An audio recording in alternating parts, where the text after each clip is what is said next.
What's up, Square Shake? Maybe. It may be an all-nighter. I am just posting some Discord links real quick.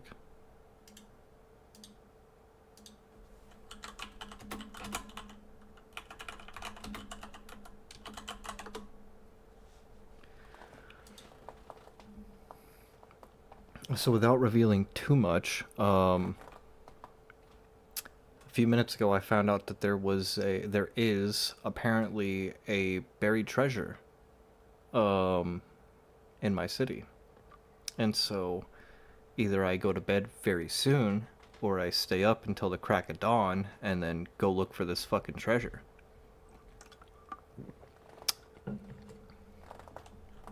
Little bits. What's up, Killbilly? Thank you for the bits.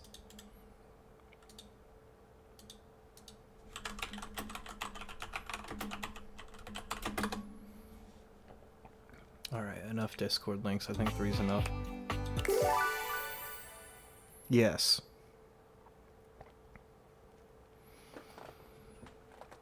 $10,000. So that's exciting, because there's been clues posted, and I feel like I've already solved them all.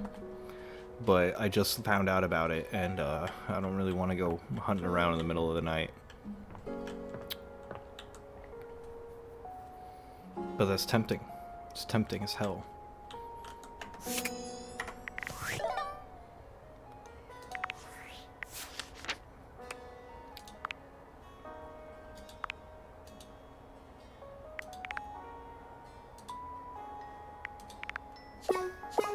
Okay.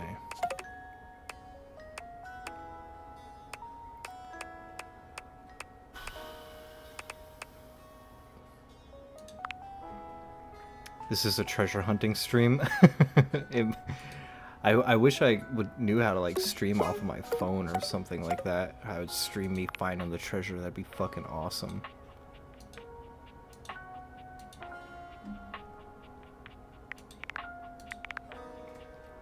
How am I? I'm alright. Work kicked my ass today. So I almost just wanted to go straight to bed and not stream, but I was like, you know what? I should stream. Like, we hired a new guy, a fucking old fella who's like about to turn 70. And the problem is this guy does not know how to use computers. So it was like, we got a lot done, but then my boss was like, alright, time to like fucking reorganize like half of the fucking store. So I'm just beat. I am beat up right now. Let's start with dating Phoenicia. You're really something special. You know that? I don't think I've ever had a friend who looked out for me like that. As soon as things get serious, might as well be talking to myself. They never really listen, and they sure as hell don't put in effort when there's nothing in it for them.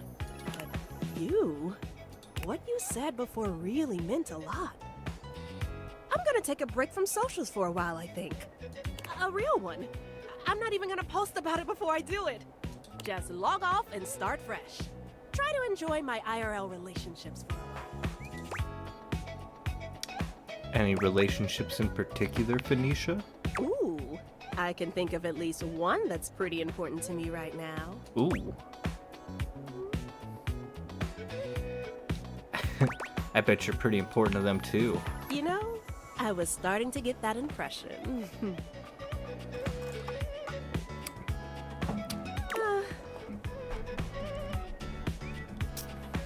How do you do that? What am I doing? The way you look at me, it just makes me feel so special, important.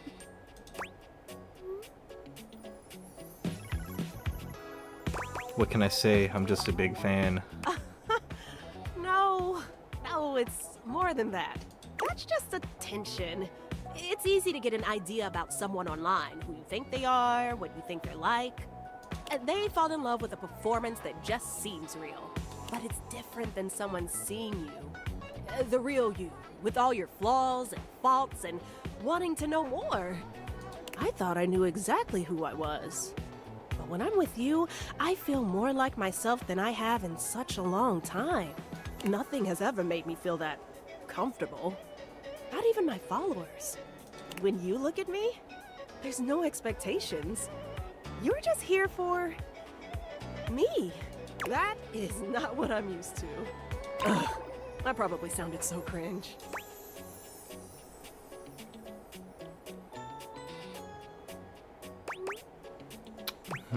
No, it's sweet. All I want is to make you feel like that. You deserve to feel as important as you are. Felicia laughs sweetly. Ooh, get over here, you. Yes, ma'am. I'm going on silent if anyone needs me. Woo!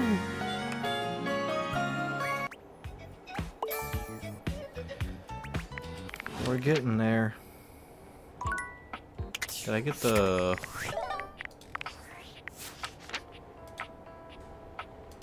What? Achieve a love ending. I did get a love ending. I guess I gotta talk to her tomorrow. Maybe that'll get it.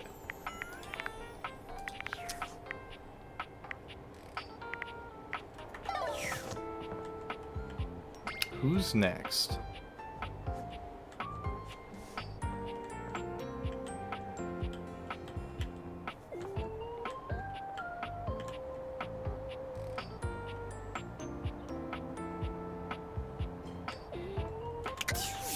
I guess we should check the data decks.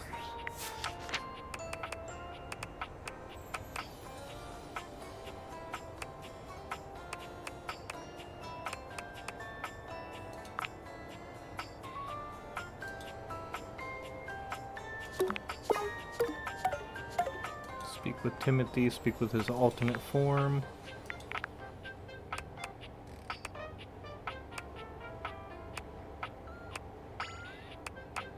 Oh yeah, Dante.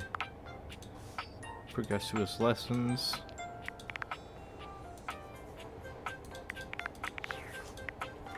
Let's go to Dante next.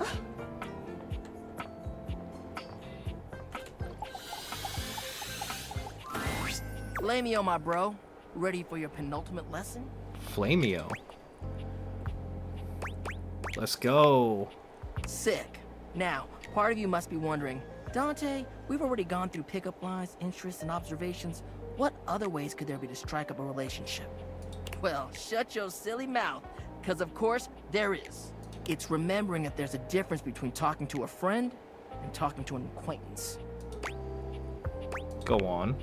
Alright, take somebody you meet at a party, for instance. Maybe you work together, but in different departments. Or you have mutual friends, but you never hung out solo. Heck, maybe even chatted before, have each other's socials and chat now and then, but you've only ever had a few interactions. Does that make you friends? No. Whew, alright, good. That's good that you know that. Sometimes others just automatically assume you're friends with somebody just off a few small interactions in real life or on socials. The parasocial paradox is real. Like, wanting to make friends is totally fine, right? But damn, Hey, Coffee. nowadays there's objects that have whole dependencies on others who barely even know them. Kinda makes you think. Anyway, let's move on to the next part of the lesson. So, this begs the question. How do you go from being an acquaintance to friend, or maybe even beyond, to romance? Well, if you follow the way of the flame, it's all about investing in someone to understand them on a deeper level. Sure, you may have broken the ice, but that's just the tip of the iceberg. I'm gonna teach you how to melt that sucker down. I'm ready, Sensei. Alright, another hypothetical situation. Let's say this acquaintance is a mutual friend, he's like in your hobby group or whatever. You happen to have a meeting and you want to be closer friends with them. So you sit near them. A topic comes up that you don't have much knowledge about, but they're extremely passionate about it.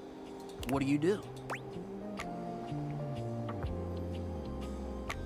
Actively nod along or ask some questions along the way. On the ball, showing that body language, that active interest. You may not understand everything about what they like, but you want to learn more because you're interested in what they have to say. And by extension, them. You're really getting the hang of this. All right, nice job. That concludes our lesson. This is really fun. Have you got any questions for me before we go? Sure, Dante. I love talking to you outside school. Fired up. Why are you so into love? I mean, who wouldn't want that warm, fuzzy feeling you get in your chest, you know? I want to be able to show humans that keeping someone warm physically is alright, but emotionally, that shit slaps. That shit does slap. There's just something about being vulnerable and willing to devote everything to someone else. That's why I love love.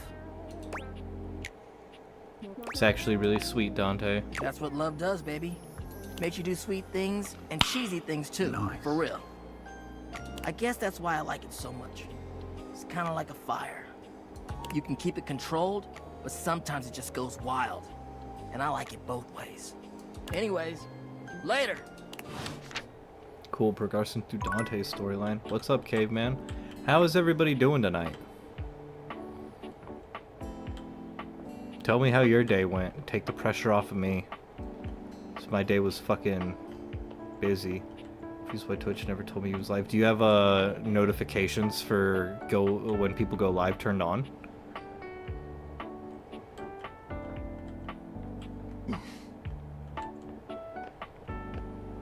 Let's see, where were we? Timothy wants to talk at 9. Jeremy 6 p.m. What time is it? 3? It's on a Friday. Let's talk to Dishy. I'm good. Worked and then played this game. PSU broken my PC. Uh-oh. Oh, shit. Me and Twitch are gonna throw hands. Fuck, how much does it cost to replace one of those? I got my PC out of, it was like fucking broken out of a pawn shop, and I like rebuilt it, kind of. Really all I had to do was do a clean install of Windows and Ethernet it. That's all I had to do. But Coffee, have you been enjoying the game between 100 and 200 bucks? Ooh!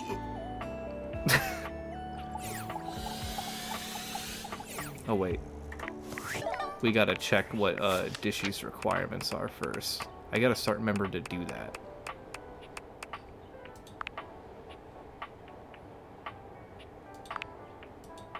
Refund Dishy. Achieve the boss battle.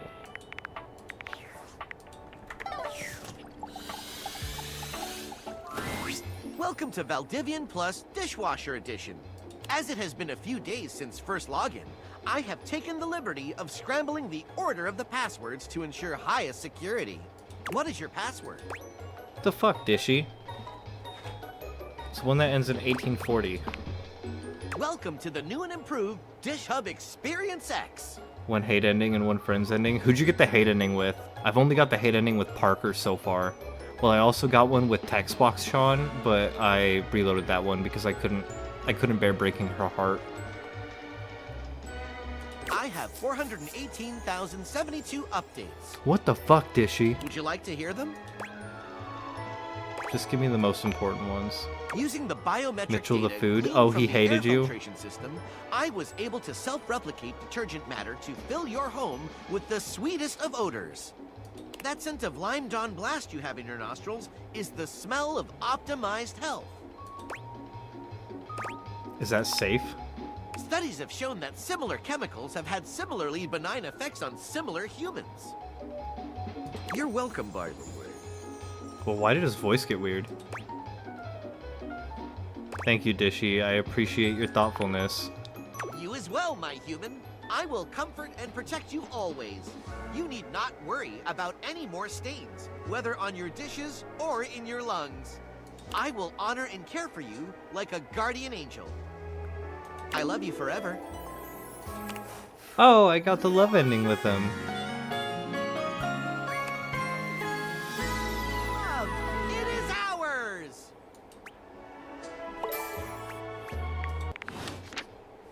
Lurking. Thank you for the lurk, Killbilly. Dang, that was fast. Yeah, I only had to talk to him like 3-4 times. But, oh, I left the fridge open. Whoops. I'm curious about something.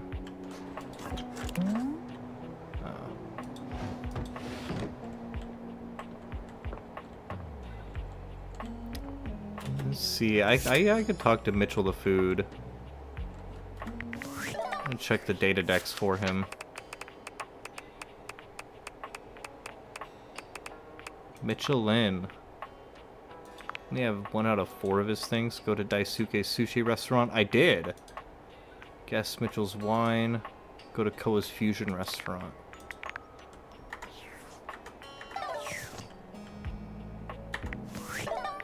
You really liked the dishware? Oh yeah, he's pretty cool. I've only actually talked to him like 1 time. Oh, actually, I think I can realize the sink now. Hi there, pal. Nice to see you. Are you okay? You got me in the midst of a bout of longing. Perhaps it would be best if you came back later. Ah! Okay. Can you realize more than 1 character? Yes, I have realized 2. So, some slight spoilers about you're probably gonna learn them before too long, but do you want to know what you have to do? Because I have realized the glitch dresser, and I have realized Lucinda Loving. Because I turned her into Lucinda Loving. She's DLC, so if you don't have the DLC, you don't get the Michael transaction or Lucinda Loving. Well, of all the unexpected things, What's up? you really listened to me. You really listened to one of my stories all the way through, even though we're all grown up now. I've collected them all over so many years and kept them shiny and safe, waiting for someone. You know that you're able to and you need the stats. So the sink, he only takes like 5. So he's, and the glitch is 1 in each stat. So, the rest of them have really high requirements, but yeah, the goal is to realize all of them. Well, waiting for you, really, to come back and listen. And you did. Well, Teddy, I need the collectibles. I can't tell you how touched I am. But honestly, your first story was like 30 minutes long, so I had to skip through after like fucking 20 minutes of listening to But you. the unexpected part is how I feel. I've always loved you, you know, even when we were little. We were so young. And I always wanted to protect you. But then with all the time we had apart, how much you've changed and turned into such a remarkable and generous person. I find that I love you. How close am I to beating the game? Still a pretty far way away, surprisingly. How would you feel about making some of our own stories together? Oh, I'll bet we could find some new things to advise each other about too.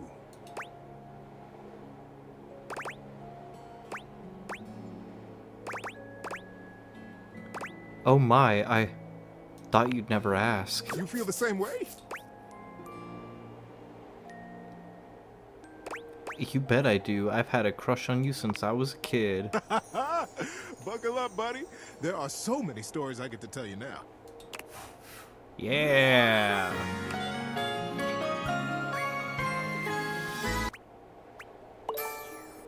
Stats are getting up there now. Unfortunately, we didn't get to listen to another one of the stories. So, Caveman, the data decks here. So I've met 101 out of 102 different datables, right? I have 31 that love me, 7 that I'm friends with, and 1 that hates me. And I have to get all 102 to an ending, a love, hate, or friends ending.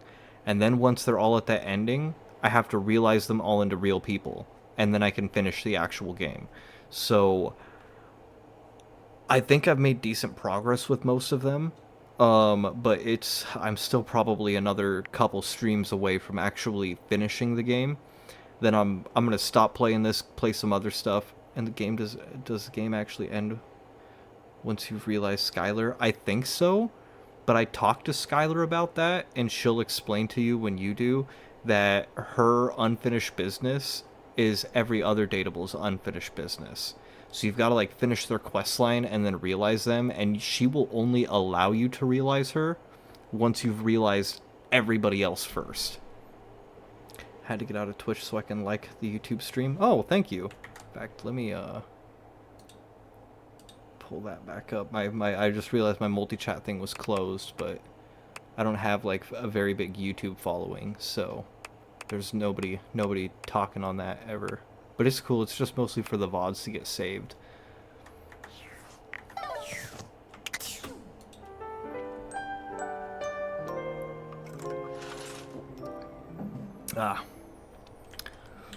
So let's go tell Sinclair right away that we can turn him into a real person.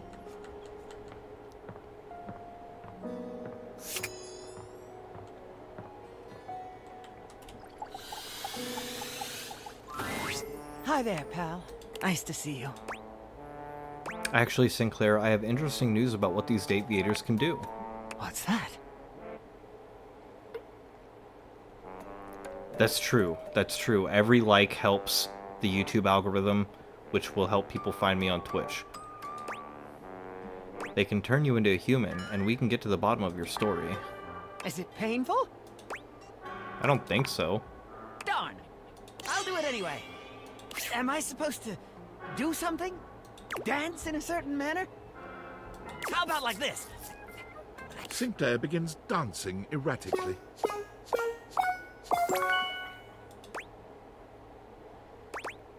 Keep that up. It's working. Sorry, but Sinclair can't be realized just yet. What? Oh, our strange Sinclair needs to be there for Arma and Penelope. I really don't want to imagine why. What? Does that make sense? Why can't I just realize someone whenever I want? Because they have an appearance to make in someone else's story. If you took them out, then you'd miss out on all the cool stories. How do you know that? Oh, these lenses can see all sorts of things. Bye! Okay, well that was a waste of a charge. Arma and Penelope. But I want to talk to Mitchell Lynn, because I do like Mitchell Lynn, and I think I'm near the end of his story. Ah, my faithful companion. Care to join me for another review? I'd love to. So, where should we go? There's a new Hawaiian fusion place in the living room. Hawaiian Fusion? I'm in. You find yourself in a large and comfy side-of-the-street style stand. Koa has blended traditional Hawaiian vibes with Korean elements. He has somehow convinced Lux to don a red and blue outfit in order to tastefully represent a traditional Korean lantern. Koa has managed to bend himself around a grill in the center of the establishment in classic Korean barbecue style.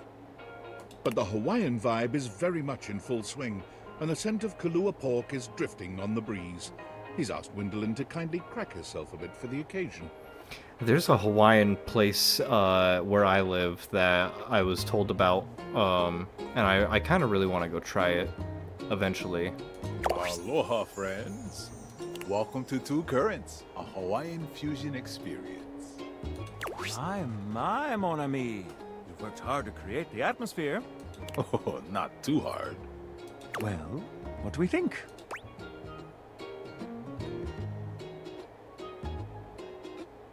What the fuck?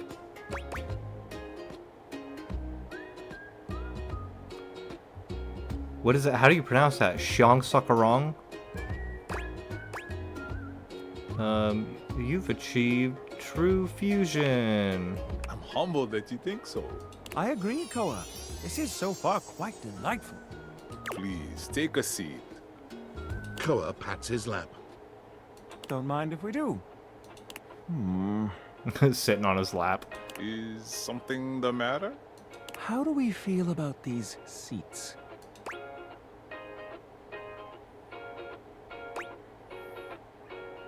Koa's lap is pretty comfy. I'm glad to have you on it. And me at the same time. How scandalous. Did someone say scandal? Out! This game was meant and led me to believe everything was going well, and suddenly the moves abruptly changed. Mitchell. Oh, yeah. But Out. I just... Out! No fool. If there's anything I can do to make things more comfy, just ask. Noted.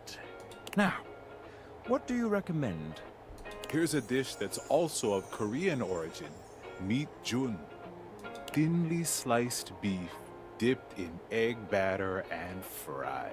Oh, that sounds And good. of course, some kalua pork, rice, and cucumber slices to go with it. Not a fan of cucumber. Intriguing. What do you think? Oh, I don't eat meat, remember? Thought this was a fusion. Well, is Kahlua pork Hawaiian?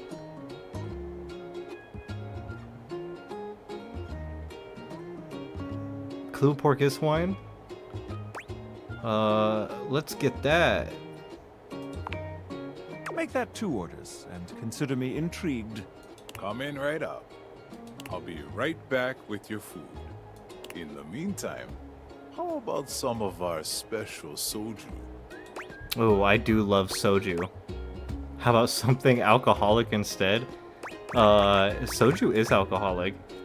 Yombe! Ganbei. Nice one. Cheers in Korean. Okay, here's your order. Dig in. Let's try this. Koa's dishes are sumptuous, abundant, and full of bold, contrasting flavors.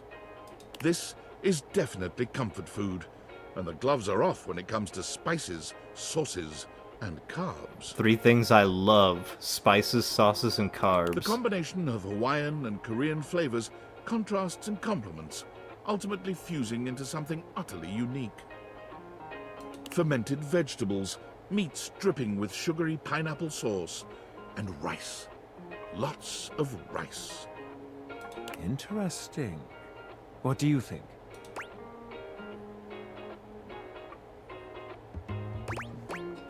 This slaps! Quite.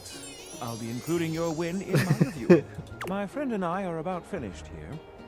Koa, thank you for having us. You two are welcome back anytime. Thanks for stopping by. As you make your way back to the kitchen, there's a reflective silence. Your hand grazes Mitchell, and he looks at you. It's hard to read his gaze. I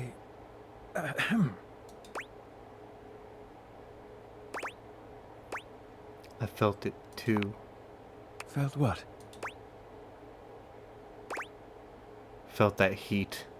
That electricity.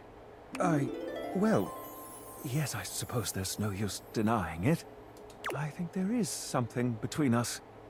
Perhaps we can continue to meet like this and see where it leads us. They led me astray, damn it. Ah, What arrived. happened? What happened with This is you? the end of our night, I suppose.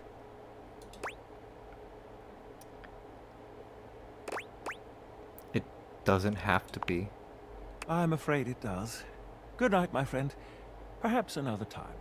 Oh, maybe I should have gone in for the kiss. Lay a big, fat slopper on him.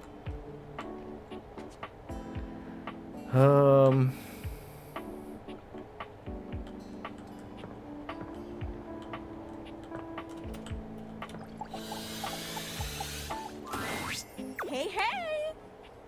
You never told me you were into photography. Oh, you tried to kiss him and he stopped you? It never came up, I don't think. This showed up on the bulletin board. Penelope waves a stack of photofilm at you. Whatever you did to make this happen, keep it going. Now, with that out of the way, She turns away from the board, psyching herself up with a little sigh. the secret of getting ahead is getting started. Marker Twain.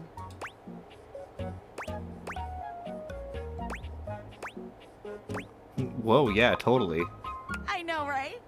So the date with Chris was awful. A disaster, even. Tell me about it. He spent the night chasing me around with what looked like an axe, but was probably just a spare ski or something. And at the end of it, he asked if he could see me again, but instead of kissing me, he leaned in and whispered that I had the calves of a malnourished mountain goat, Sounds like Kristoff. and that he found my scrawniness appealing because of the potential I had. If I would just commit to fitness. So anyway, I'm thinking maybe masculinity is like, not my thing.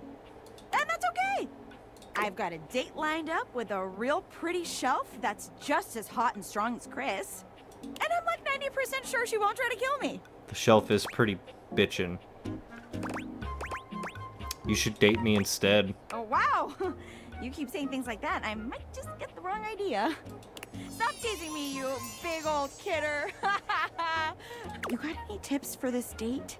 Anything to keep in mind for going out with someone who could totally crush me with a pinky, but is also feminine and fine?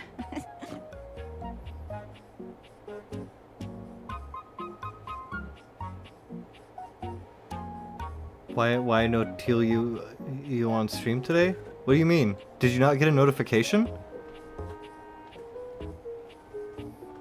Cause Caveman didn't get a notification either. Huh. That's weird. So I guess my notifications didn't really go out to everybody that time. I've heard of that happening before.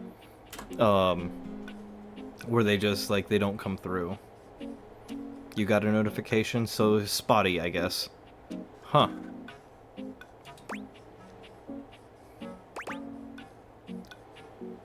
Femme and fine? Sounds like you're describing yourself.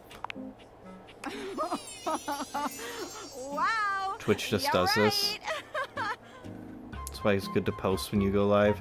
Yeah, I do post in the Discord, Frost. If you haven't joined the Discord yet, there's a little Discord link under my About thing. And I'm trying to make a habit of posting there every time I go live too. Just as like a double thing, just in case the notifications don't work. You really gotta start watching what you say. You're gonna make me think the wrong things. Trying to make you think the right things, Penelope. Try not to become a man of success, but rather try to become a man of value. Albert Feinstein. Okay. Calm. Cool. You got this, Penelope. Shout out to that motivational office quotes calendar man.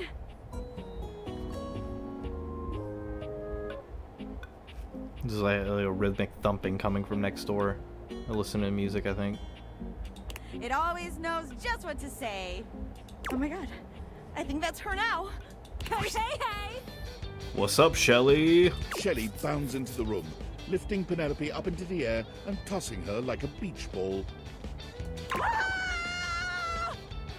I hope you're ready to get, like, totally swept off your feet.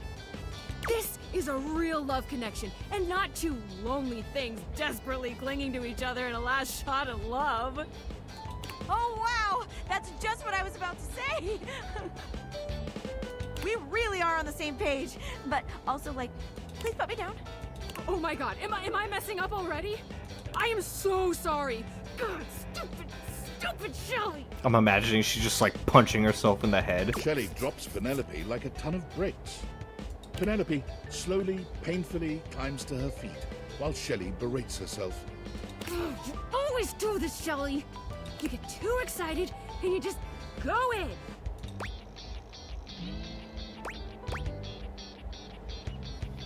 in. I'd be excited about dating Penelope too. Oh my god, stop! Don't say that now. I mean, thanks, but not in front of my date. Come on, Shelly. Why don't we just get moving, huh? Shelley turns towards Penelope, wiping away a few tears. Oh god, Shelly's a mess. Yeah. As you watch the two of them leave arm in arm, you have a sinking feeling. You'll have to come back later and see how it went. Let's see.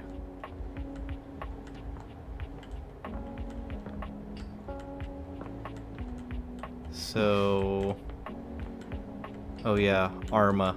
We need to get through Arma's thing with Sinclair. Bleep! Fire! Fire! Bleep! Thought I heard something from down the hall. We need to go get help. Bleep! Just Scandelabra getting a little overzealous with his hairdo. No need to worry. Bleep! It was? Oh, that explains why there was just a tiny amount of smoke. And it went out half an hour ago. Bleep! Okay, now you can. Yes, I'll just...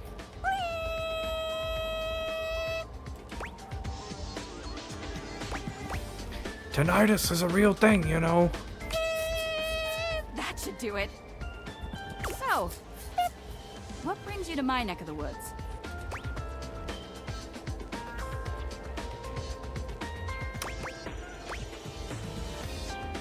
Just thought I might stop by and see how you were feeling. I'm 100% ready for anything.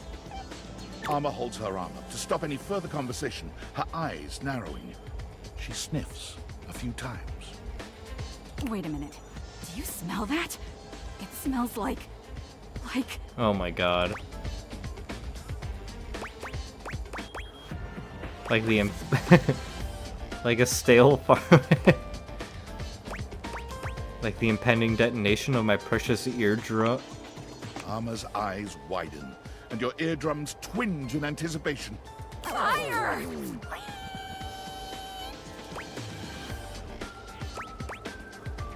The pain, it hurts so good. We need to get everyone out of here! Arma, we're okay. There's no fire. Are you sure? How can you be totally sure? Can we chat? What's really going on here? I don't know what you're talking about. Everything's great.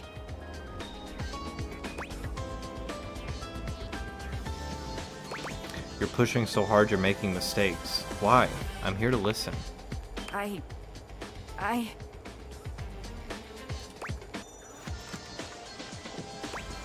Go ahead, it's okay. You're safe with me. I think it all comes down to something that happened in my childhood. Armor is quiet for a few moments, gathering herself. She doesn't quite look at you as she speaks. Honestly, the smoke hair goes hard. When I was young, I was placed on the wall near the front of the window. It was a wonderful place. I could watch the outside world with all its color, bustle, and excitement. I could see the neighbors' houses. It was all so beautiful and so innocent. But then, Question mark? one morning, I saw smoke rising from one of the neighbors' windows across the street. I thought it was just a piece of burnt toast or something, because they were always doing that. And so I said nothing. Oh, Arma. It was a fire. It was horrible. By the time the fire trucks got there, it was already too late. You like Volt's hair? I like Eddie's hair. Eddie's hair is cool. It's just like wires. Everything burned. The paint peeled and charred. The glass shattered. The whole house, and every single thing in it, all destroyed.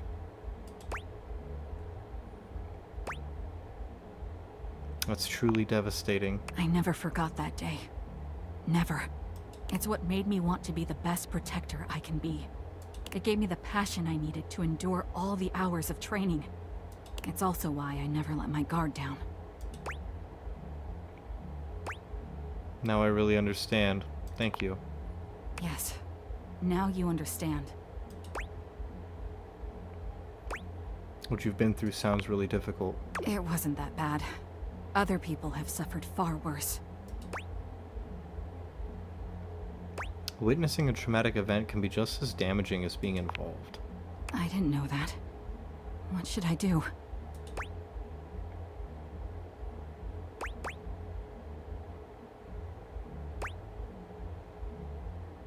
Rest. Surround yourself with calm, with others who love you. I can do that. But what about my job? I'll keep an eye on everything and make absolutely sure we stay safe. You would do that for me? I would. I care about you. You mean you think of me as special? Maybe when I'm better, I can follow up on that feeling. I'm going to get started on my healing journey right now.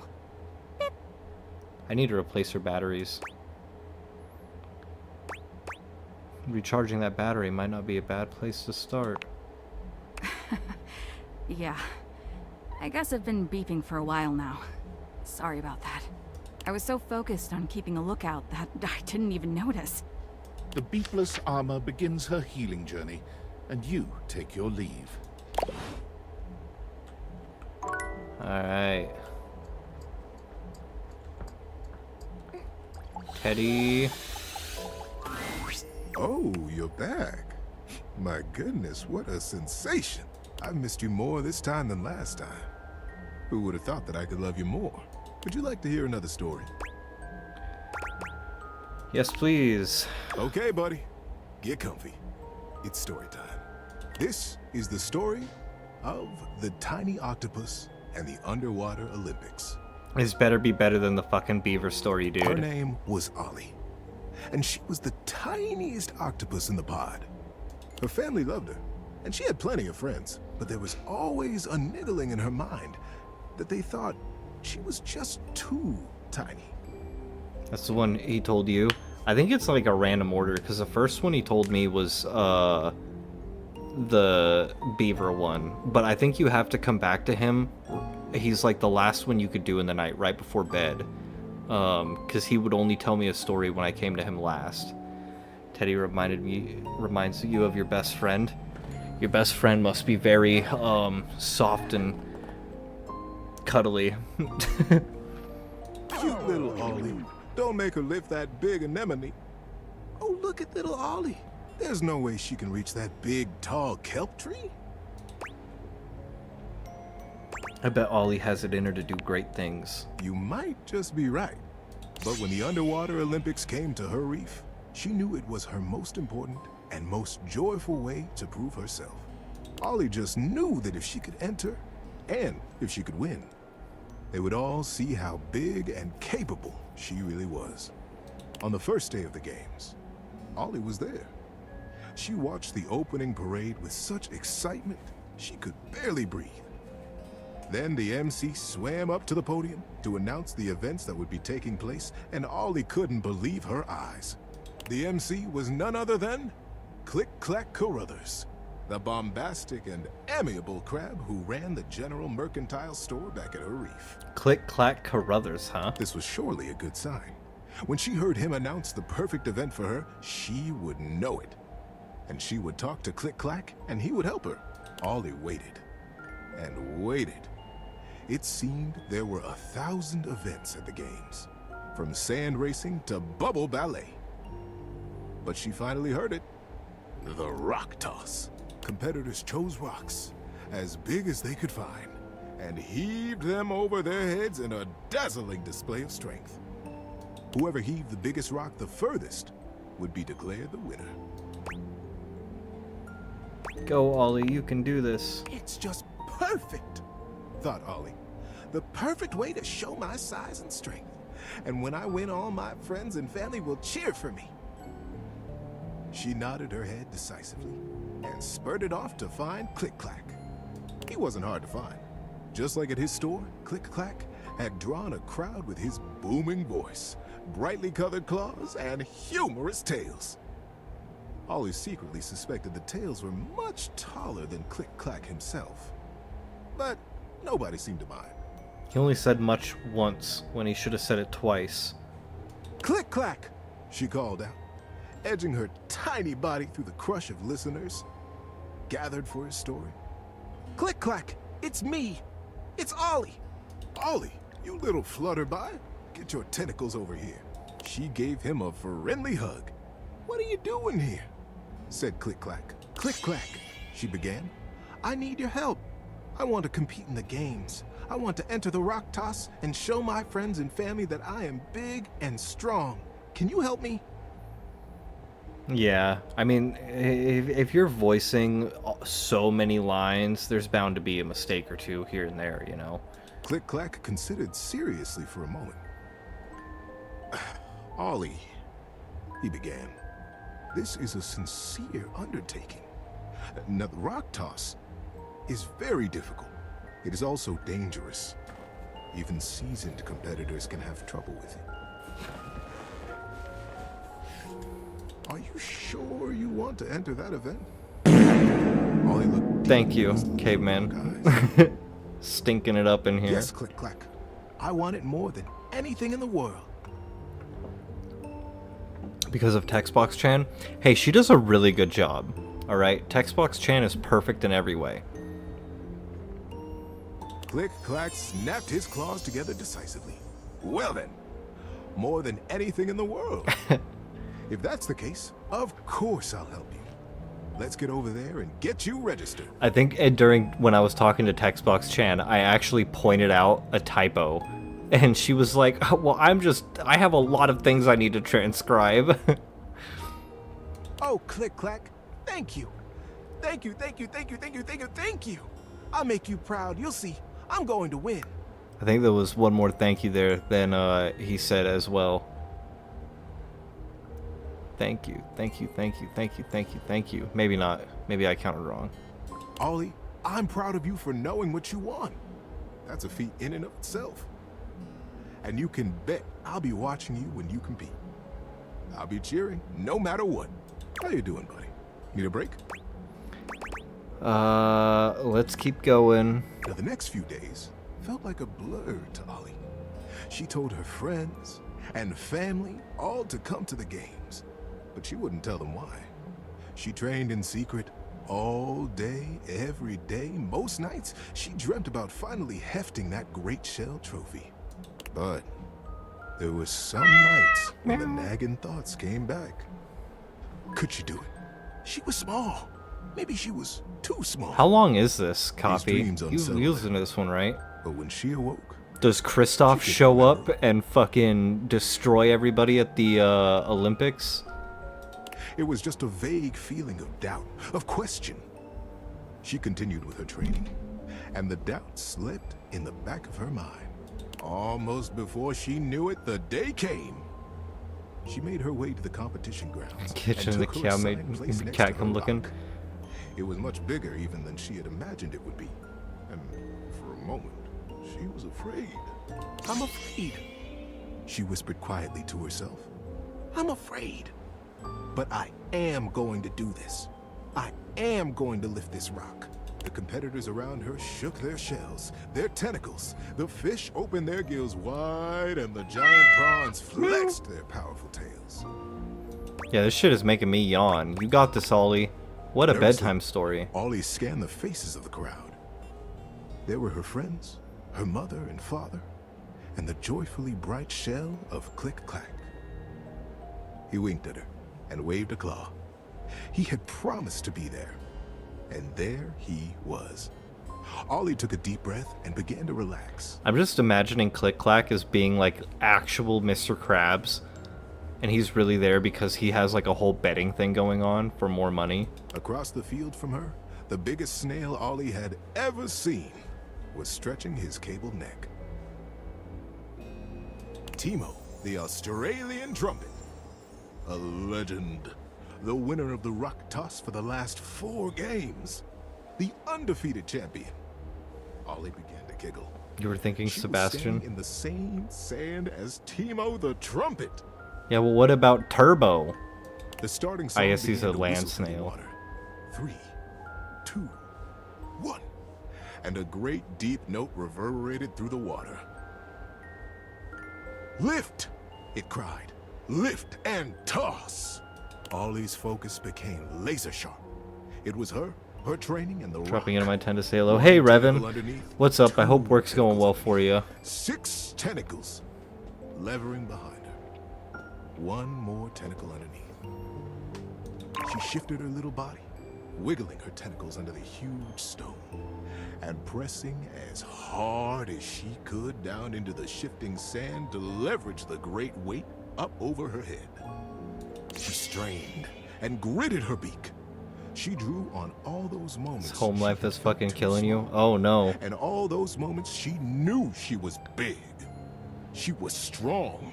And she was just right. How's my work been? My work fucking destroyed me today. I don't know if you were here when I explained it when I first launched the stream, but we hired a new guy and he's almost 70, and a big part of this job is using computers, and he like cannot even like use Google. Like, this guy does not use computers. So like, since he was there, you know, he's mostly just cleaning stuff, and then my boss was like, oh, we've got the manpower, let's rearrange like the whole fucking store. And I was like overwhelmed for hours with like, you know, he wants me helping this old guy rearrange all this shit, and we're doing all this stuff. Meanwhile, I'm still writing loans, I'm still putting shit out for fucking on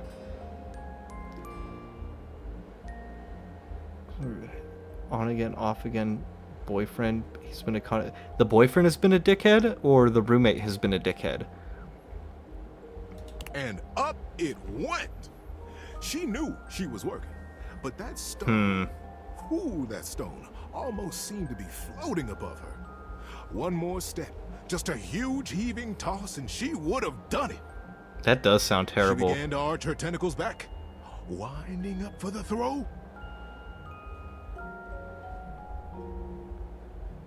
The boyfriend's fucking awesome, though. When suddenly, across from the field came a sickening crack. Oof, and a loud, deep yell of pain. Ollie's focus jerked to the source of the sounds. Yeah, I hope something works out there, because yeah, like that, I can see how that would be frustrating. And found Teemo the trumpet pinned under his gigantic rock. Somehow, the projectile had slipped, cracking his shell and driving his body deep into the sand. Not Teemo the trumpet. Won't work out. It's about money, and that never works. Oh. Yeah. Money. Is your roommate not working? Or, like, not pulling enough? Click-Clack was rushing down from the stands, trying to bring order to the mass of creatures that had gathered to try to free Teemo from the crush. But they couldn't. The stone was bearing down on his shell and had buried its ends in the sand. Nobody could get a grip on it. And nobody but Teemo could have lifted a stone that heavy. He was trapped. Ollie could hear his pained yells becoming more frightened. Creatures bustled around him, speaking over each other and ineffectually pushing on the stone. And then she saw it. This is why lifters should always have a designated spotter. Kristoff would come in handy here. He would simply lift the stone. Well, the boyfriend pays only like $200 in rent. I pay $1,100 in other bills, and when the roommate pays the $1,200 in rent.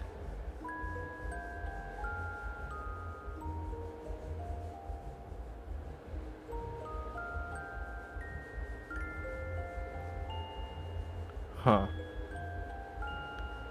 Oh, fuck that, man. Yeah, that would not be... I would be frustrated in that situation too. The boyfriend that moved in that's only paying $200 needs to start fucking paying more if it's that big of a problem. Like $200 and they're living there and you're paying 5 times that? Come on. Like, that's not cool.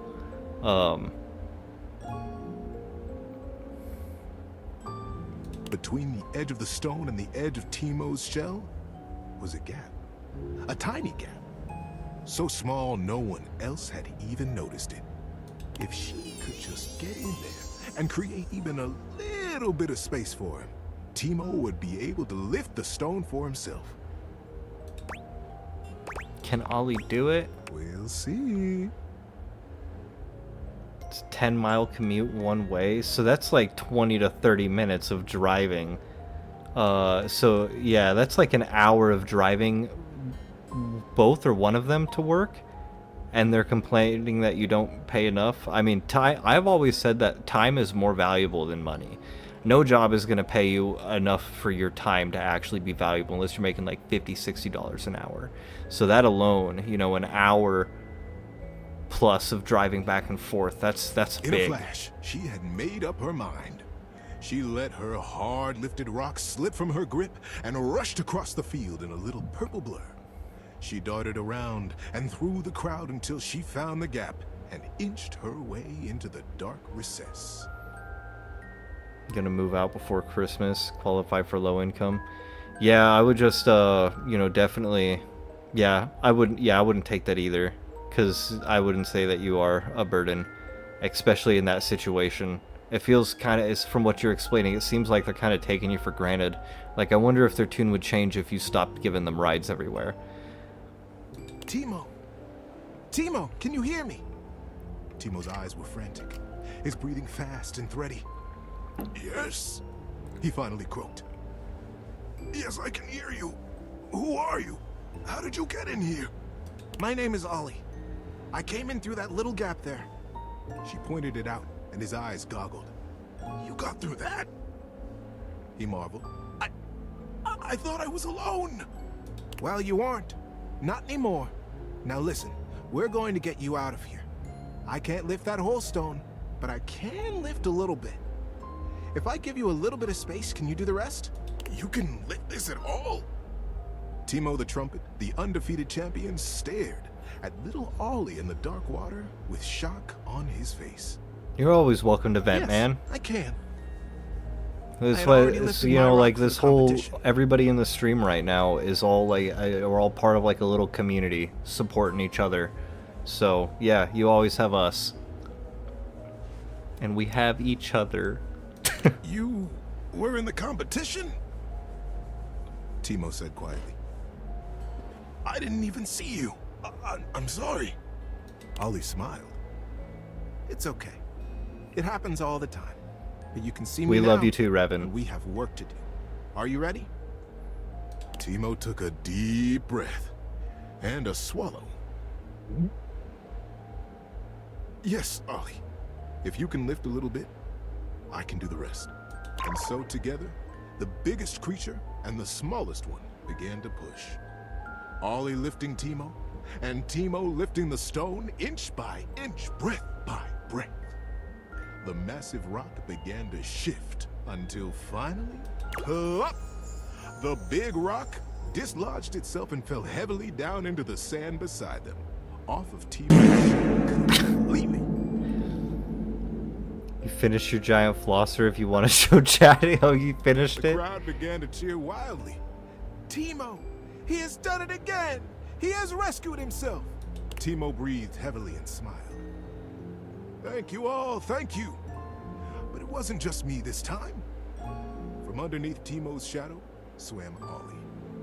The crowd went silent, stared at her, confused. Let me finish this fucking bedtime This story, little Ollie helped me. and then we'll She saw a do the giant solution flosser. nobody else had, and Gotta noticed. finish your projects you play And she Yakuza. jumped Oh into man, I action. shouldn't have made that deal. Ollie saved Just my kidding. I life. do want to finish Yakuza When I eventually. couldn't have saved it myself.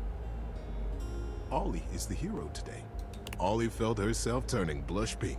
She's and already she pink. Gazed out confidently at all the faces of her friends and family. The crowd began to part, and Click Clack was soon standing in front of her. His face was a picture of joy and of pride. Folks, he began, not taking his eyes from Ollie. While there is no official winner to this contest, as it was interrupted, I propose that we award the Great Shell to our hero, Ollie.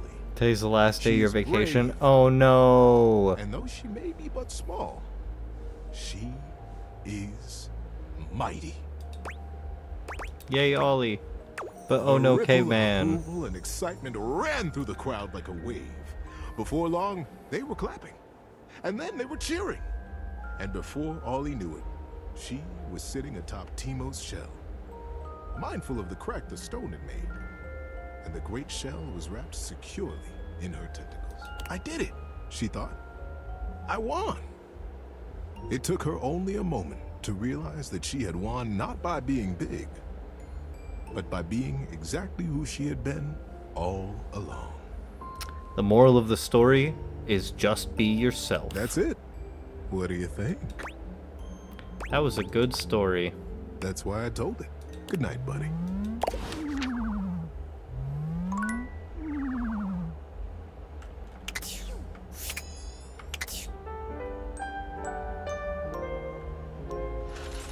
Alright, let me get the giant flosser.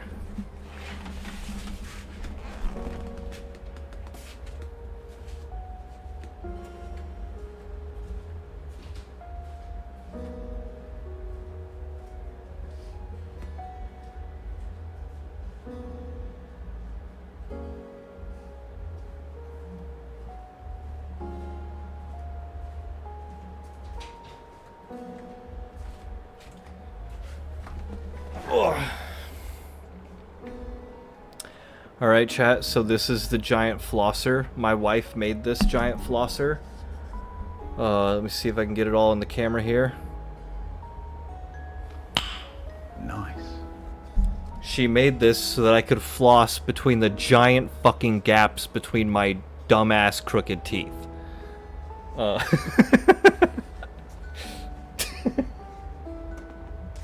yeah, that's gonna get a lot of use. That's yeah.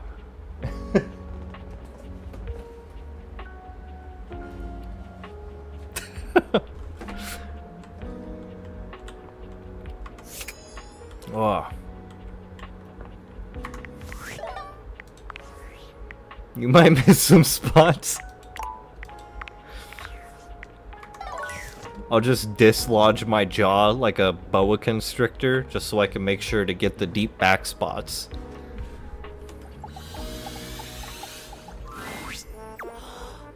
Master came back to see Timmy again. Maybe Timmy made a good impression on you last time. You were so adorable, I couldn't help myself. Oh, Master makes Timmy blush. You make Timmy blush. Timmy is so glad to see you.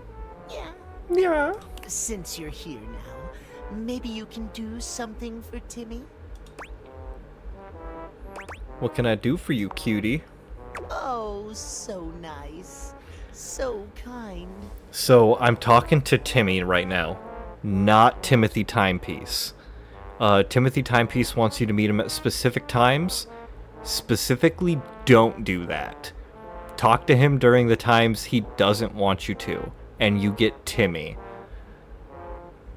It's like an alter ego. Like, I thought he was gonna hate me, so I was like, I talked to him at the wrong time, and he was like, get out of here, get out of here, and then he went through like a werewolf kind of transformation, and just turned into a nicer cat boy. The flosser, you clip the flosser, nice. This is why Timmy likes you. Yeah. Timmy is so lonely. Timothy keeps him hidden away from the world. Maybe you can teach Timmy how to make Timothy love him. I'll do my best. Yay! Timmy is already so lovable as he is. Yeah. How do we make him more lovable?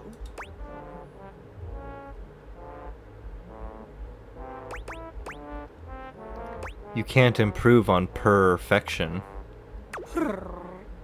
Master has such good taste.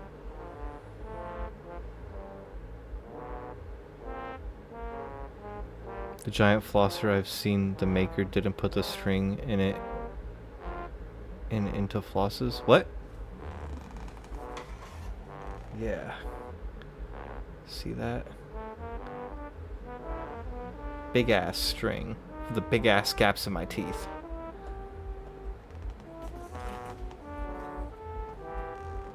That's the second. Oh, that's the second one I seen. It might also work as a good boomerang. Yes, that's right. Timmy is perfect. Maybe Timmy just needs to become stronger. In that case, how does Timmy make Timothy see just how perfect he is? Timothy only cares about clocks, clocks, clocks. Timmy is more perfect than a silly little timepiece could ever be.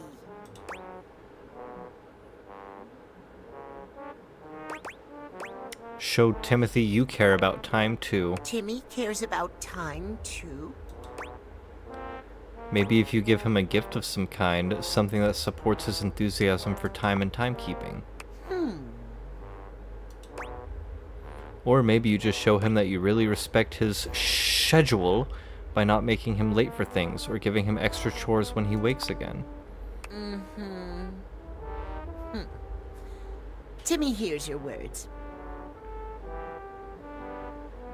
Sometimes the little details do take the longest Castle time. clock yawns lazily. But Timmy is hearing a lot of, effort in those suggestions. Maybe Timmy could just be adorable instead.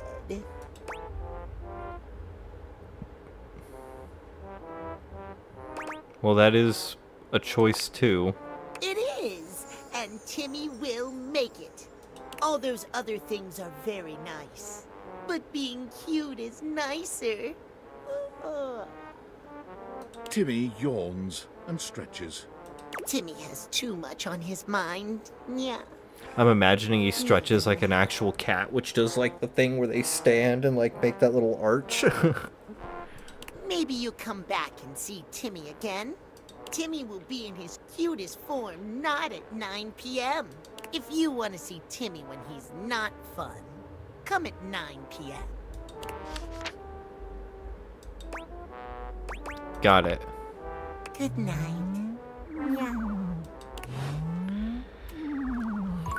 Lazy cat boy.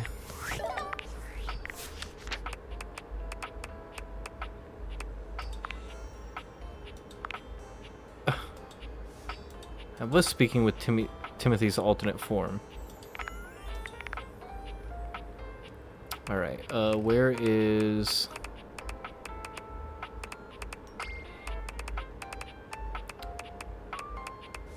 I've been spending more time talking to the diary, and I've actually been really liking the diaries, Diana.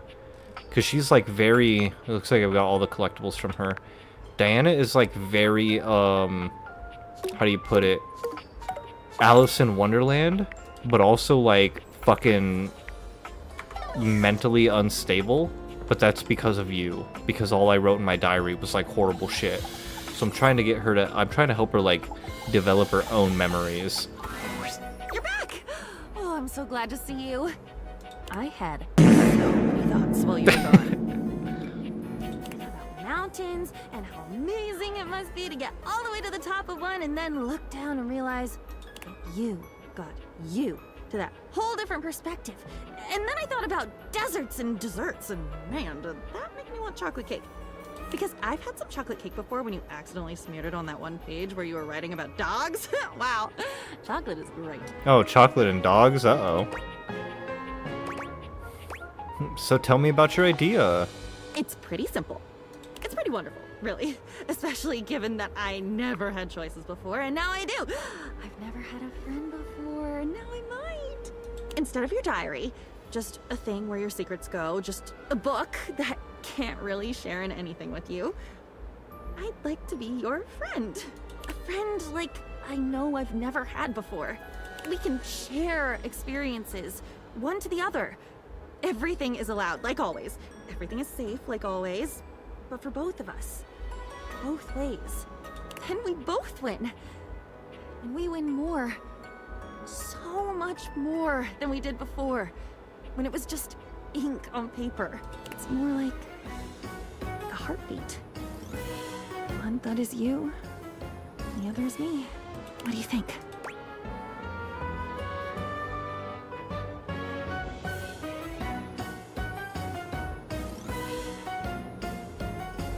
It's a good beginning, but being honest, I was looking for something even more intimate. You are? More intimate than the most intimate friend that ever existed? I'm trying to get all up in them pages. Look, I'll just say it. You're very sexy. Sexy. Sexy. Sexy. The new intimate activity robot from Somi. That's not what you mean, is it? I've run away into the words again, haven't I? I've just never thought of myself that way. I mean, I'm a book, you know? You're a lot more than a book now, Diana. I am? I am. She reminds you of the I TARDIS. wonder what I'd be like in a sexy situation.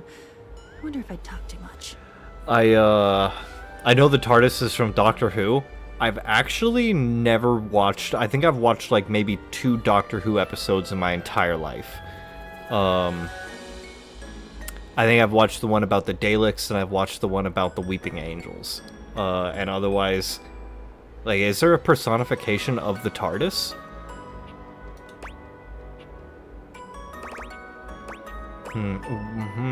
Why don't we try to find out? What a delicious surprise. No sooner do I find out I'm distinct and marvelous in my own right, but I discover I'm a hell of a risk taker, too. Lead on, you hot creative. Write me something steamy. Let's go! There's an episode where she becomes a person.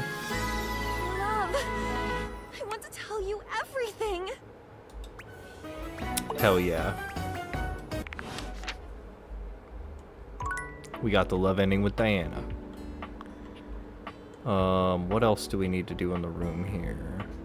I think the mirror. Oh wait. I think the mirror wanted me to talk to him in the bathroom before.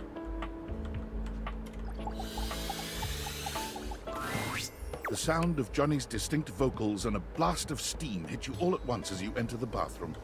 Amir is wincing. Curtain calling Rod. out Oh at yeah, I the could talk to noise. Curtain Rod.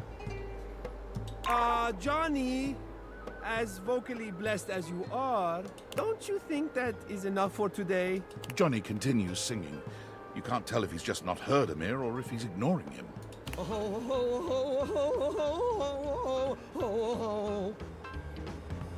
What's up, Angry? The skeleton Johnny? dance. Johnny! This was for you, Grandpa.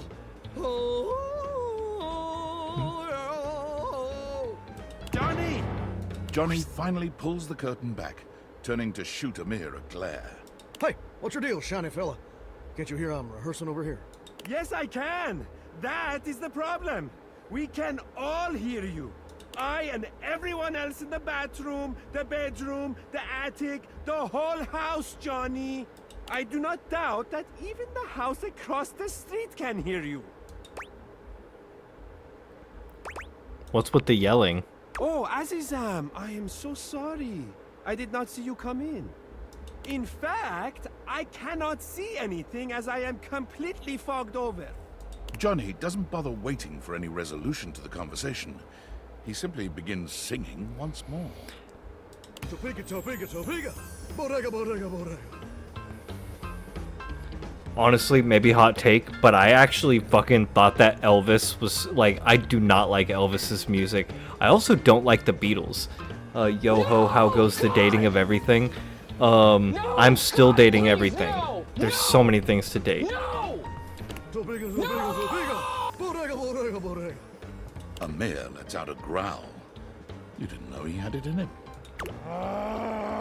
Perhaps because Johnny has spent the last 2 hours choking on that high D at the top of his pipes.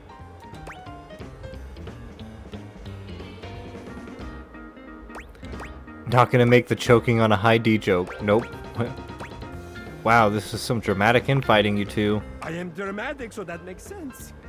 Understatement of the year right there, fella.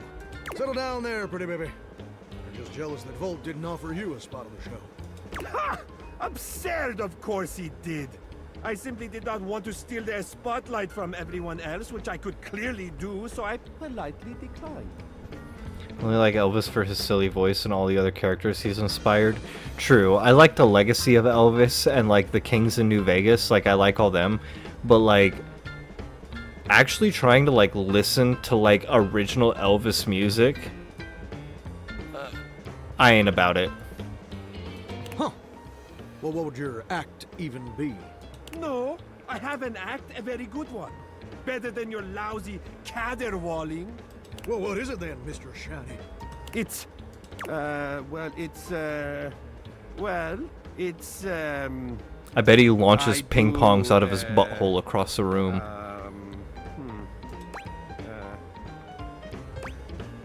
A magic act.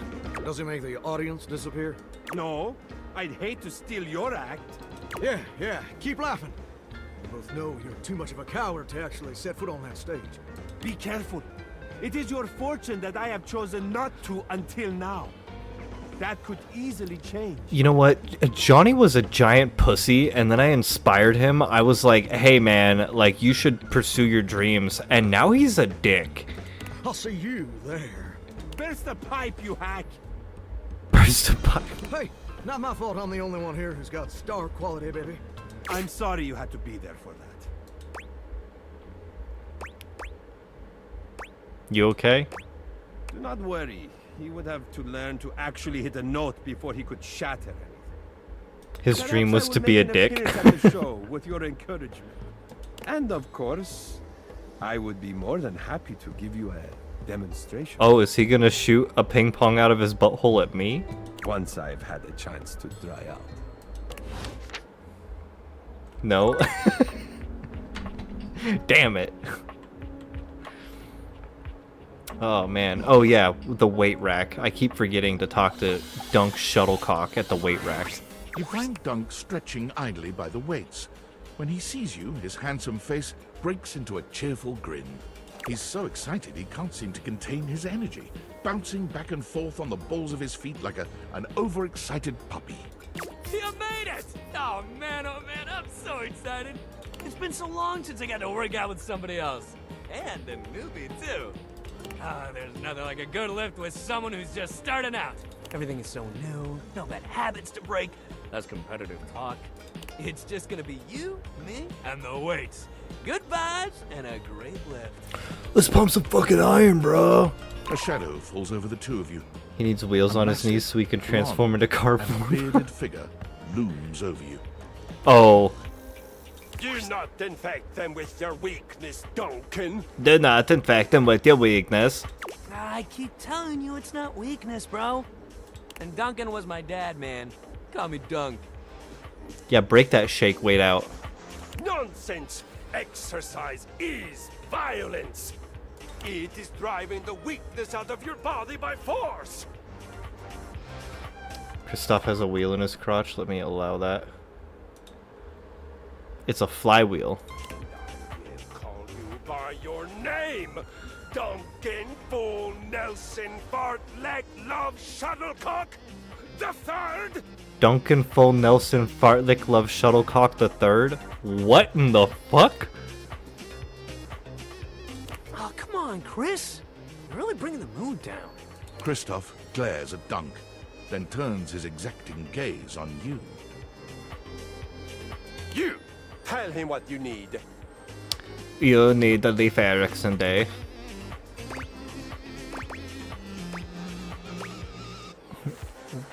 What I need? Yes, you need to have the weakness beaten out of your soft body. He pauses for a few long moments before finally adding, With exercise. You have neglected yourself for far too long. In my domain, you will do so with intention and strength. I mean, clearly Kristoff looks way stronger than Dunk. Like, None of this real it's just winners obvious. do their best and know their limits, sentiment, and foolishness. Years ago, I was actually super into fitness and working out. And I was like, yeah, dude, like, let's fucking pump that iron. Like, I wasn't like, yeah, let's just do some sets and, you know, get our cardio in. I was like fucking like frothing at the mouth to just get stronger. You really gotta relax, man. All of us share this room. And I started drinking a lot.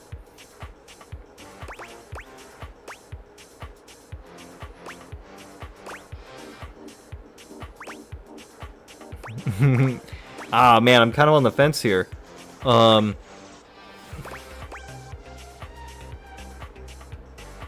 this is about Dunk. Are you done yet? I'd really like to work out now. Yeah.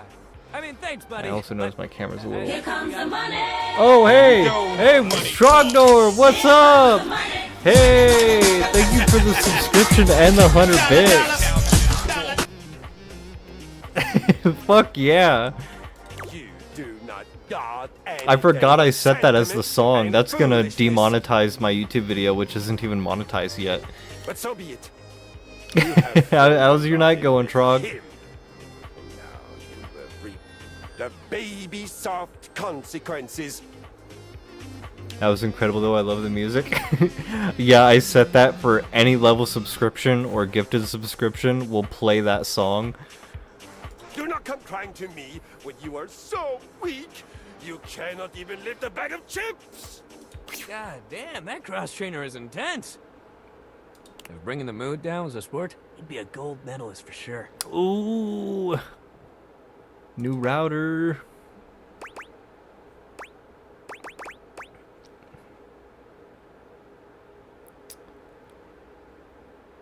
Very nice. Let's see, right, good vote Hell Jimmy. yeah, man. Back to the program. Yeah, My PC, when I got it, the Wi-Fi card in it was kind of snapped. I wish I could show you the case. Like, the casing at the top is like kind of crumpled in, and the glass panel was like shattered off. And so like the Wi-Fi wouldn't work, and so I took the Wi-Fi card out and then like looked inside of it, and like the wiring was snapped. I think it was like spiked off the ground or something at some point. So I just fucking hardwired straight in. Like, I just have a super long Ethernet cord that runs all the way from the back room where the actual, like, modem is, and it's, like, stapled all across, like, the fucking, like, top of the hallway. And then it comes down, and then across, and then coils up. Yeah. Anyway, today's activity is weights. He gestures to the weights you've long since abandoned. They're still in decent condition, if a little dusty in places. Long-ass Ethernet cords are the way. Yeah. Nothing like a good lift. You can work your whole body out. Anybody can get a good burn going with weights, even if you're only lifting a couple pounds to start. It's a great place to start your fitness journey. There ain't no rules, no competition. All you need is yourself and a good attitude. So, ready to get started? Dunk is so cheerful and confident, it's probably more work than it's worth. You have to two turn going him from your down. router to your PS5 and You could, PC. but do you really want to hurt Hopefully you get to chill for the rest of the eve. And he like, fuck that, I'm gonna find a use for this PC. It was hard to pass up a fucking badass PC, 40 gigs of RAM, EVGA RTX 3080. Yeah, I forget what the other specs are exactly, but like, it was busted, so the pawn shop that I was working at let me buy it at like cost, and it was bought for parts, so I think I paid like maybe $200 for it. And I paid that off over time on layaway, so I got it for basically nothing, and then it was like honestly simple to fix. I get shit done sometimes. Sometimes I need to take a day to not do shit. Heal me. Oh, yeah, that did kind of work, huh? Smacking it. I'll pay $200 for that now? No way. No way.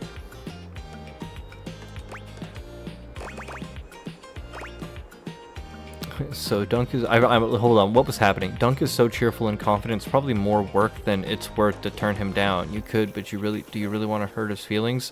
No, let's get it, baby! Hell yeah, let's get it! You lift weights for a while under Dunk's supervision. He ensures your form is always correct, and that you're not lifting more than you can handle. It's dope.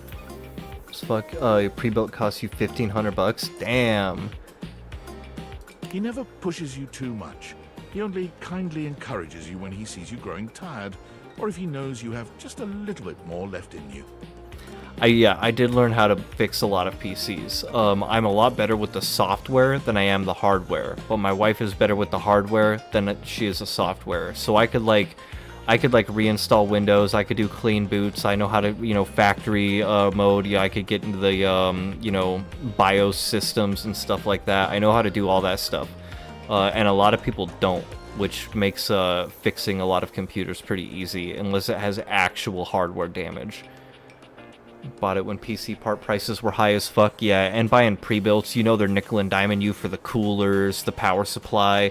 Pawn shops don't count that shit, man. They're just like, what's the fucking graphics card worth? Like, When he calls time, you sit down, sweatier and more exhausted than you've been in a while. Yo, that was amazing, especially for a first session. You doing okay, buddy? what is that emote, Frost?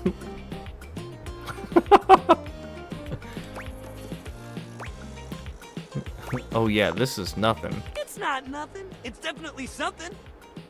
Power supply shit the bed, so I'm stressed having to replace it. Make sure you don't push yourself. Yeah, I don't actually know how to replace any parts inside my PC. I'm sure I got one I could upgrade at least, not one with some BS motherboard I can't swap out on.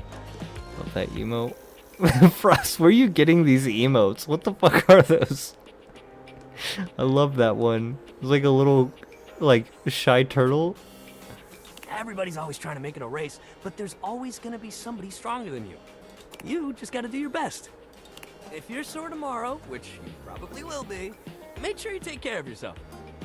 Try soaking in a bath with Epsom salts, or use a heating pad. You can even try a massage if you got a massager or anything like that. And it might sound like the exact opposite of what you need, but trust me, keeping that body moving when you're sore only helps. You lay around and feel sorry for yourself, it just gets worse. What? What are these crazy ass emotes you guys have? But I got something that'll help. Next time, we'll do some yoga. I mean, it'll make you sore too at first, but it'll help you with the rest of the stuff we do. Sounds great. Hell yeah! Love that attitude. See you at the yoga mat. Okay, so next time at the yoga mat. Alright, I've been dreading this, but I think we have one more story to hear from Teddy the teddy bear. Because I'm trying to get all these fucking, apparently there's like a new game plus, so like once I actually finish the game, I can do it again, and when I do it again, I keep all the collectibles I found. So like next playthrough, I don't have to listen to any of Teddy's stories, I could just make him hate me. It's going to be long. Oh, Jesus. But yeah, once I finish this playthrough, I'm going to play some other games, and then eventually I'll return to this game, and I'll do a hate everything run. I missed you more this And I'll time just than be a last fucking time. dick to Who everybody. would've thought that I could love you more? Would you like to hear another story? Yes, please. I hope you're ready. I have a great story for you tonight. Is that like Matrix Pepe the Frog? This is the story of the Star Brothers. Eris and Leo were twin brothers born among the stars. Though born in the same split second, Eris always felt protective of his brother. Leo could be a bit of a hothead, and Eris was kept busy The keeping Yowling him Cat. out of I know, trouble. that is a good one. They were the most rare and beautiful thing. New lives in a race of immortal beings called the Celestials. Actually, I watched a movie about the Celestials recently, and they're kind of pieces of shit. The boys were always together. They were as close as two brothers could be. Money falling They on the knew Pepe? each other's Oh, that makes sense. What is that, Truckter? They trusted each other with every truth and every question. When Eris grabbed the comet's tail with both hands, Leo knew to stand in front of it and play the comet's head like a friendly dog. When the boys were old enough, they were brought before the Council of Elders. The time had come for them to receive the It's greatest my friend gift Aggie with a of their plunger on her head. lifetime. What the fuck? You see, I know you look up at the stars. I know we all marvel at their beauty and their mystery. But the stars look down at us, too. They treasure us. The gang's all here. You think I could date the stars and planets and stuff? Maybe not just yet, buddy.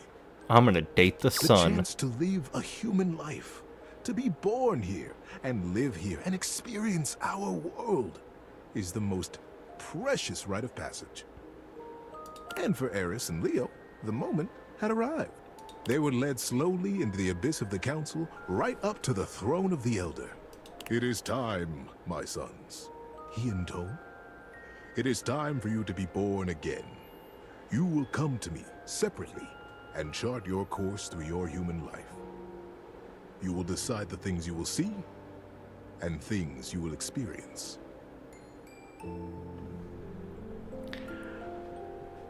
Alright, Teddy's getting a little bit deep here. There's actually there's a spiritual theory, if you're into any kind of that weird, out there kind of spiritual fringe science kind of stuff. But, you know, it has to do with, like, what they call the Akashic Records and all that kind of thing. But basically, there is this idea that everybody, before they are born as a spirit, chooses the life that they are going to live, almost like you're about to, like, customize your run in a video game. And that's kind of reminiscent of this, deciding what you'll see and the things you will experience. And then when you're born as a baby, all of that is wiped. And then when you die and you rejoin the source, you are like, oh shit, yeah, I picked to live that life, you know, I picked that difficulty mode or whatever, you know, because every experience, as unique as it is something that spirit can't have unless they incarnate on Earth and stuff. I'm getting kind of out there, but yeah, there's a lot of, I collect a lot of books on that kind of thing. And when you leave my chamber, you will forget what we have said. Mhm. When you are born on Earth, you will forget your life here, and you will be fully and only human. Yeah. Leo looked from the elder to his brother and bit his lip. That sounds like several anime and JRPGs. What's crazy is this is stuff that was actually first... FF7 with the Mako energy is like that. So, I collect books that were published in, like, 1880 and shit like that, up to 1920, Madame Helena Blavatsky, things like that, The Golden Dawn, Israel Regardie, all these kind of people who were dead long ago who were talking about and studying this stuff before any kind of video games or things like that talked about it too. There's actually tons of spiritual and occult knowledge, symbolism, and ideas sprinkled and peppered throughout all the media that we consume without actually realizing it. The elder smiled kindly. Yes, Leo, you will know him as your brother. But the closeness you feel here will not necessarily go with you. If you choose to have that closeness as humans, it will be up to you when you are old enough to create it in your lifetime. Eris smiled and slipped his hand into Leo's. Don't worry, Leo, he whispered. We'll remember each other, I promise. Each boy went with the elder and planned his life as a human. And when they were reunited in the abyss, they smiled at each other with the impish excitement of what they were about to do. It was the greatest adventure either one of them could have imagined. And they would get to do it together. Are you ready? Asked the elder. The boys caught each other's eyes and smiled. Yes, sir, they said together. Then take a deep breath and close your eyes. When you open your eyes, your journey will have begun. And so, Eris and Leo were born as brothers here among us. Among Us. Among Us, yes. Among Us? They chose to be born in a small town outside the city, where it was dark enough that they could still see the Among stars. Us? Also, very interesting. Here's another little bit of a lore drop for me. When I was a baby, like a toddler, I was apparently obsessed with the night sky. And according to my mom, my first word wasn't mama, it wasn't papa, it was moon. And I would cry until she would take me outside, and I would sit there, and if it was cloudy, I would continue to cry, but I would just stare up at the moon. And I've always felt a really strong connection to it. And that's one of the reasons that I like moths so much, is because they also seem pretty connected to the moon, being nocturnal. I wish I could tell you that they immediately remembered their love and their closeness, but it took them a while. While they were always together, they fought constantly. They questioned why they had been born as brothers. They were so unfamiliar to each other. It felt like whatever one did perfectly irritated the other. The boys were 8 when they started racing each other through the woods. One day, as they were running, chasing each other and pushing each other to go faster and further, Leo realized that he had taken a wrong turn. The trees looked unfamiliar, and the air started to smell strangely open and deep. Just like Clefairy, which is one of my favorite Pokemon. But Eris was hot on his heels, and he couldn't stop. He couldn't be caught, pushing himself forward, blinded by the competition. One of my other favorite Pokemon is Nidoking, which can only be evolved from, guess what? A Moonstone. He didn't notice when the dirt underfoot turned to rock, and when the rock began to thin into a great, high cliff. He pulled himself up short in a panic, but it wasn't quite fast enough, and his momentum carried him bodily over the edge. There's that whole other rabbit hole to do with star seeds. Unfortunately, I need to practice the oboe for a gig tomorrow. I'll be lurking and popping in and out. We'll have fun working that oboe. You always knew I was an alien. It makes sense, right? Time slowed as Leo fell, and he realized in a flash that he was about to die.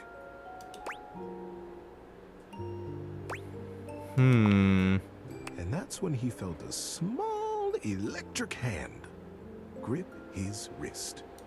Eris pulled them both out of the air, hurling his little body backwards and tumbling both of them onto the rocky path behind the sheer face. Leo felt a small rock slice into his hand, felt the blood pouring out over his arm and Eris. But he was alive. Gulping air, he turned to look back at his brother, Aliens. and they caught each other's eye. Are these all your emotes? She just I need every single meme as an emote. For the first time in their young lives, there was a recognition. What it was, neither of them could have said, but they knew each other then. On the cliffside, sheened in sweat and blood, they became brothers. The years that followed saw them growing ever closer, taking each adventure in stride and together. They were 22 when they decided to learn how to fly. Mine are all memes. Do you have the Shaq making that ooh face? They went up together in small planes, learning to take off, to land, and then to do flips and loop-de-loops. They would laugh as their plane cavorted through the sky and smiled contentedly as the wheels touched back down to Earth. The day the plane went down was a flight like any other. Nothing had gone wrong. There was no great conflagration, but the plane began to fall from the sky. Leo couldn't get the engine to start again, and the landing gear wouldn't respond to Eris smashing the buttons. The plane crashed through trees and grass and came to rest on a green hillside under a cloudless sky. Leo freed himself and tumbled out onto the grass. He dragged his body up the side of the plane to find Eris, unconscious in another seat. Eris, wake up, get up. Eris, get out of the plane. Eris lay still. Eris! Leo breathed, his heart rate slowing. Eris, open your eyes. And still, Eris did not move. Time slowed again. The realization that Eris would not move came slowly. Like a great wave crashing over him, Leo felt the light go out of the sun. Leo brushed the scar on his palm left by the rock at the cliff face. Maybe Eris would feel the old wound and wake. Eris, don't leave me, brother. God damn, this one's actually intense. But Eris was already gone. This is a bedtime story? How you doing, buddy? Need a break? What, right when it gets emotional like this? Let's keep going. It This was is the only many one I'm years actually later, invested and in. Leo still moved in the cloudless fog of that morning. Colors seemed bright and hollow. People spoke to him as though from a long way off, and he jealously guarded his isolation from the world. He still saw his brother everywhere. The way a certain branch swayed as though it had been brushed by a young hand. The way that girl smiled at him. The same mischievous glint in her eye that Eris used to have. It was that girl who began to bring him back to life. She had lost her dog in the park. Frantically, she ran back and forth calling him. Comet! Comet, come back! Leo raised his head from the scar on his palm at her voice, his back against a tree. And then there was Comet, streaking across the grass with his tongue lolling happily. He beelined for Leo's tree. Before he knew it, Leo was on his feet, jumping in front of Comet and playing his head with a laugh and a smile. The girl arrived breathless and grabbed Comet's tail with both hands. No, you don't grab a dog by the tail. Where were you going? She laughed. Thank you. Thank you so much. I'm Celine, by the way. Oh, hi. Hi, Celine. Nice to meet you. I'm Leo. Celine smiled. Hi, Leo. And somewhere in his chest, Leo felt something warm break open. A tiny dam on a great river, and his blood began to move again. Celine and Leo were together from that day. Their love brought them a family, and then more family, and more adventures than they could have remembered. They grew old together. They grew wiser. They held each other when Comet died. They cried together when the fire took their house. They smiled when the sun built them a new one. And when Leo died, he died with a smile on his face. Celine was standing next to him, and his finger now unconsciously and methodically stroked the scar on his palm. In that scar was his holding on to Eris. Not with sadness now, but with fondness. Great love. Leo's last breath was a gentle exhale up into a cloudless sky. And when he opened his eyes again, he was home. Damn. He was in that sky, up among the stars, young and immortal, and standing before the Elder, with his hand clasped in his brother's warm grip. Eris, is it really? It's you! I remember you! I remember this! Oh, wow. Eris laughed out loud and began to jump around excitedly. Oh, Leo! I've been waiting for you. I watched everything. I watched it all. What an adventure you have had! Be like, oh, did you watch the thing with the with the plastic wrap and all the taco dressings? You were there? Leo asked, confused. But no, I remember you weren't there. I know you weren't because I missed you. But I was. I was in your scar. I was in the park that day you met Celine. I sent Comet to you. Don't you see? I was always there. And I wouldn't have missed it. I'm so proud of you. As the Elder looked on smiling, Leo began to cry. The well of love for his brother broke open with gratitude that he was here now. The boys held each other, crying and laughing, and patting each other on the back to make sure the other was real. Leo pulled away from Eris and looked at him squarely. I am so grateful that you saw my life, Eris. But I don't understand. You could have been there with me. We could have done it all together. Why did you leave me, brother? Eris grinned. I never left you. My journey was to die, Leo. Yours was to live. Wow. Right in the feels. Yeah, but sticks with me, that one. Good night, buddy. God damn, that's a hell of a bedtime story. That's the type of story that would leave me, like, laying in bed with, like, my eyes wide open, just, like, thinking about, like, the existential contemplation of life and what it means. Fuck. That was actually a heavy one.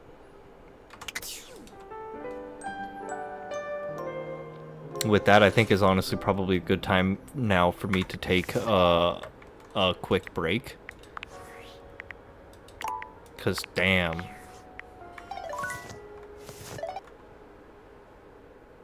That shit was hard. But yeah, I'll be back in a couple minutes here. Probably 7 minutes. Most likely it's usually about 7 minutes. Go contemplate my existence real quick.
Alright, what did I miss here?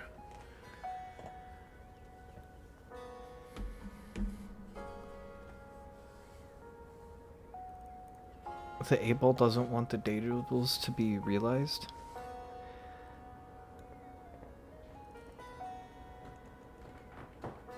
The Magic 8-Ball doesn't want to be the Magic 8-Ball does not want to be dated. Okay.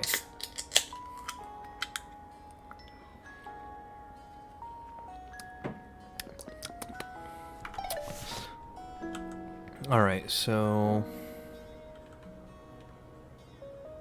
I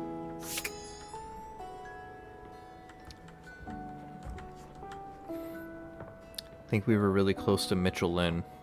We'll see what happens. Hi there. I'm just finishing up my latest round of reviews. Care to have a read? Let's hear about Koa's Fusion Barbecue Joint. Koa's Two Currents.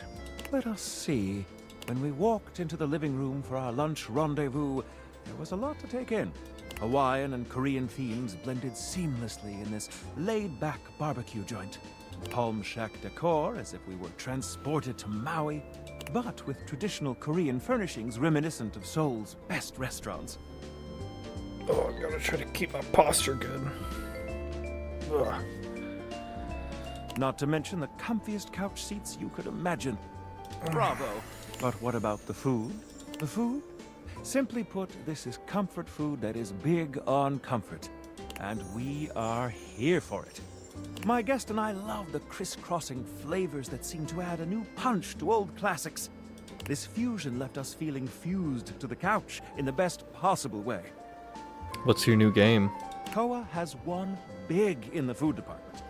In conclusion, if you want a fusion that leaves you feeling like you just toured the world, all without leaving the comfort of your own couch, Koa's Two Currents is our current pick for the best new restaurant in the living room. The only restaurant in the living room. Which review next? Hold Fast? I have not heard of that one yet. I'll have to look into that. How about Freddy's Ice Cream Place? Let me actually Freddy's Yummy Yeti. Put a review on YouTube for later.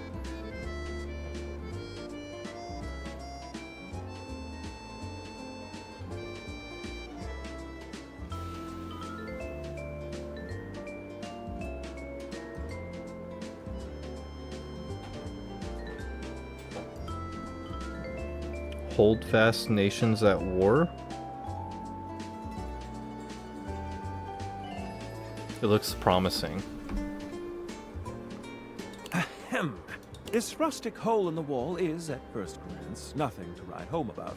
But the frozen exterior belies an inner warmth that brings joy to the soul. From the icicles hanging off the sign to the vintage ice cream box seats, the Yummy Yeti transports one to a magical frozen kingdom reminiscent of a time gone by. Ambiance? 5 stars. But what about the food? While at the Yeti, we devoured 2 absolutely delightful frozen treats. And let me assure you, this isn't the kind of place you go with a full stomach. You'll want a single scoop of one of his unique flavors. And don't forget to save space for his one-of-a-kind, decadent masterpiece, the Every Day is Sunday. Food? 5 stars. Service, of course, can make or break a new restaurant. How was Freddy's? My lovely guest and I were tended to and immediately made to feel right at home. We were never without our host's attention. He saw to it that we treated ourselves to whatever we liked. 5 glowing stars for service. Damn, Mitchell really liked Freddy's. All in all, well, dear friends, I must say that new ice cream joint in town is an absolute accomplishment. All things considered, Freddy Yeti has cracked the code, or should I say, cracked the cone. Oh. Your faithful critic can highly recommend it. Which review next? Let's read Daisuke's sushi shop review. Here's my review Daisuke. for Omakase Daisuke. The headline reads, a traditional triumph. From the exquisitely understated decor to the traditional greetings at the door, Omakase Daisuke hits every single mark of a great sushi restaurant. Ambiance, menu selection, food quality, and value are of the highest grade. The at first glance hideous presentation belies sushi of the highest caliber. I've truly never tasted its equal. My guest and I enjoyed a wonderful and, dare I say, romantic dinner for two. And I can recommend this restaurant without a shred of hesitation. Omakase Daisuke receives 5 out of 5 stars. This new kid on the block is here to stay. Now we come to the most important review of them all. The review about us? Our reviews of one another. Ooh. So, what do you think of me?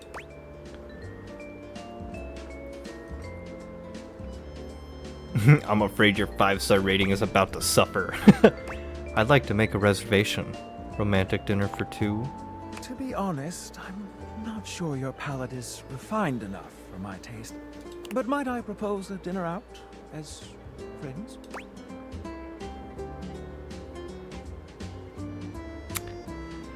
God damn it. It was because I fucked up on one of the fucking quizzes about Daisuke early on. I was wrong about sushi. I didn't know much about sushi.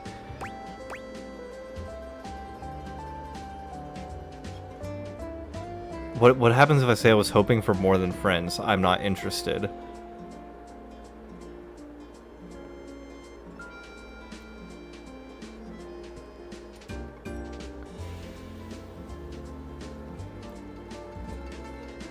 Would this make him hate me? Love me, damn it. Dare reject my offer? Not before I reject you first. Consider yourself negatively reviewed. Fuck. You've yucked my yum.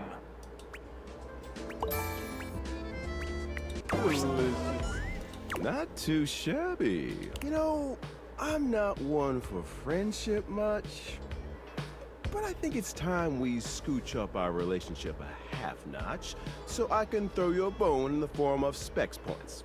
We compadres now, you hear? What? We already had the love ending, Reggie. Oh my god.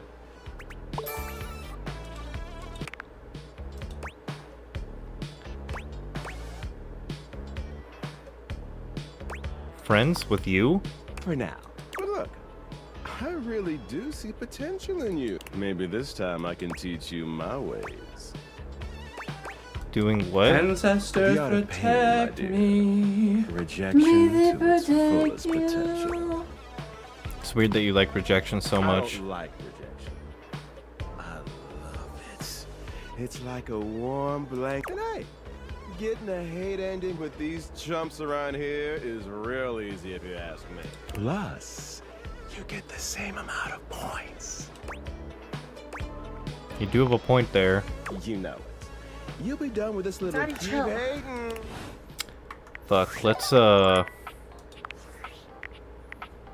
Fuck, man. God damn it.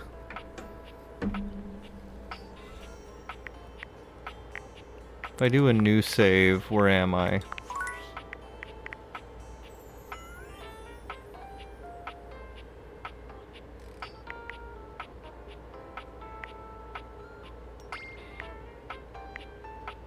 "20 minutes of lost time." But the same day?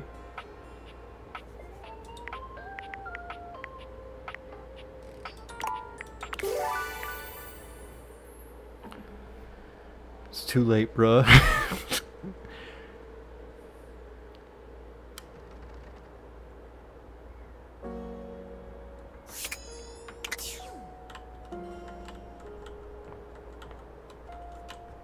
I think we already got the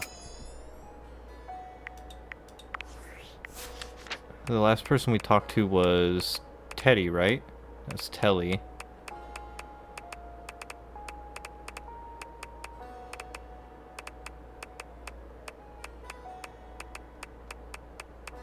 Where was Teddy at? Fuck.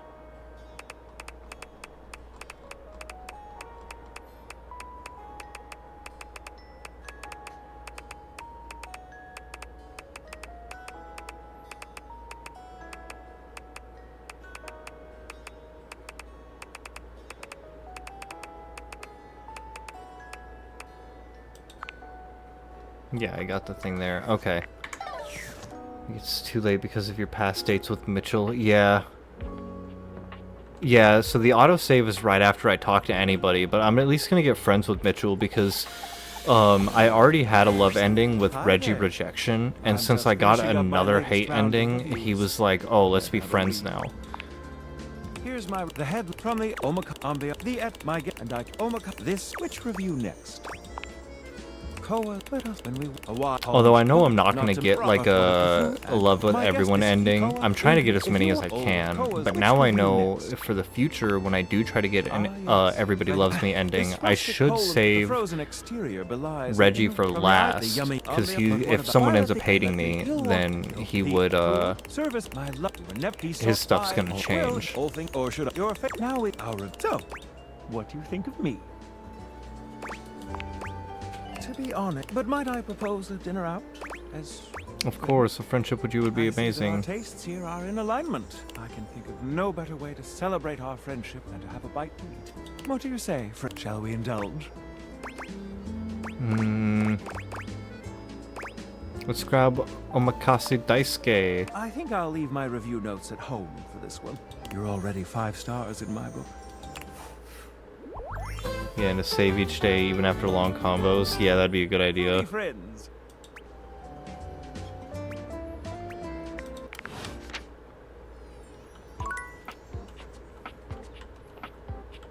Alright, who's next? Maybe Hoove?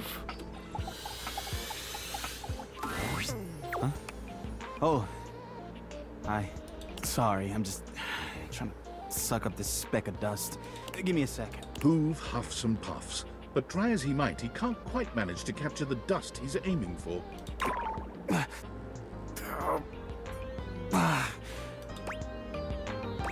You got this. You know what? Forget it. My suction is no good anymore. I have no room for it anyway. So, what's up?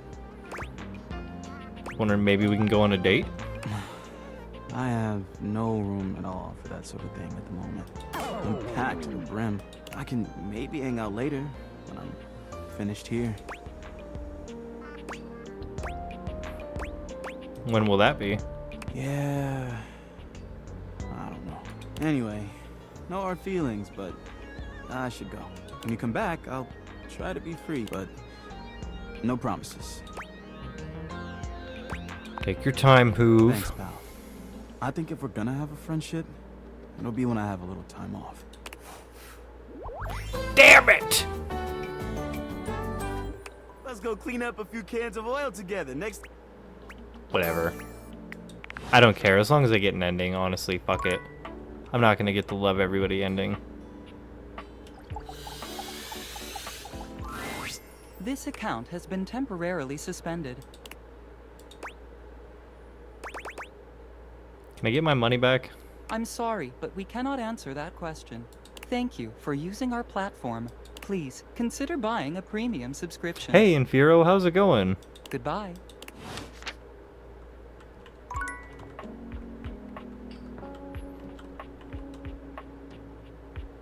We should talk to the Hanks.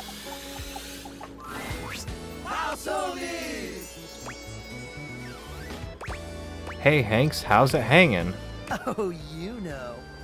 Low and to the left. Sick. Sick.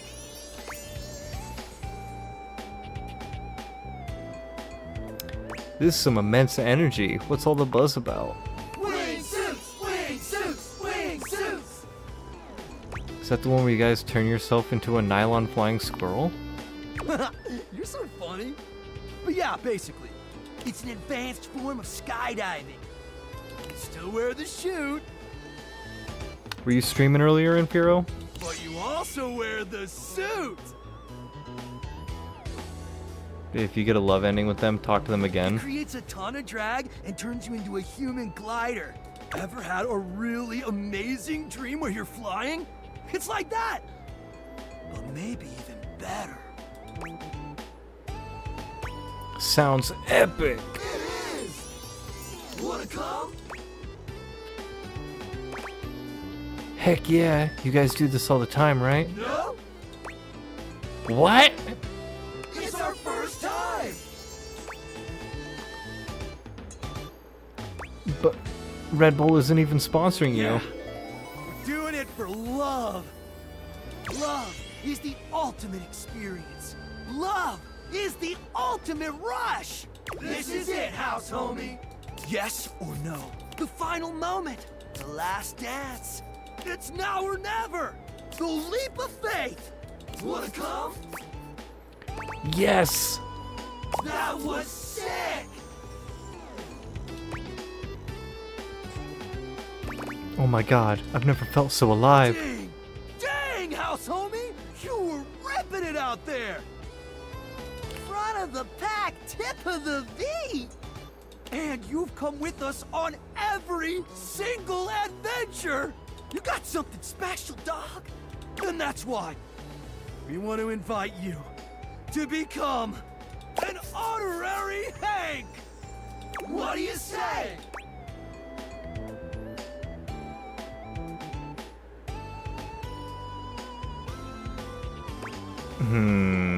How am I doing? I'm doing good. Work kind of kicked my ass today, but streaming makes me feel better. Get real with me. Is this real love, or are we just yelling stuff? I was thinking the same thing. Thinking? Well, I mean, yeah. Why are we like this? Cause it's sick, bruh. I know, it's sick, bruh. But lots of things are sick, bruh. Like what? A fulfilling career, a supportive partner, children, financial stability, self-betterment, philanthropy, travel, education, downtime, love. Whoa. I never really considered those things as epic. I'm confused. I'm scared. Help us. What do you think, house homie? Me? Yeah, you. What would you guys do if you didn't have extreme sports? Wow. I've never really thought about it. Yeah, work kicked my ass too. Like, I was like, oh man, I almost didn't stream. I was like, almost like, man, I just want to go to sleep. You know what would make you feel better, Andy? Extreme sports, bruh. No, what? I didn't know how to be much of anything else. What was the question? I have no idea. I just kind of fell into this. I want to be a dad. What? Yeah. I want to be a father. Always have. I didn't know that. Bro, my mind is blown. Yeah. Started flying with you guys and just kind of took over my Go come up, let daddy hold you. Wait. You gave up your dream for us? I mean, I didn't give it up. chill. I'm still young. Probably snap my back with your big old bear hugs. Well, sure, bro, but you definitely back. Eyes would be popping out of my head like a cartoon. And you may be young, but you're no spring chicken. Hey, I'm just being real, bro. Plus, last I checked, you need a partner to become a dad. Not always, bro. I love single moms, but it helps. At least you get started. Guys, don't worry about it. You can still be you, just with another you to look after. And for sure, the little one would have the 4 gnarliest uncles of all time. Heck yeah. You guys really think I should go for it? I'm about to get Hank number 5 pregnant. Totally. What a profound breakthrough. Yup. It's all because of you, house homie. Thanks for sharing with us, Hank 5. It's really deepened our bond, which totally makes us a better squad. Even if you take some time to meet your special someone. And who knows? Maybe I already have.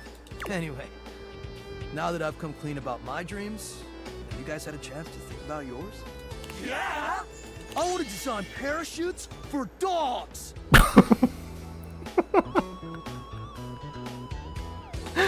write the great American novel. I want to do brain surgery. Licensed, of course. I want to change my name to Kevin. Just kidding. I would never. 'Cause we're the Hanks. God, I love these guys. At first, the first time I talked to him, I was like, what the fuck? But like, I've just grown to love him. So, what do you say, house homie? Want to help make our dreams come true? Easy. After all, it was you who brought out this part of me. Part of me that's been secretly longing for this for ages. Longing for you. How about it? Yes, Hanks, yes. I love you too. No way! Unreal! This is the best day ever! Yeah. Yeah. I don't know, that one guy, Hank, is sus. Anytime, gorgeous. Did he say we respect our women anytime?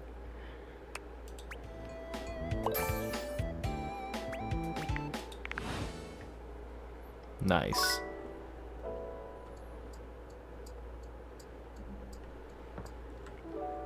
How should we end the day off?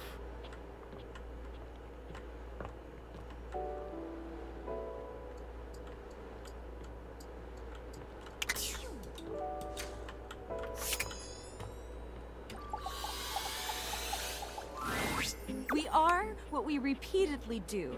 Excellence, therefore, is not an act, but a habit. Aristotle.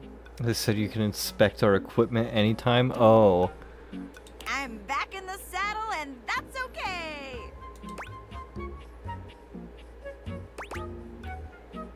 Aristotle really knew his shit. He did. That's why they paid him the big bucks to say that stuff. That's besides the point. My date with Shelly was awful. It was a complete disaster. She wouldn't stop crying at dinner. She kept talking about how I was her last chance at happiness, and that if we didn't hold on to each other, we'd both be old and alone. Oh my god. She had a babe like you on a date and cried the whole time? She definitely cried the whole time.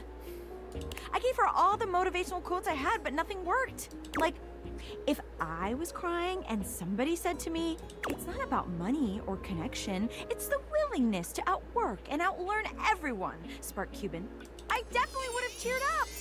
But I guess we can't all be me. So, Shelly, not the one. But hey, I managed to get another date lined up on my way back here. And it was like a totally real and spontaneous connection. Not at all, because he was, like, around.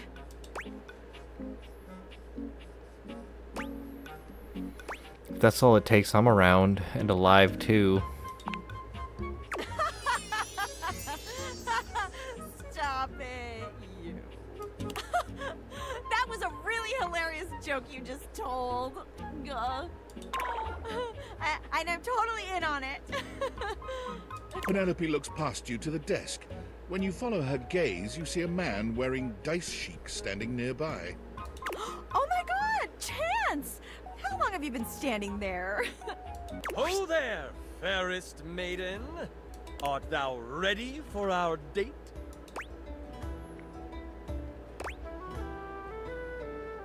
You better treat her right. How else does one treat a maiden? Never fear, she is in good hands. Yeah, this is gonna be a good date. What the fuck she means round like me, baby? Oh my gosh. He was around. He was a round dice. This is a date? Do you not want to date me? No, I do. Oh my god. Oh my god. Let's see. Love any modifier with a human. And he rolls a small die, seemingly thrilled with the result. That's actually the voice actor for the Dungeon Master is Matthew Mercer of Critical Role, the most famous Dungeon Master probably alive and on this planet right now. Okay. It's definitely a date. Let's go. There! See? A real date. Not just me dating a guy out of pure convenience. This is gonna be the one. I can tell. Oh yeah, definitely. I rolled a 19 on my charisma check. This is gonna be truly excellent. Drop a smoke bomb and escape. Help! You leave them to it. Matt Mercer is great. I got a hate ending with the other dungeon master from Dimension 20. Brandon Lee Mulligan. He's this where the fuck am I? He plays this character, which is the personification of board games. But I cheated twice, and so at the end when he rolled to see how he felt about me, he hates me. And he called me a motherfucker. Nightmare looks both pleasant and horrifying tonight. A strange mix of the way you once knew her and the way she's grown to look to you now. Hello, my dear. You're not gonna scare me again, are you? No, not yet, anyway. I did some thinking, and I had a little realization. I thought I was losing my touch, that I couldn't scare you now that you knew me better. Fear of the unknown is cured by knowing, after all. But then I put it all together. Familiarity brings a whole new sort of fear to the table. After all, when you have something to lose, when you think you know someone, oh, it makes me shiver just to think of it. What are you saying? You're going to make me spell it out? Nightmare's formless cheeks manage a cute flush. Somehow. It's been fun getting to know you lately. And if I can be a little bold, you're cute when you're scared, you know? The way your body trembles, the frenzied beat of your panicked heart. Sometimes I scare you just to hear you scream. I thought you knowing me was the beginning of the end. But maybe it's the beginning of... Nightmare has the hots for me in real life because, like, lately I've been having like 2-3 nightmares at night. Like, and I wake up almost every single night to drink chocolate milk and eat Oreos just to try to calm down. A relationship? Yes, to be precise. This person is a nightmare. This is not a dungeon master. The dungeon master is the board games. I want to be with you. I like you. Like, really like you. I just want to scare you forever. I like you too. Hearing you say it back, it's a little scary, but I love scary things. I can't see you every night, but when I do, I promise it's going to be special. Maybe I scare the daylights out of you. Or maybe I give you a little sprinkle of sweetness. You never know what you're going to get, but when it's done, just before you wake, it'll be just me and you.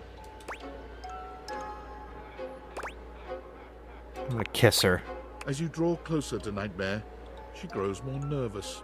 Strawberry milk, not chocolate milk, dum-dum. Oh, shit, you're right. She seems to read your intent well enough, bending down to meet you despite her clear nervousness. Kissing her is strange and wonderful. You can't make out a pair of human lips, but somewhere in the darkness your lips find her, and she lets out a sigh that warms you and sends a slight shiver down your spine. You keep that up, and you're going to turn this into a very different sort of dream. Oh. But that's for another night. I won't scare you tonight. I just want to enjoy my time with you. But no promises for next time.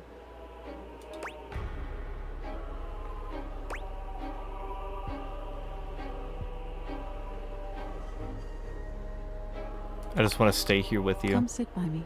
The two of you sit side by side, looking out into a nightscape of stars in the walls of your room. You never imagined you could feel so at peace with the source of your nightmares, but here you are, and you've never been happier. Oh, yeah.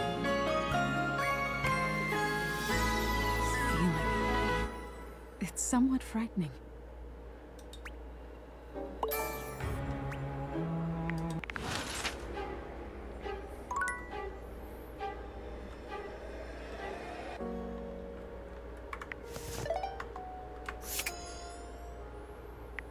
Alright, we should maybe do some secret hunting here for a minute.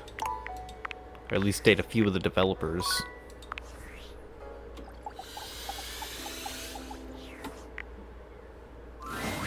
I had a feeling you'd be back.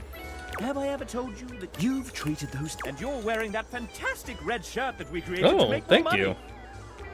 I mean fun. But enough about you. Would you like to play our little developer dating game? I'm ready. All right. We have an awful lot of lovely people who are dying to get to know you. You've been all up in their business this whole time, but now you get to really find out about them. Do you want to know the general rules?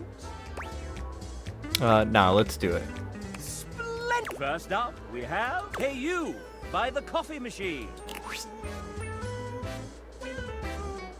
Debs here is part of our amazing Didn't I already meet team Debs? of 2D artists.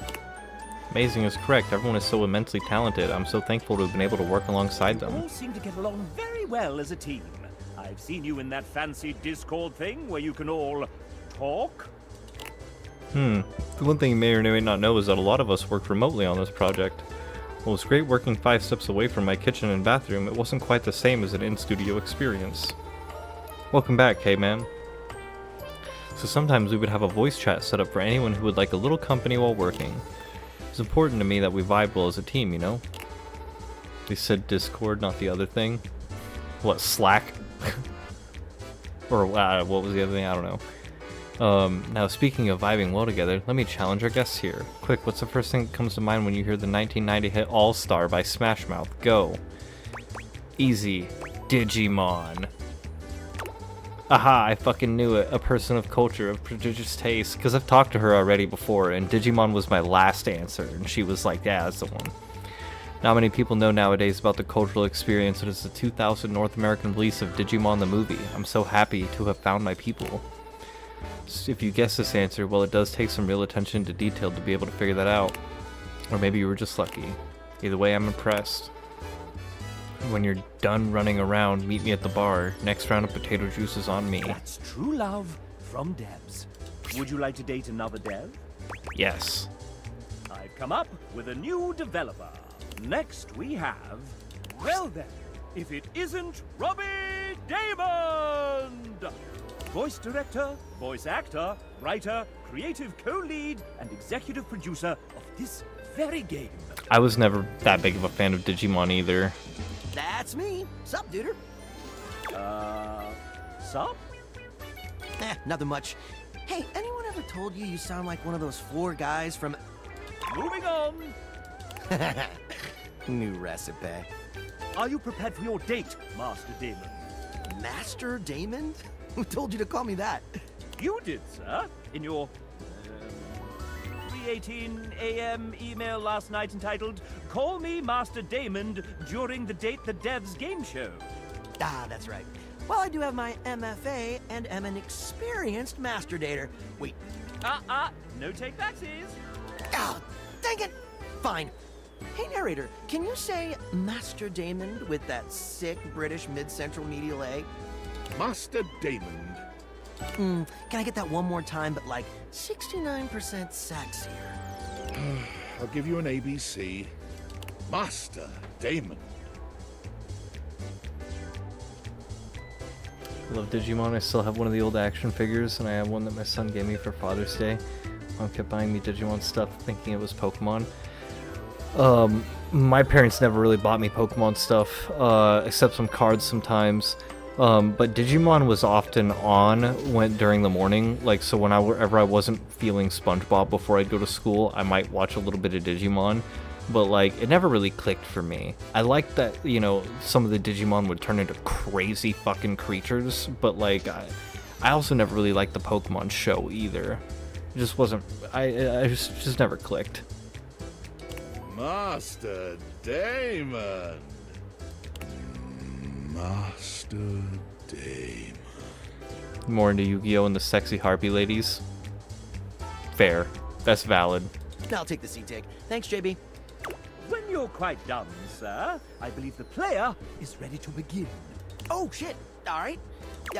Well, Megan gave me a hall pass for this, so let's make it good. Fire away, you sexy little cipher, you.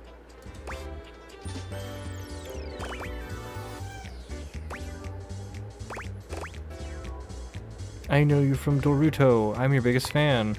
Boruto, huh? Oh, cool. I mean, it does get better after the time skip. It's just, I play like 1,000 roles. You know what? Never mind. I love that you love that show. Can I sign something for you? Nice to see you two bonding a bit, but it's time to up the ante for our player.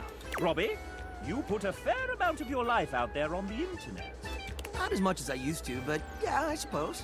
How about we give them a little quiz about you? Yeah, I don't know. It seems like a pretty played-out mechanic for a date. But you're writing this, sir. Meta. I like it. I dated this dev before the first time before I lost like 45 minutes of progress. Of course, Master Damon. 69% sexier? Master Damon. Nice.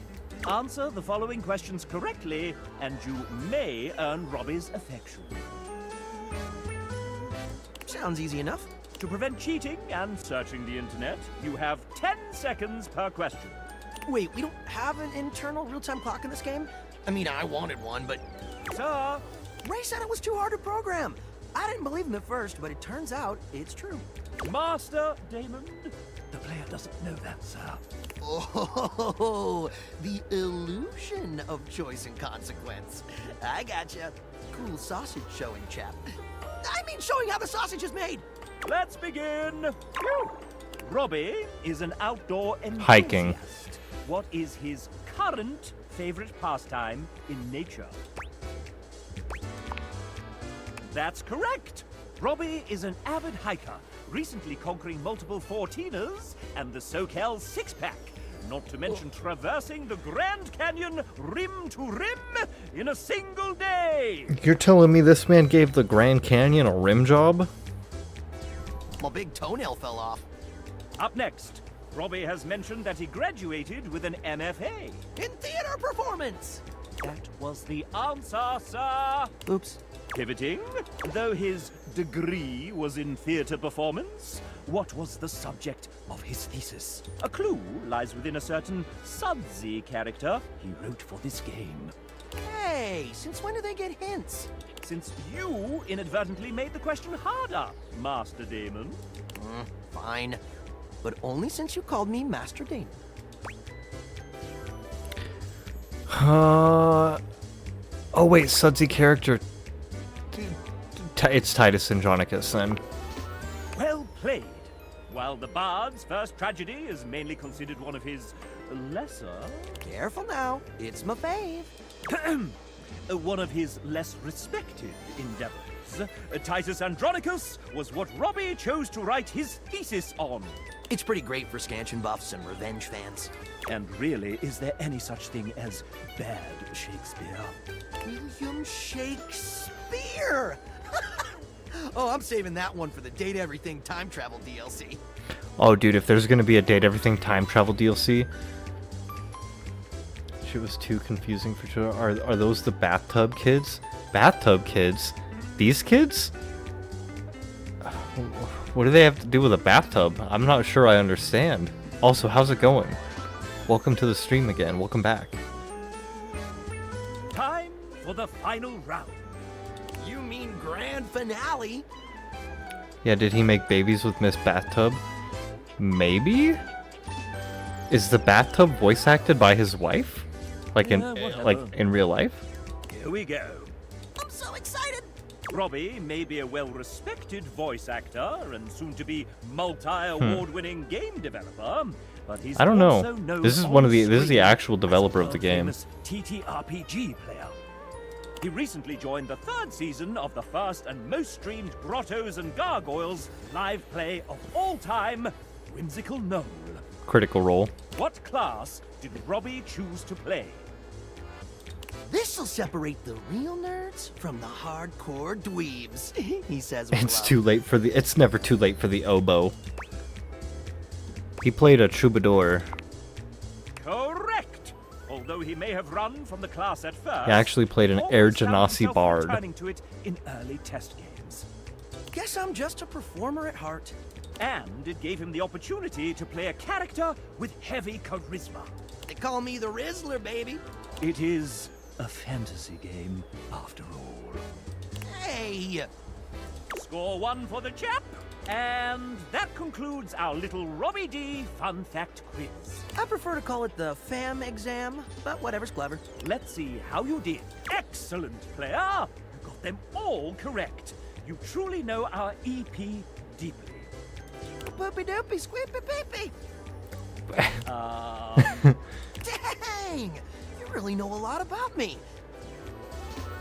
And I'm gonna know a lot about you after I check through your playthrough metadata.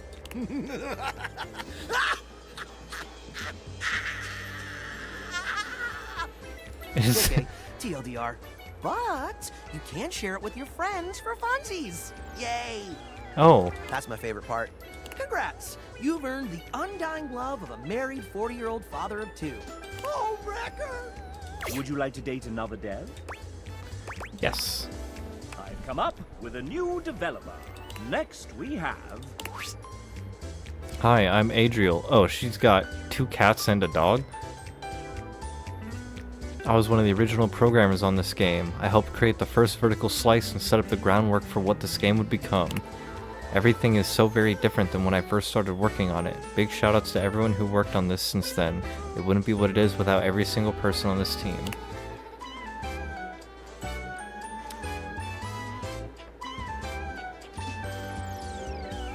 Are you guys talking about the Minecraft?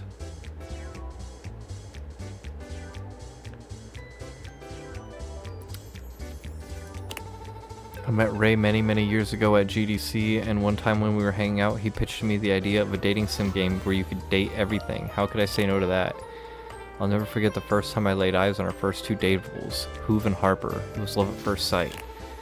I was absolutely smitten with both of them, and while I've also fallen in love with every character created since then, nothing will ever match what I felt towards my first 2 loves. Hoove and Harper were the first? Alright, good night, Coffee. Good night, Unis.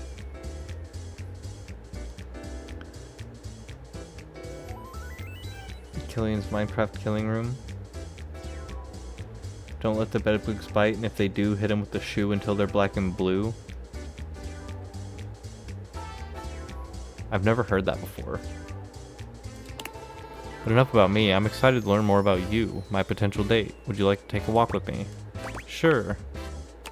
There's a few new places that have opened up nearby that I'd be interested in checking out. Looks like there's a new electronic shop, a petting zoo, and a hardware store. You,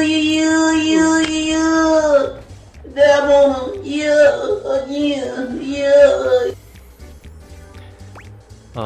Who do you think? It's a petting zoo? Because she's got pets all over her? But the programmer? Because she's got graphics cards, you know? Nice dabbing skills. I have a dab emote too from when I did it once, but like then I kind of redid my setup, so now I'm a little too close to the wall here to like really throw it in. I love petting animals. Right? I love goats so much. Maybe there's rabbits and chickens and sheep? Yeah. There's that dab emote. Can't wait to see what animals are there and give every single one of them a pat on their sweet little Adriel heads. is so very much in love with you. Would you like to date another dev? Alright, one more dev. I've come up with a new developer. Next we have... It's Jonathan, one of our writers! Hello, aside from writing, you may know me from the many actual plays that I participate in. There's a reason I tend to be behind the DM's chair 90% of the time, and it all started with a single character. As you know, what character was the biggest influence in my life as a writer and role player? Drizdo Erden. Let's go! Let's go! Bingo. Driz sparked my joy of reading and world building. I began to DM as a means to give players the same excitement I felt reading the Driz novels. Role-playing? Jonathan loves it! Would you like to date another dev? Yes. I've come up with a new developer. Next we have... Why, it's Devin! A writer and one of the main people who set us on the path to getting this game funded. Made a giant mob farm in the sky. It's like a giant monolith in the distance from my base. Foreboding. Hi there, I'm Devin, a writer for some of the Datables. Mostly Beverly is my gal. I love history, which you may pick up on upon meeting those characters, so I'm going to give you a little history quiz. Oh. Which of these is the true name of the Queen of Egypt, famed for her beauty, cunning, and relationships with Julius Caesar and Mark Antony? Watch your profanity. Watch your profanity. Oh shit. What is Cleopatra's actual name?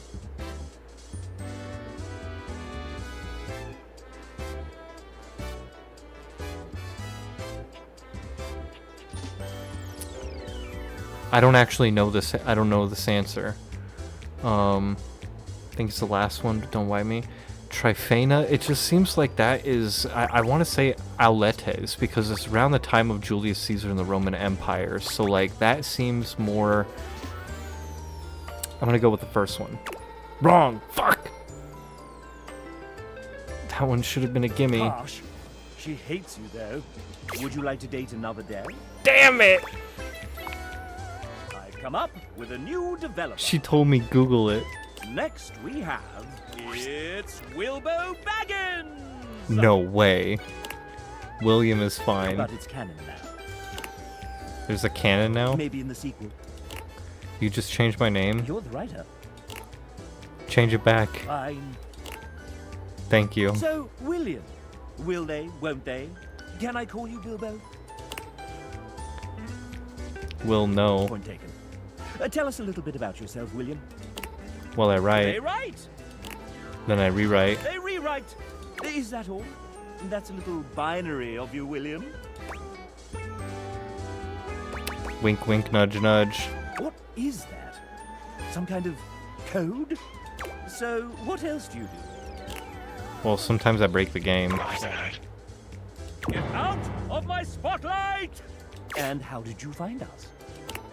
Screenshot of a Twitter post posted in a Discord, then a Zoom interview in a hotel lobby at 5 a.m. in the snow, the usual. And how have you found us since? I was about a month from giving up on games when I got this gig. That was my first big thing, and it wasn't perfect, and at times I thought I'd completely screwed it up. But everyone has been so patient, so kind, and it's given me the chance to write a bunch of characters I adore, and to see them given light, color, breadth, and the sound by other artists I can only marvel at. It was the middle answer? I would have never guessed the middle answer. So I suppose I found everyone rather wonderful. Well, isn't that sweet? And you know... And unfortunately, that's time. Oh, sorry. So, now you know. But the question remains, will they or won't they? Now, how would you like to determine the eligibility of your would-be suitor, dear William? Sorry, I'm gonna be a little annoying. Classic. For the frustrated, I wonder if there were any clues left behind somewhere. I don't know how to read binary.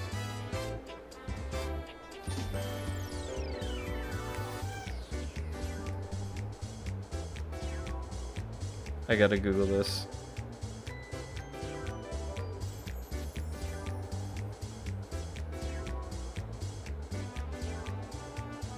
Binary translator.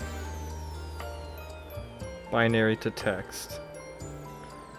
Alright, binary, 01001100 01101111 01110110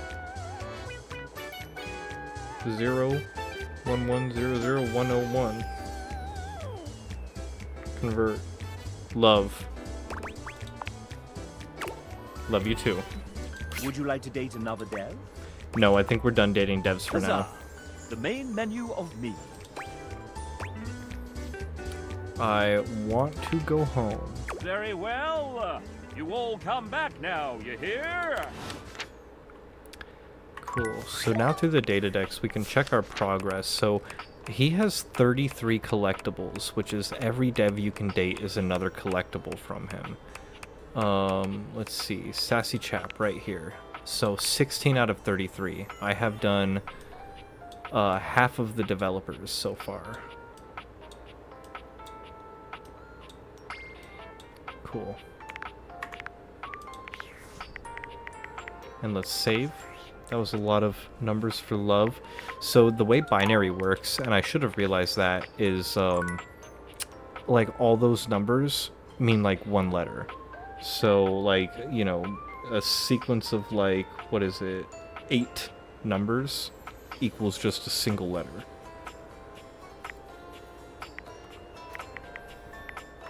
Alright, now who else should we talk to? Let's talk to Michael Transaction. Oh, wait. We gotta come at this with a plan of attack. Also, I'm gonna turn my AC on because it's getting really hot in here.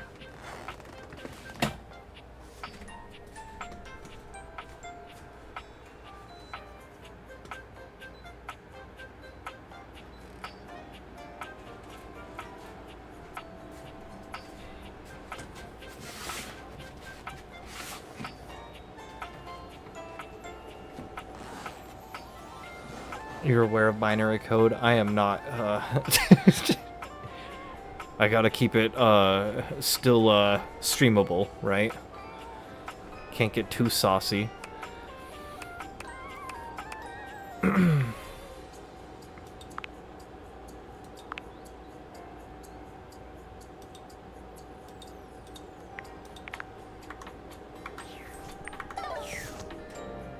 All right, so. Boop, boop, boop, boop. Let's talk to the shelf. Shelley's endless energy doesn't seem to have lessened any today. When you see her, she's clutching a duster a bit too tightly. Oh my god, look who it is! I was just thinking about you and here you are!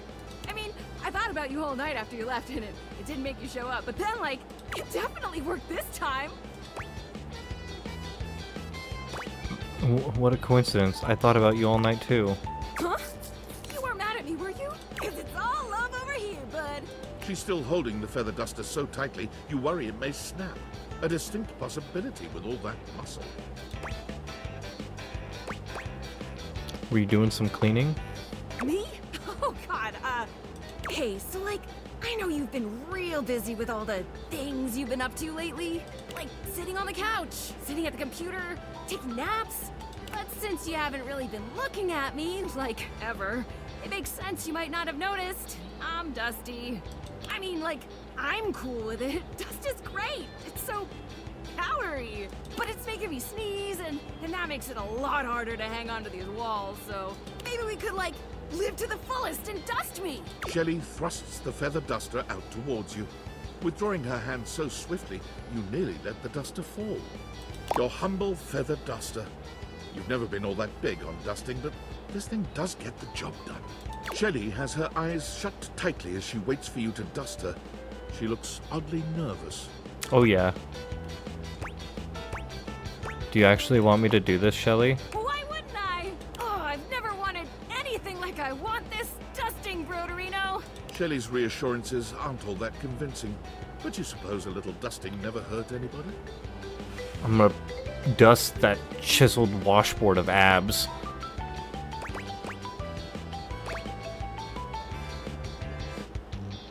Dust thoroughly. Shelley winces when the duster makes contact with her, and once or twice she looks as if she wants to complain, but eventually she relaxes under the duster's touch. She actually seems pretty pleased with your work. You try to hand the duster back to her, but she shakes her head. You keep it. Wow, look at us, huh? You actually talked to me, and now you've actually cleaned me.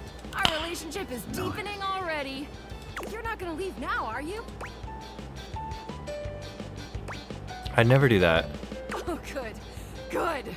Look, buddy, pal, Boo-Boo Bear. Don't call me Boo Boo Bear. You're a human being and not a shelf, so like, I don't know if you can understand the kind of stuff I deal with. And that's okay. Nobody understands the pressure of being a shelf. Personally, I love being so unique that nobody gets me. Imagine if I was one of those people who had tons of friends who supported them. Where would I be then? Happier? Happier? Hardly! With abs like those, she can call me whatever she wants. You think just because people believe in me and support me, I'd suddenly shake off the fear of falling? Wow, I'd like to get a taste of some of that positive thinking for myself. Tell you what, pal. Why don't I show you just what kind of life I live? Next time you come back, I'll give you a day in the life of a shelf.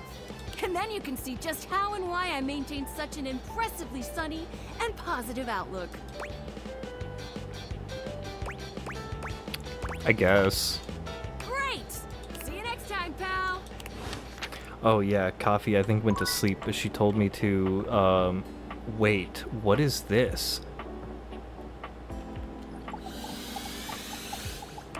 Oh, that's the shelf again, I think. The Hanks.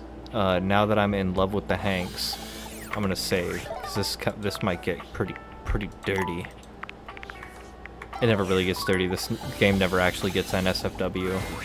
You're here! My loves. We missed you. Yeah, we've been thinking about what gnarly adventures to go on next. They use a duster. Refrigerator riding, trapdoor diving, submersible exploring. No, not that. We're not doing that. Whoa, dark, bro. The possibilities are endless. Do you have any ideas?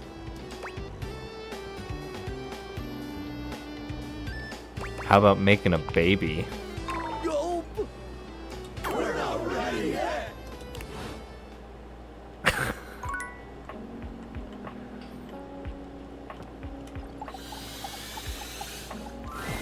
Once again, Mikey is on his phone when you see him, but he seems even more upset than the last time. The call does not appear to be going his way. I've already been doing my best. You're adjusting the drop rates again? Just because of some whales who think that they own them. No, you listen to me. You listen to me! The moment Mikey notices you, his energy changes. That air of boyish charm comes right back up. We've got a customer here. Yes, I'll call you back later. Have a nice Valdivian day, and keep your... Just like the last time, he stares down at his phone with a numb expression.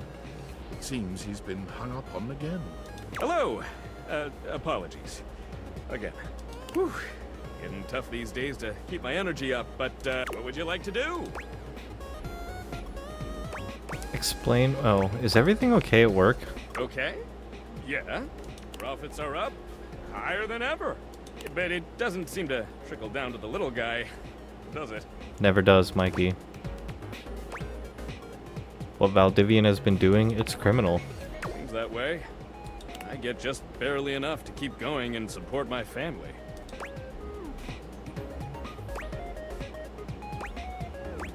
Can you pull your way out of this? I wish, but I don't even make as much money as you do. Look, I didn't ask to be a microtransaction, just like you didn't ask to be born a human. But it's what I am, and it's what I do well. If it keeps my kids safe and happy, then I'll do it. I appreciate the check-ins, I really do, but I gotta get back to work.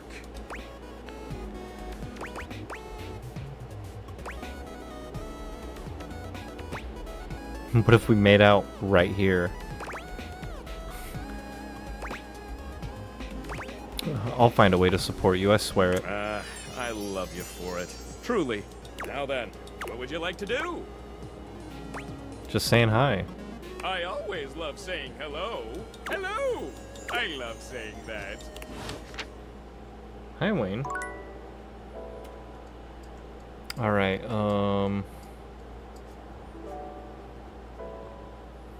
we could force a nightmare encounter. We got one more use. What else was I gonna use that last use on? We'll do a nightmare encounter. We'll talk to the coffee. It's my favorite customer. What can I get for you today? I'll have an affogato. Okay, no problem. One affogato? Order up. Kofi flies into action, assembling your drink order with speed and skill. All right, here we go. One affogato. Enjoy. Is there anything you'd like to know about the affogato? Why is it called an affogato? Well, For fun coffee, the name certainly backs it up. In Italian, they call it affogato al caffè, which literally means drowned in coffee. So, affogato means drowned. That's the way it's made after all. Drown it in espresso. Sounds like a delicious drowning. Don't get lost in it. We'll see you next time.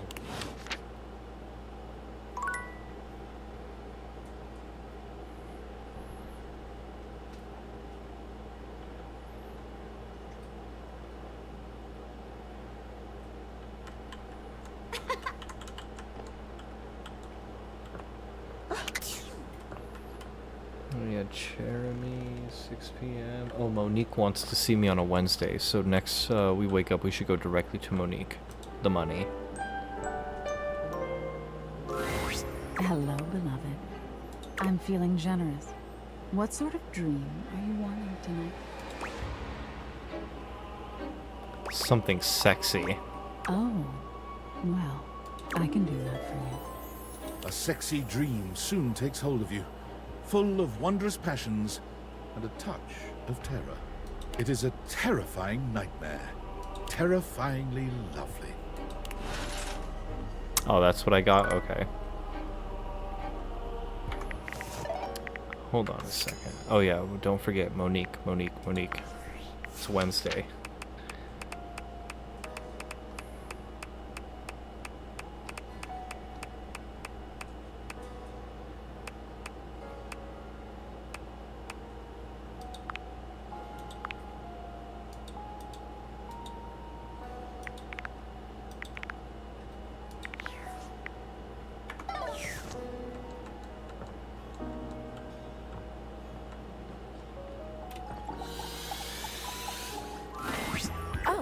Hello.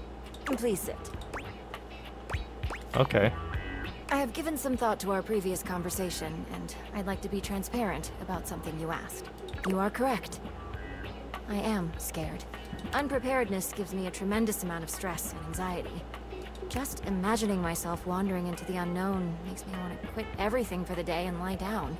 I hope you understand. Yeah, I do. Duly noted. But in order for me to take risks and venture, I need to know if I can trust you, and trust your decisions. I will be conducting an interview now. An interview? Let us begin. The stakes of this interview is our relationship status, nothing more. Those are high stakes. We begin. A game you really want releases, but you have already used up your personal spending budget. What do you do?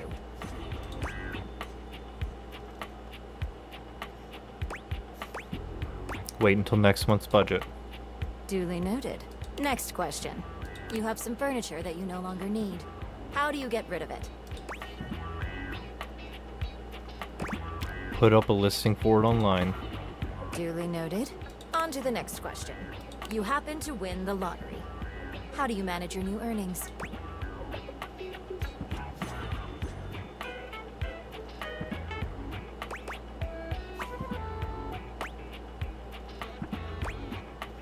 Pay off my debts and invest the rest. Well, no, investments are risky. I'm gonna pay off my debts and keep it in my savings. I see. Let us continue. Give the furniture to Andy. Suddenly, you are laid off from your job. What do you do? Burn my boss's house down.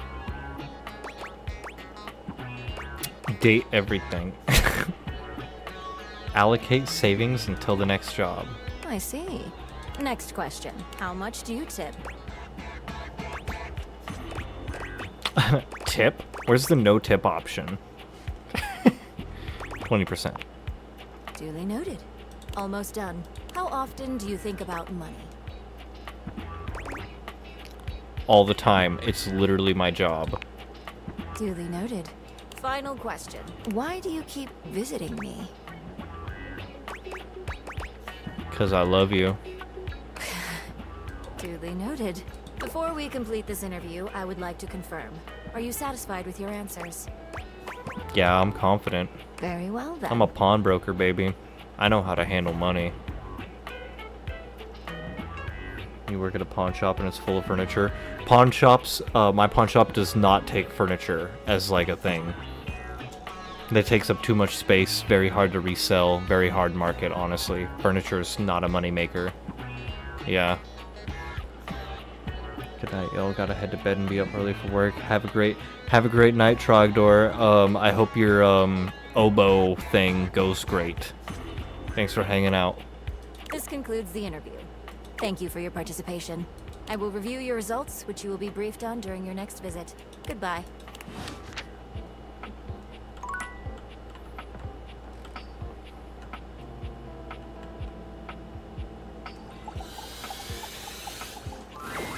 Well, if it isn't my dear friend, how go your various quests? Things are good. Well, that's great to hear. And I hope you've been putting that lovely personality to your advantage. I think I have. I am, of course, talking about your specs points. It's critically important that you master these if you want to be successful around the house. You've got to up your numbers by talking to as many objects as you can.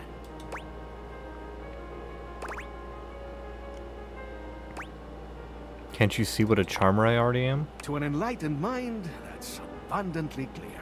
Smarts 55. Wait, did you just pass the speech check? Of course, I always do. You do not think I'd sing the praises of an art I hadn't mastered myself, do you?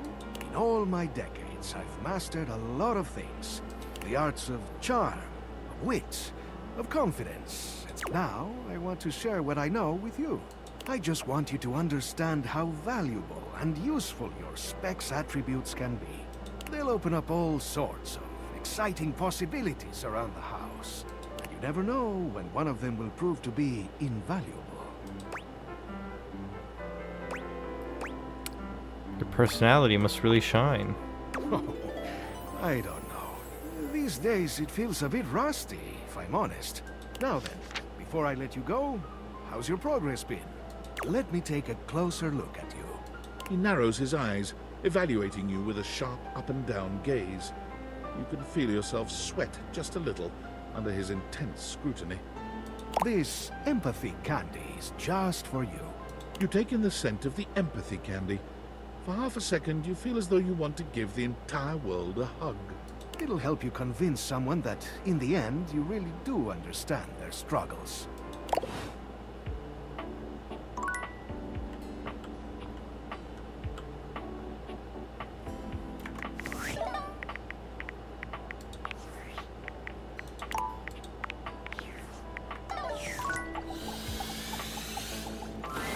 Dunk is in the middle of a downward dog pose, showing off surprising flexibility for someone with a physique as rugged as his. When he sees you, he straightens up and waves, but not before you've gotten a good long look at him, in a rather compromising position. Downward fucking dog. Hey, hey, there's my favorite new workout buddy. Ready to try some yoga? I love yoga. Oh man, yes! I'd love to hear that. Yoga is I've never done yoga in my whole when I first life. started doing it, I should, because I'm always sore and I stretch a lot.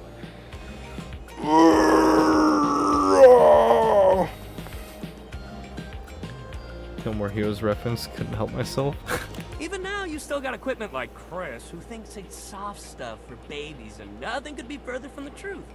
But also, like, who cares if it's soft or not? Real strength comes from not caring about other people's opinions. We're gonna get our yoga on, and nobody's gonna tell us we can't. As if on cue, another household object appears in your periphery, perhaps to tell you you can't. What up, what up, what up? Dunk's normally unflappable smile grows slightly rigid. Ah, Shelly, hey, we were just about to... Do some yoga? Yeah, I heard. Shelley throws her muscled arms around the two of you, bringing you in for an uncomfortable group hug. She's squeezing far too tight, evidently unaware of just how strong she is. But like, why do yoga when you could lift? Do you know how good at hugging you can be when you lift? Oh yeah, I forgot, Angry's one of my mods, so he can allow that.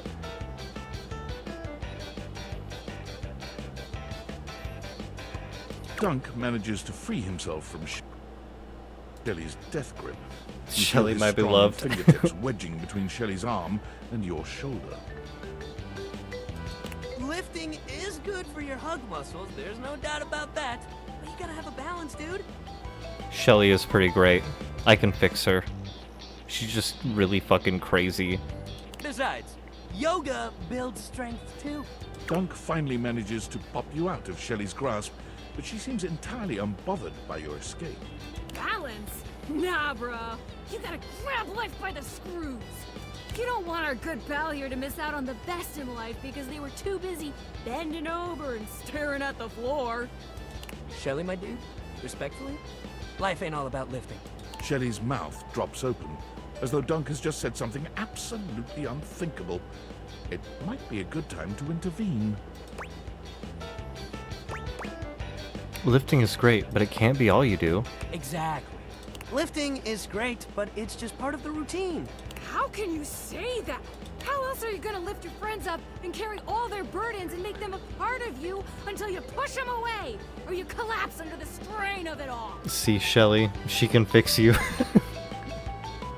Why, that's no way to live at all. Look, we all got our priorities. It's great that you want to do that for your friends. But what kind of world would this be if we all did Shelly's job? I'm not sure. This seems to break something in Shelly. She wanders away, muttering to herself. What if everyone did Shelly's job? So many muscles. Dunk exhales, placing his hands on his hips as he takes a moment to recenter himself. Calm. Okay, yoga time. So first of all, how do you feel about yoga? You ever do it before? I love yoga. Yes, love to hear that. All right, let's get into it. Where did he get those? How about we start with a nice down dog pose? You mean like this? You bend down into a decent downward-facing dog pose, keeping your feet shoulder-width apart and placing your hands palms down on the mat ahead of you. Your body forms a graceful triangle shape. Dunk is elated to see your excellent posture. Yeah, that's it. You're killing it. Now, see if you can lift your leg up behind you so you're in a kind of standing split. Dunk lifts one leg from the ground until it's parallel with his arms, continuing even beyond that until he's in a proper split. He's surprisingly flexible for such a big guy. Pull a perfect split. Whoa, yeah! See? You've already got such a solid base. Dunk leads you through several poses, encouraging you and guiding you wherever you may need. He's an excellent instructor, always considering your body's limitations as he takes you into your next position. By the time you're done, the two of you have worked up a good sweat. There's almost a sort of intimacy to the whole thing. You can't really remember the last time you did something like this with someone else. This is great. You're doing real good. Why don't we cool down with a nice cross-legged sit here? Dunk motions to you to take a seat across from him on the mat. As you take your place on the floor, you find that for once, his boundless energy has simmered down just a bit.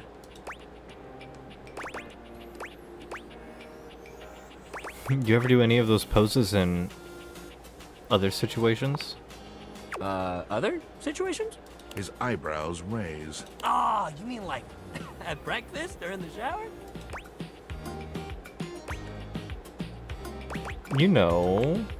Dunk's eyebrows only raise further. I'm talking about sex. Oh, yeah, I know what that is. He waggles his eyebrows at you, giving you a grin so broad you can practically hear a cartoon sparkle sound effect as he reveals rows of perfect teeth. Yeah, I respect the yoga, you know. But some of them definitely have their uses in the bedroom. Or in the locker room, under the bleachers. Maybe when we're done with our little circuit here, I'll show you. I'd like that. Me too. Sex rules. Dunk breathes in deeply, in and out, seeming to relax further for just a moment. And then he's clapping his hands together and back to his usual energetic self. Great workout today, man. Really, you killed it. Next time, we're gonna do some good old-fashioned sports. I'll even let you choose the ball. Sounds fun. Hell yeah, that's the attitude. Alright, oh, the trophies. I haven't talked to the trophies very much. He wasn't ready for you find today? Stepford polishing his well-muscled arm vigorously. He appears to be muttering to himself. Hey, Stepford, what's up? Oh, hey. Sorry, I'm just trying to get this spot out. Not sure if you've noticed, but I've gotten a bit, bronze lately.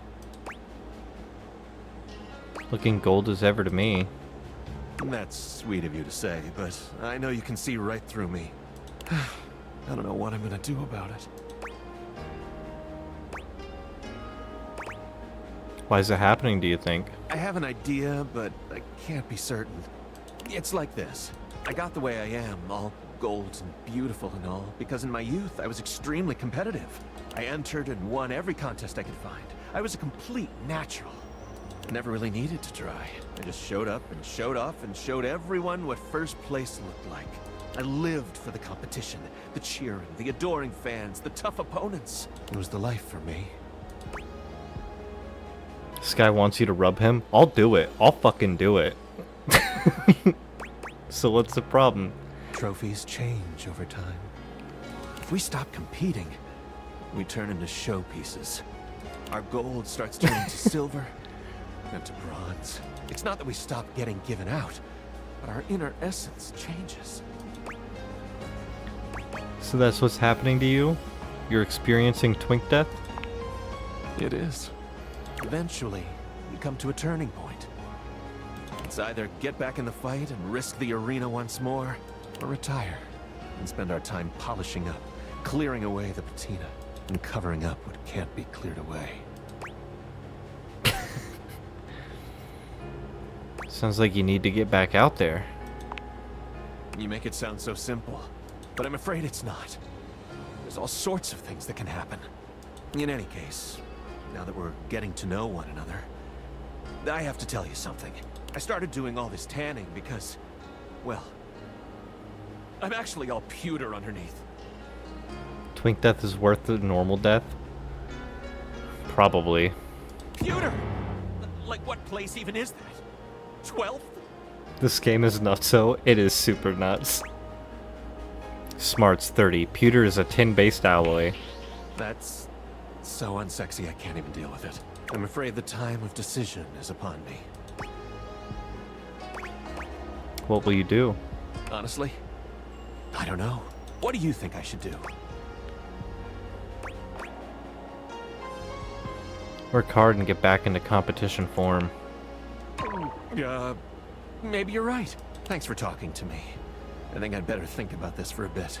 It's not an easy decision. Fake ass Pewter Twink. If I compete again, I could get hurt or even lose. And I don't think I could bear that. Come see me again sometime soon, okay? See you around.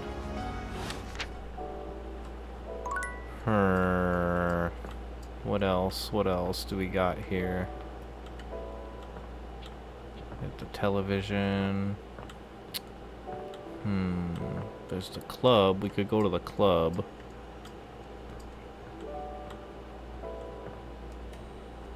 I feel like there was someone else I was wanting to talk to.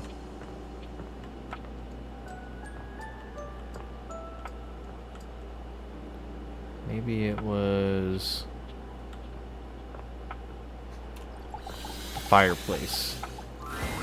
Hey, good timing, Emperor Nostradamus. It's time for your last lesson. Sounds good. I've taken you through the different stages of the pickup, from breaking the ice to building a friendship. Now, it's all about learning how to navigate taking the next step from friend to lover. But before that, there's something I want to ask you, and your answer determines where we go from here. Why have you been coming to me for lessons all this time?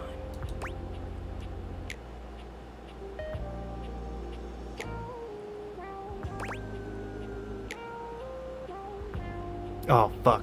Is this a trick question? Yes, this is Prince Zuko. Isn't it obvious? I wanted to get with you. You're hot in all the right ways. This fucking music, too. Just like, I can't help it. Like I'm on fire right now.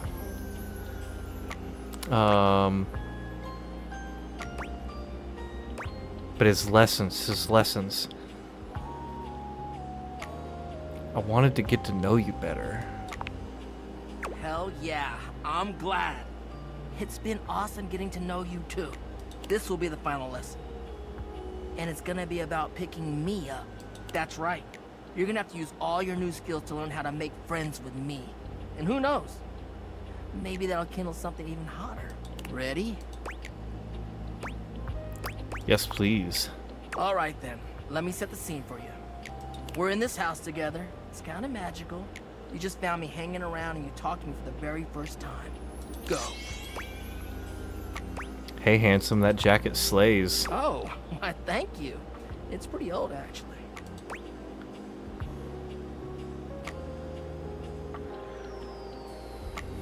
Old is cool. Where'd you get it? Do you like to thrift? Oh, you know what? I actually do. Maybe we can go sometime. You okay, Dante? Yeah, it's just... Truthfully, I'm kind of tired of this shit. What? This was your idea. I know. It's just that I really don't know what I should be expecting from you. At least from this, anyway. Like, damn, you're literally showing me exactly what I've taught you, but it's kind of meaningless in its weird-ass roleplay scenario. I'm not feeling anything like when we're casually talking. I'm actually interested in you, and all you can do is theorize about what to do instead of actually doing it. It's like I don't know the first thing about true love, only pedagogical pickups. I'm a big flaming fraud!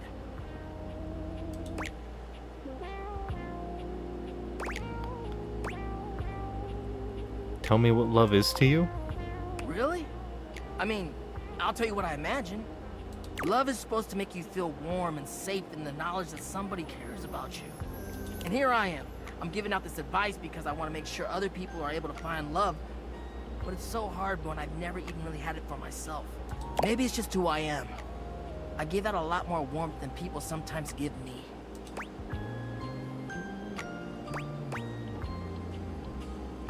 I think I get what you mean. What's the best way somebody like me could show you love? Basic shit, you know? Being attentive, being interested in what I'm about and what I'm into, and like, you know, Oh, I see. You're doing exactly that! Yep. Damn, like you really have been listening to what I've been saying. Every word, You're interested in Dante. what I've been talking about. You've been asking me questions, observing me, sharing interests, and respecting the boundaries of our student-teacher acquaintance. Holy shit! The pupil has become the master. Thank you. I think we're really building a bond here. Could be building a tent, if you know what I mean. You're a wonderful friend. And dare I say it, maybe something more? Why don't you come kiss me and we'll find out? Dante leans in, pressing his lips to yours in a red-hot kiss. You wish you could stay in this moment forever, but... Ouch. Are you okay? Yeah, woo, hot. You know it.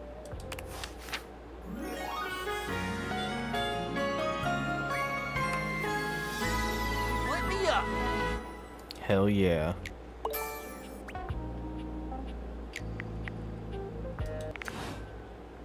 Hell yeah, we got the love ending with Dante.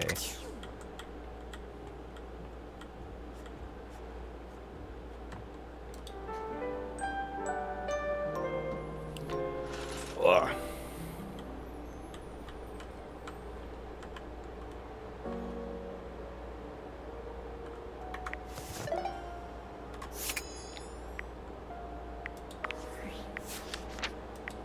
Let me look through the data decks here. What are our specs at? Pretty middling. Can I actually realize anybody though? They all like have super high limits.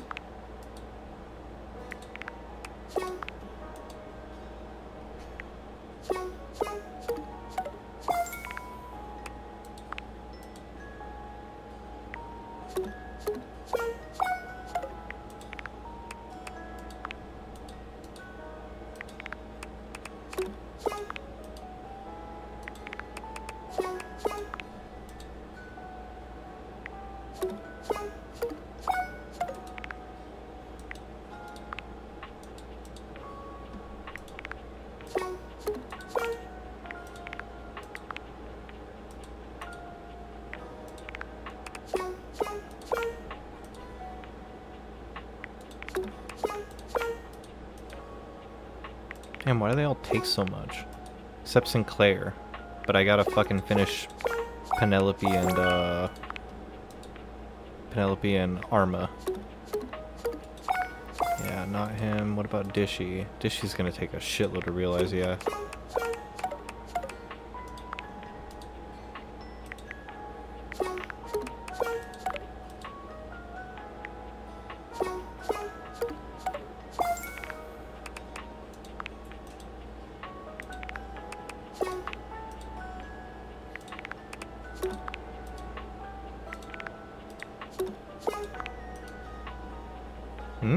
Yeah, I can almost... Oh man, I'm just short of almost everything for the Earth Goddess. He takes some pretty high stuff. So does Maggie. Scandelabra. Damn it, dude. I'm not gonna be able to, like, realize, like, any of these people. It's like I can only do that at, like, the end of the game. I guess I'm kind of close to Diana.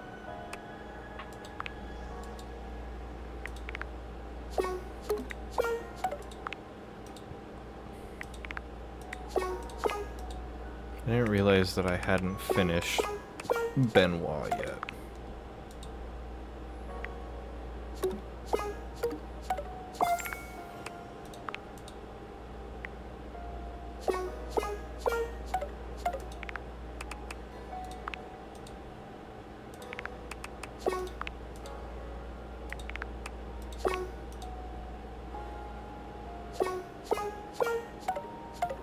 Damn, Keith is 50 across the board.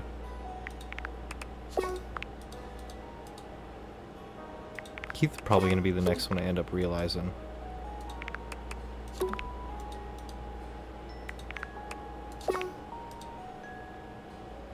Oh? Pretty close for him too. What about Doug? Nightmare's gonna take pretty high poise, max poise. High specs again. And Mikey transaction is 100 for everything. Jesus Christ. Okay, so...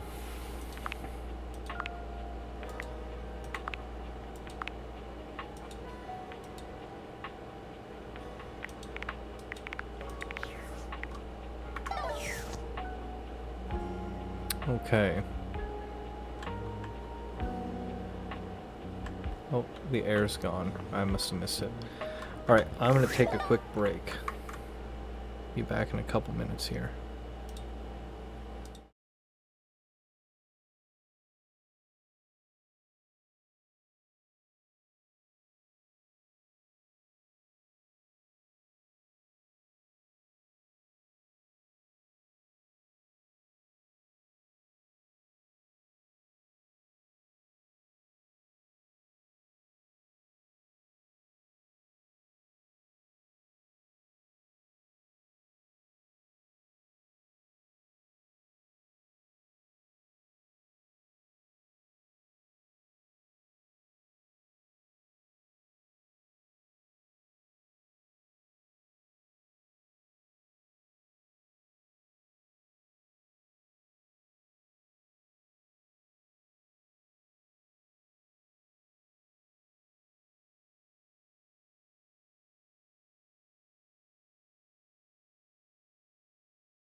Ancestors protect me.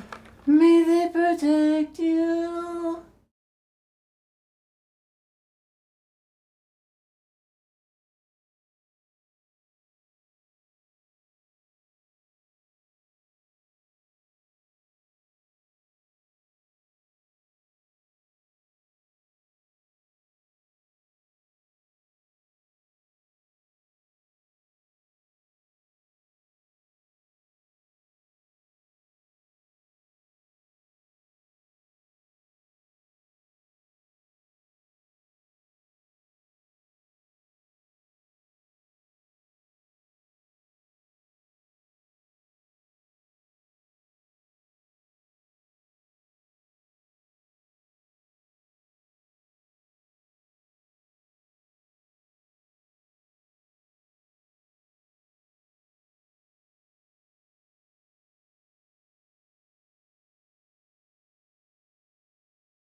Nice.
Oh, Revan's back.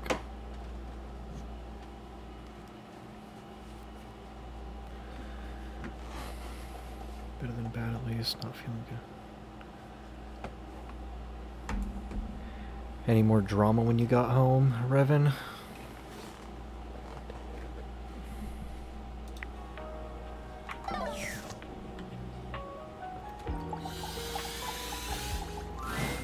Benoit starts when you enter your bedroom.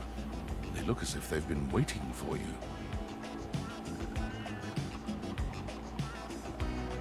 Yeah, that does change something in people, doesn't it? There you are. Do you realize what today is? Did I miss an anniversary? Not yet, but I can see you might as well have. It's the anniversary of the day we met. Or should I say, the anniversary of the day you pulled me out of several boxes, and you and all your friends laughed and laughed. Sorry, Benoit. Thank you. Why do you think I've been so desperate for you to see me as the sexual powerhouse I really am? Sex brain overrides everything. Yeah. It's... I don't know if serendipitous is the word for me activating the sex toy character as this conversation happened. But yeah, it does. I thought perhaps you'd remember our anniversary coming up. You'd take this opportunity to rectify the indignity of our first meeting. Clearly, I can't count on you to do this yourself.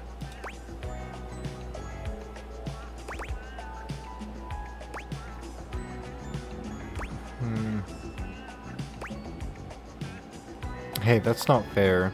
Is it? It took you ages to even use me. What the hell am I supposed to think when the first time we meet, I'm held up as a fucking joke? Tell me I'm not a joke to you. They look at you with genuine pain in their eyes, their lip trembling with barely repressed anger and sadness.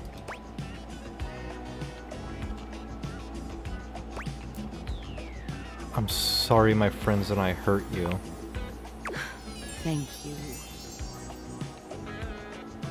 That's why I'm about abstinence. Yeah. So there's this character in this game that he's my air fryer, is like literally a friar, a monk, and I'm pretty sure the way to get to love him is to not try to fuck him. They turn away from you, wiping at their eyes. I never wanted you to see me like this. I need to be alone for a while.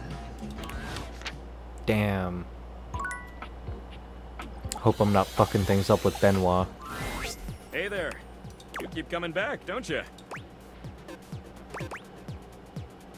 What's wrong with that? Nothing at all. I've been thinking. I think we'd make a great pair. Your curiosity and positivity give me hope that one day we can work this stuff out. Do you wanna pull me every night and be my lover, baby? Yes. I'm the happiest dad in the world! Also, I can, well... Mikey leans in, placing his hand just to the side of his mouth and speaking to you in a low whisper. I can help get you some better roles. That sounds great. Okay, just don't tell the gaming control board. Your pulls will be 20% luckier.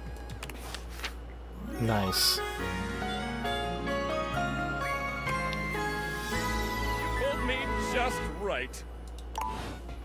So, being that this is the microtransaction guy, I actually did find out when I was reading that his thing is bugged. So, he has this legendary chess piece, right?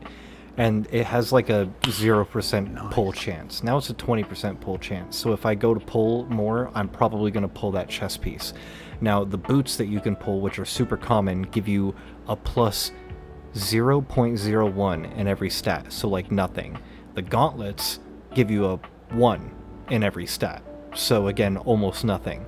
But if you pull the legendary cuirass of like animal magnetism or something, all your stats shoot up to 100 and it basically finishes the game for you. But apparently that's also glitched. And so for some people, once they get that thing, it doesn't actually count towards realizing the other characters, and then you don't actually gain specs points from finishing your other relationships. So I need to not pull that fucking thing till like the very end of the game, because he's gonna be like the last person I realize anyway. So I'm gonna just wait now. You know, we've got him to the love ending, so we're good. But I think I still need to figure out Diana. Or did we get her ending?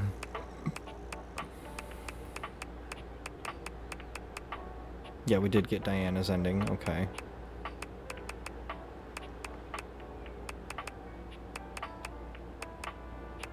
Stunt Kristoff Stepford. Sounds like something they'd patch quickly, hopefully.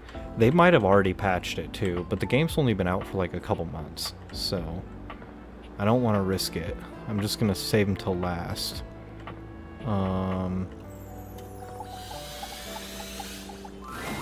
Stepford is pacing when you find him, giving himself what seems to be a pep talk. Come on, Stepford, just go sign up for it. What's the worst that could happen? A lot, that's what could happen. Yeah, I better avoid it altogether. But But what if I won? What if? Oh, it would be everything I've ever dreamed of. Oh, I don't know. Hey there, seems like you're in a bit of a pickle. Is it that obvious? It's alright, what are you trying to decide on? A little contest. Remember how I told you there came a decision point in every trophy's life? I think mine has come. But I don't know what to do. Maybe I can help. Really? You'd help me? That's so nice of you. And here I thought everybody hated me.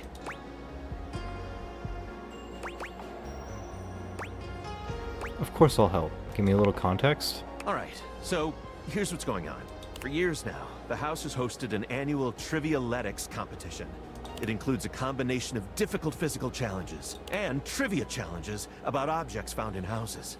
It's always a fierce competition, and everyone comes out to watch. The crowds, the cheering. It's my favorite thing. That sounds great. It is. Every year, I am presented to the winner as a trophy. It's truly an honor. I spend days preparing.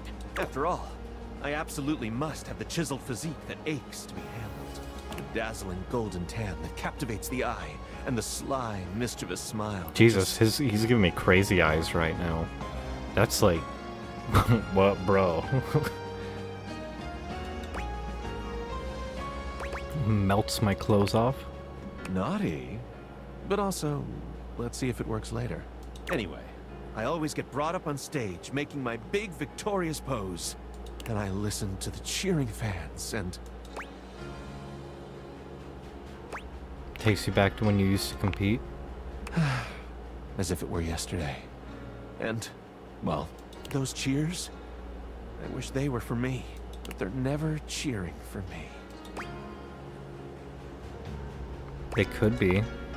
I know, but they could also be booing me. If you stay worried about losing, you'll never win. You're right. I should focus on my potential.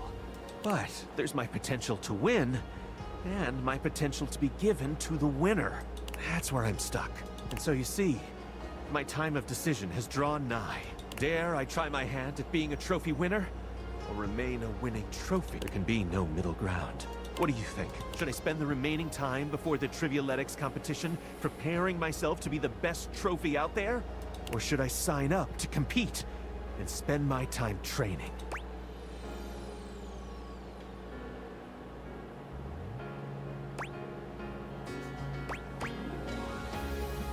You know what, Stepford, I think you can do it.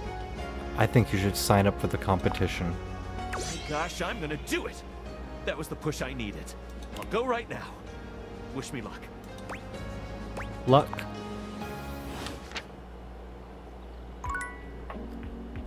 He's feeling what every 30-year-old woman feels in Orange County. What the fuck?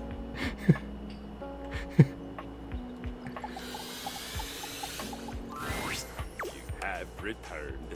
How excellent, and just in time. I have been waiting with bated breath to give you your next violent versatility training session. Yes, let us begin the training session. How was your first exercise? Did you enjoy it?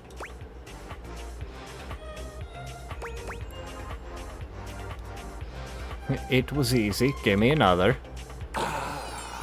This I like. I am proud.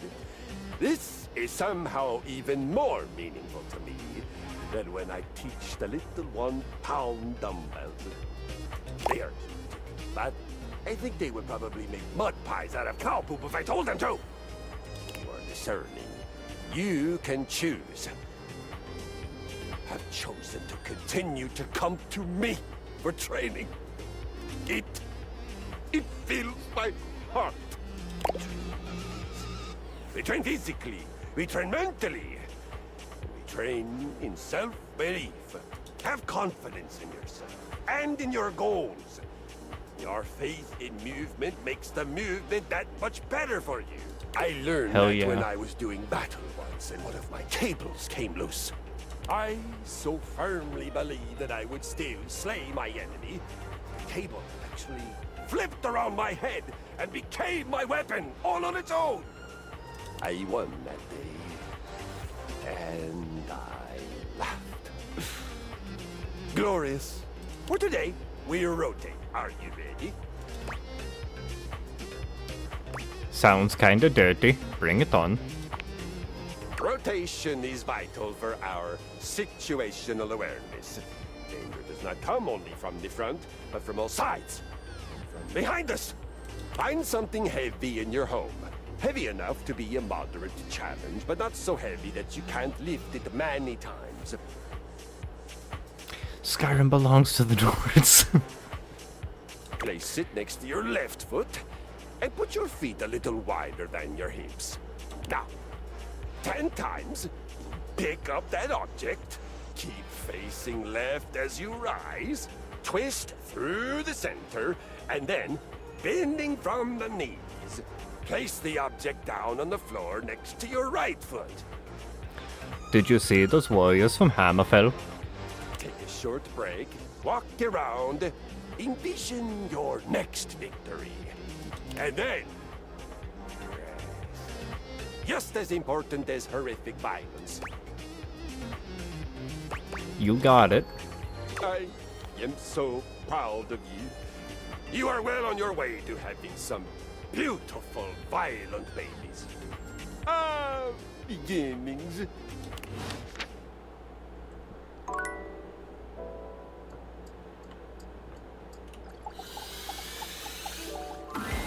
Telly's vibe is completely off today. You've never seen them so low energy. Oh, hey there, spectator. Come to watch my ratings crater? Crater? Come on, that's not true. We'll see, devotee, but lately my viewers are totally absentee. Well, don't mind my despair. Just pull up a chair. Or hell, do whatever you want. I really don't care. You okay? You don't seem like your usual self. I'm fine. I'm primo. Now, can we just go watch a show, bro? Okay, what's on? Loading programming, loading programming. Optimizing prestige TV, maximizing your fees so it's commercial free. White knuckle thrillers and serial killers and endless ads for painkillers and... screw it. I'm just too bummed out. I found out about an Easter egg that's related to this guy, and I missed it because I didn't pick the right option when we first met. So I guess when you first met and he's like asking you what you want to watch, you can ask to like watch like random cable access TV, and then he's like, really? Like what? And then you say, I want to learn the xylophone. And then like the next time you meet him, you bring up like there'll be a xylophone option again, but you don't get that unless you pick the xylophone the first time. And I think the third time you talk to him, you can ask to learn more about xylophones, and he brings in another secret character called the Xylophone Guy that he became friends with. And unfortunately, I'll never be able to meet the Xylophone Guy.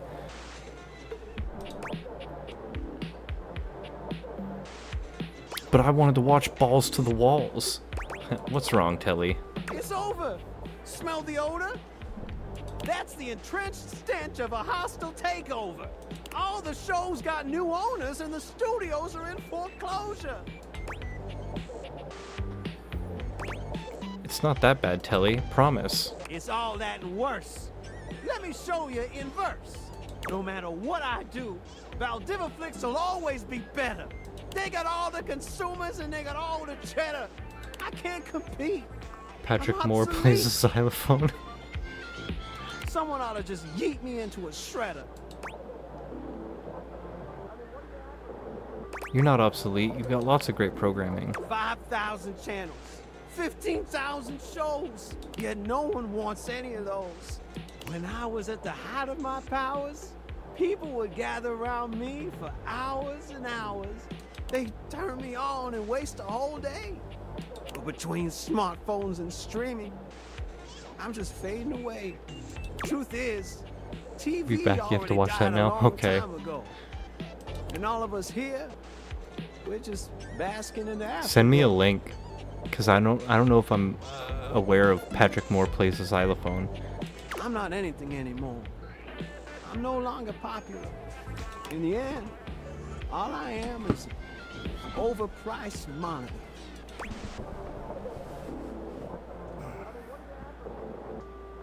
Felt like something bit my foot, but I think it was just an itch. Well, I'm still here, and I'm not going anywhere. Don't even pretend that you care. Same energy as the Badger song? Oh, brain rot from Newgrounds? I see. Millennial brain rot.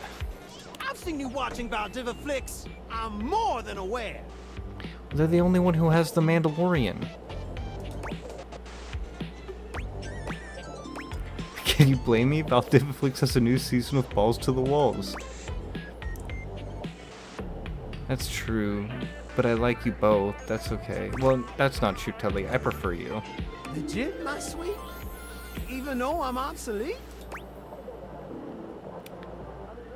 5,000 channels and 15,000%. Spectator, you make quite an impression.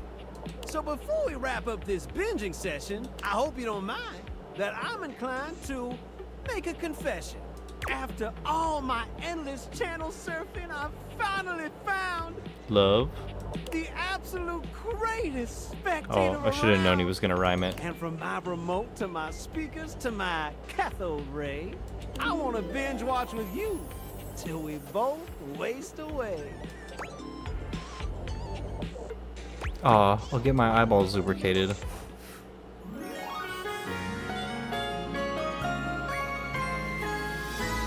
You're the VIP dream that makes this flat screen scream.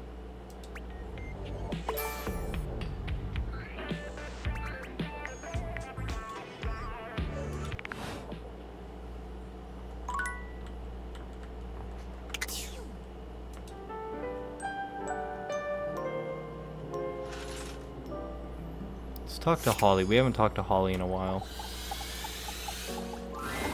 Holly greets you with a spirited wave, the bells and ornaments in her hair jingling with every energetic shake of her hand. You made it! Thanks for making the time.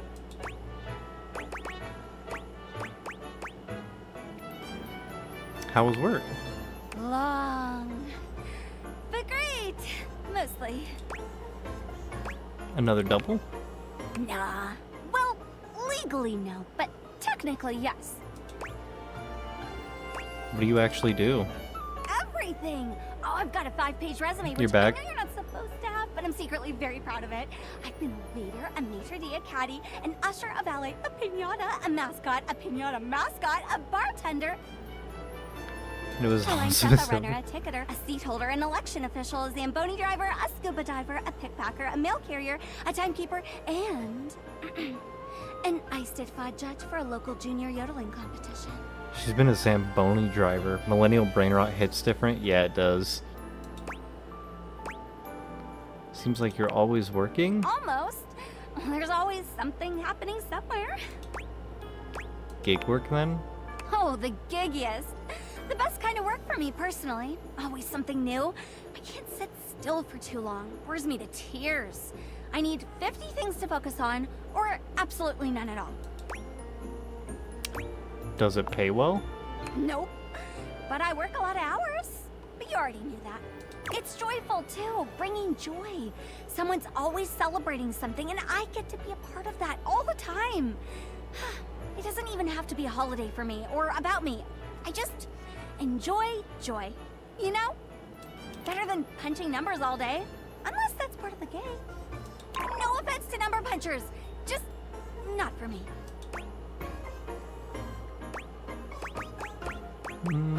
No, that makes sense.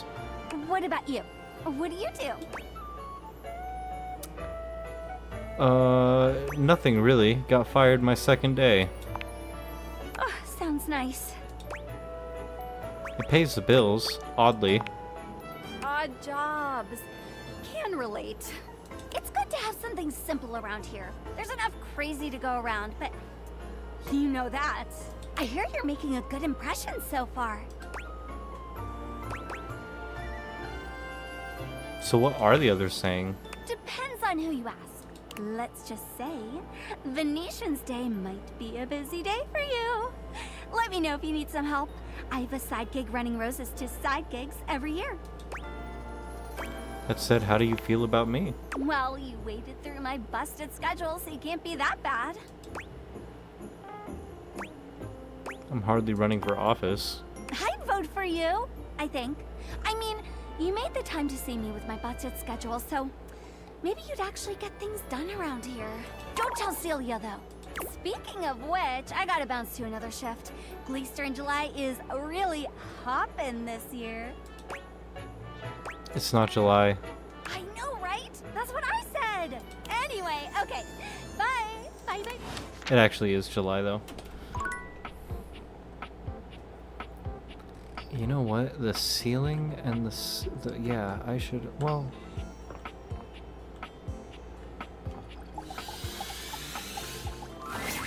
Oh, hello again. I trust your meeting with the mayor went well? Yep. Wonderful. Anything else I can help you with while you're here? Tell me about yourself. What? You want to know about me? Oh, no. No. You just spoke with the mayor. A little old fuddy-duddy like me can't hold a candle to someone like her. I just handle the paperwork, that's all. Pay me no mind. Anything else I can help you with while you're here? Tell me about the mayor. She's just incredible, isn't she? So tall and commanding. What I wouldn't give to be able to deal with people the way that she does. Some people think the mayor's cold-hearted, but I'll tell you what, there isn't a sweeter structure this side of the HOA. She's very striking. Isn't she, though? Florence puts her hands to her cheeks and sighs wistfully, her lashes fluttering. That vaulted figure, her impeccable fashion sense.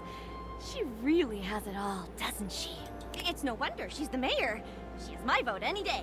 Anything else I can help you with while you're here? Empathy 40. Oh, finally a skill check. Florence, you have feelings for the mayor, don't you? Wait, what? That's crazy! Oh. Is it that obvious? I guess I can't hide anything from someone as keen-eyed as you. Yes, I'm afraid it's true. I've been taken with the mayor for quite some time now.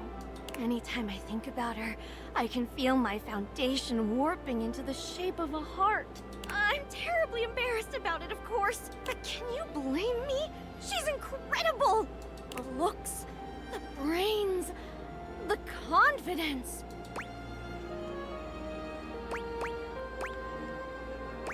I don't know. I think you're just about as cute as she is. Please, dear, don't try to fluster me. I'm already in a tizzy. The other day, while organizing her schedule, I even caught myself writing my first name with her last and vice versa.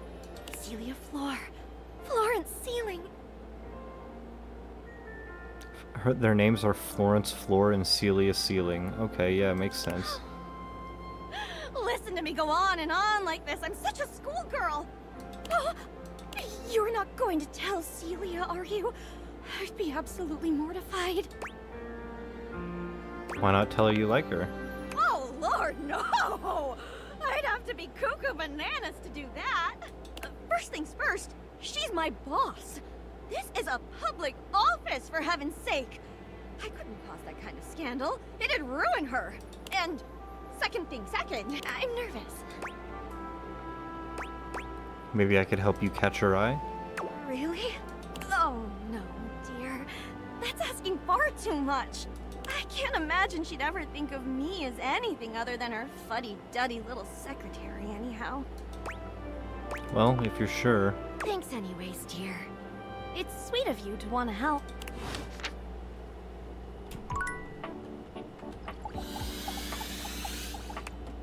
Okay, well I guess I can't talk to the actual ceiling today. But maybe we could see how Stepford did with his competition. Great to see you again. I'm signed up for the competition. The other competitors are really good. Like, really good. Who are they?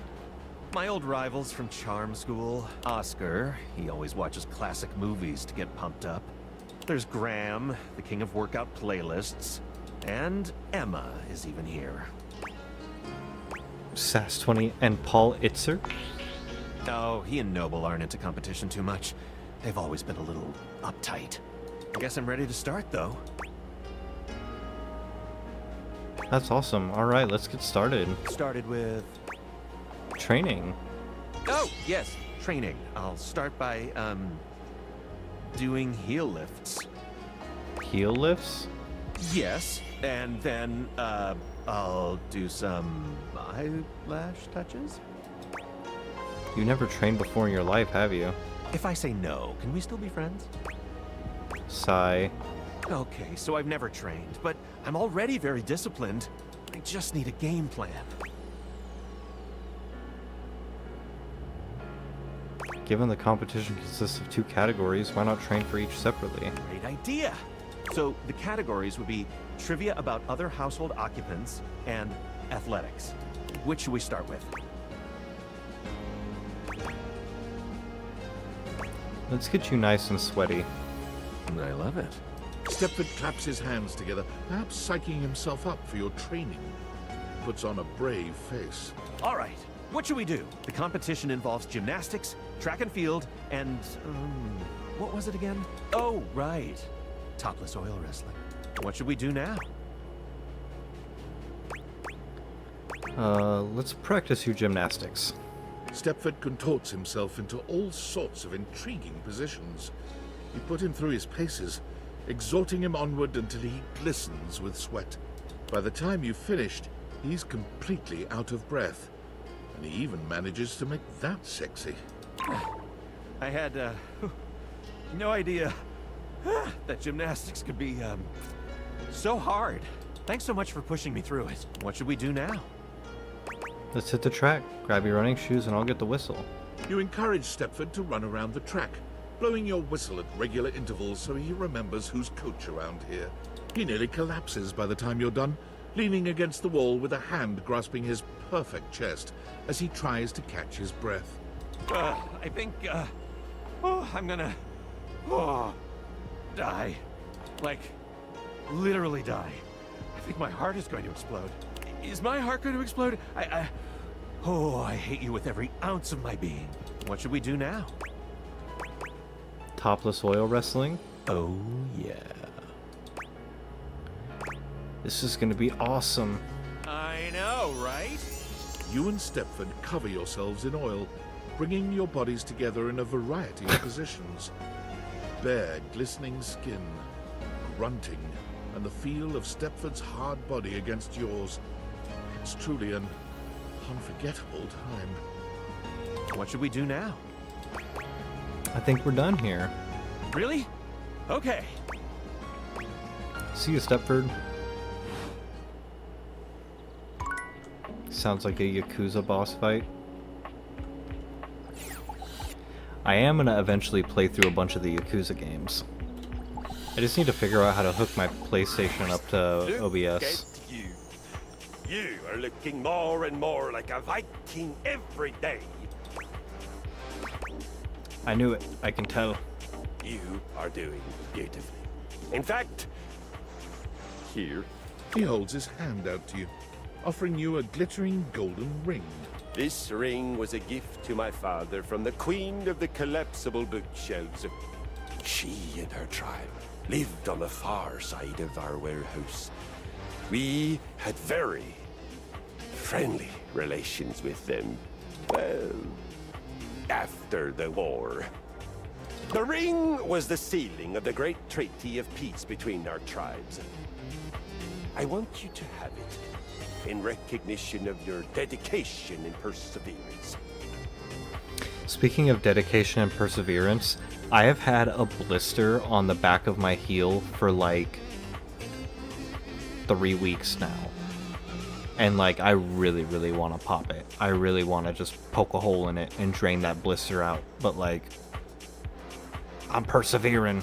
I'm persevering.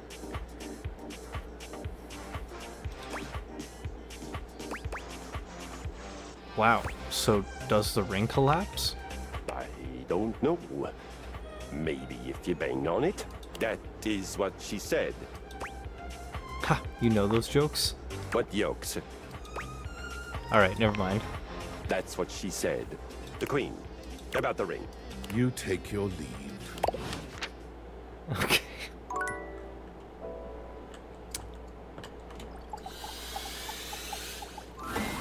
Ah, man, this isn't where the experience is for today. Pick a ball and see you tomorrow.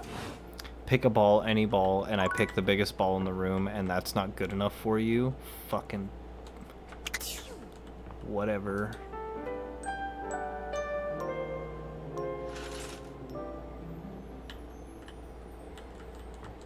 Oh, did we ever finish Monique's thing?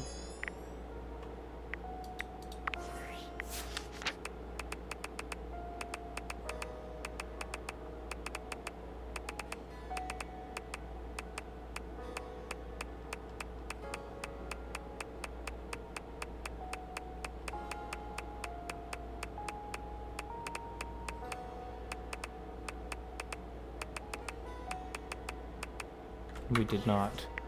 Oh wait, hold on.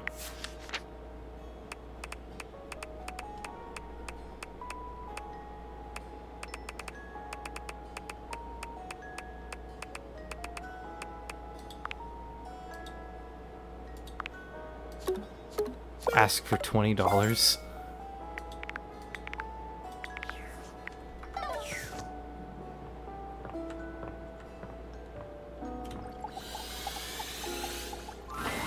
Welcome back. I reviewed your answers and taken them into careful consideration. I believe you to be well-meaning. You are smart. You really took my questions into thought, but you also stayed true to yourself and how you live your life. Some of your answers were a bit erratic for me, but I respect your choices. I would really like to join you and walk around the house, just not anytime soon. I hope you understand. I get it. But please, visit me again. I will be more than happy to go over any financial troubles with you, or even hear stories about life from outside the safe. Thanks for spending time with me. Damn, how do I get the love ending with her?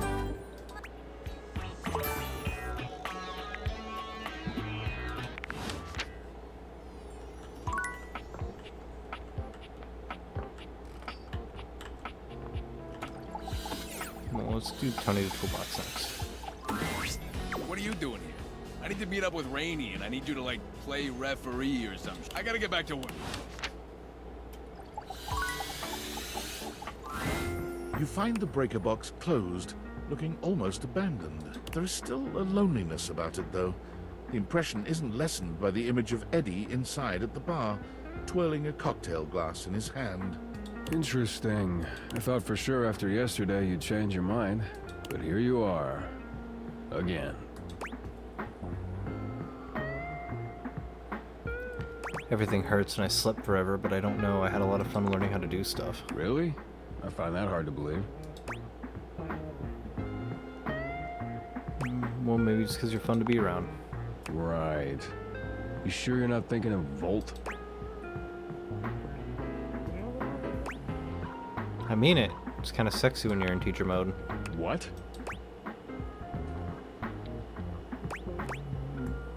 You make this really cute face when you're concentrating. Stop. Never mind. I'm sorry I asked. I'm gonna go fix a floorboard. You wanna come? It's the one that almost killed you. Should be fun. Eddie remains a semi-patient, semi-competent teacher, and you help as best you can. You notice he does not leave you alone this time. He won't admit it, but you can feel that he is concerned for your safety. There's a tiny bit of warmth peeking through that cold exterior.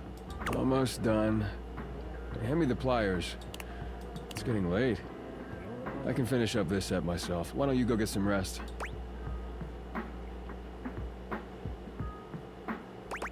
And give you the satisfaction of saying I left early? No way. Suit yourself. It's fun to watch Eddie work. There's a real satisfaction in seeing just how dedicated he is, how skilled his hands are. But this time, there are sparks in the current. By the time he's finishing up, he looks exhausted. With a heavy breath, he seals off the final wire and sets the pliers down. Drink? Yep. I'll make it. With not a wasted movement, Eddie puts together whiskey, egg white, lemon and sugar into a shaker. Hey, try this. Whiskey sour. Well?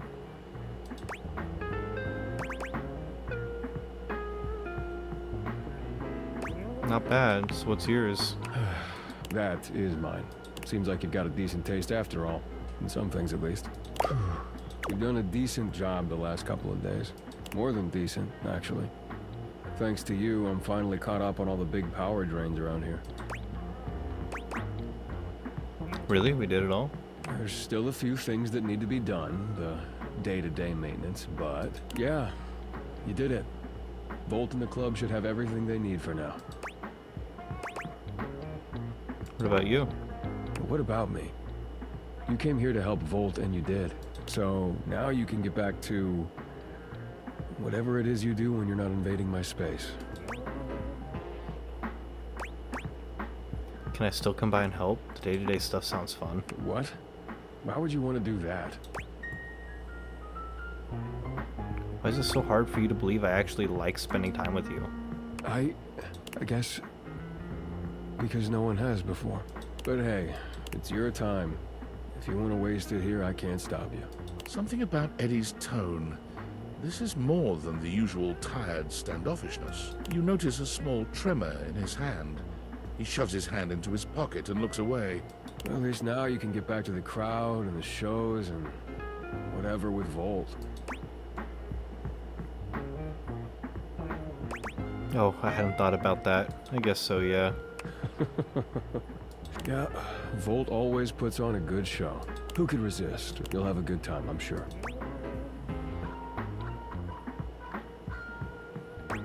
You're not coming? I already told you. Big crowds aren't really my thing. I do better on my own. Trust me. I'll only slow you down. Oh, and it would be for the best if you didn't mention any of this to Volt. Especially if you want to keep coming around. And why is that? Volt can be protective when it comes to this place, to what we do. It's a point of pride for him. If he found out you'd been helping, and that's why the power suddenly stabilized, it would probably hurt him. A lot. So for now, let's just keep it between us, okay? There's gotta be more to it than that. What does that mean?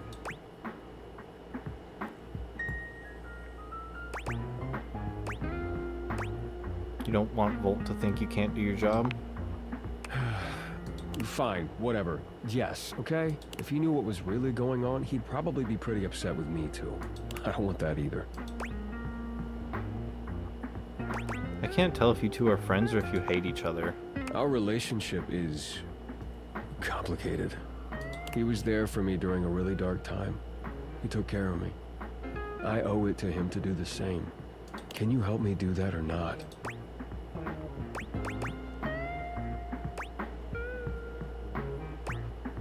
I really don't like lying, but I don't want to hurt anyone either. Okay, just between us. Thank you. Eddie's exhaustion doesn't lift as you finish your drinks, but through the silence you feel a companionship flourish.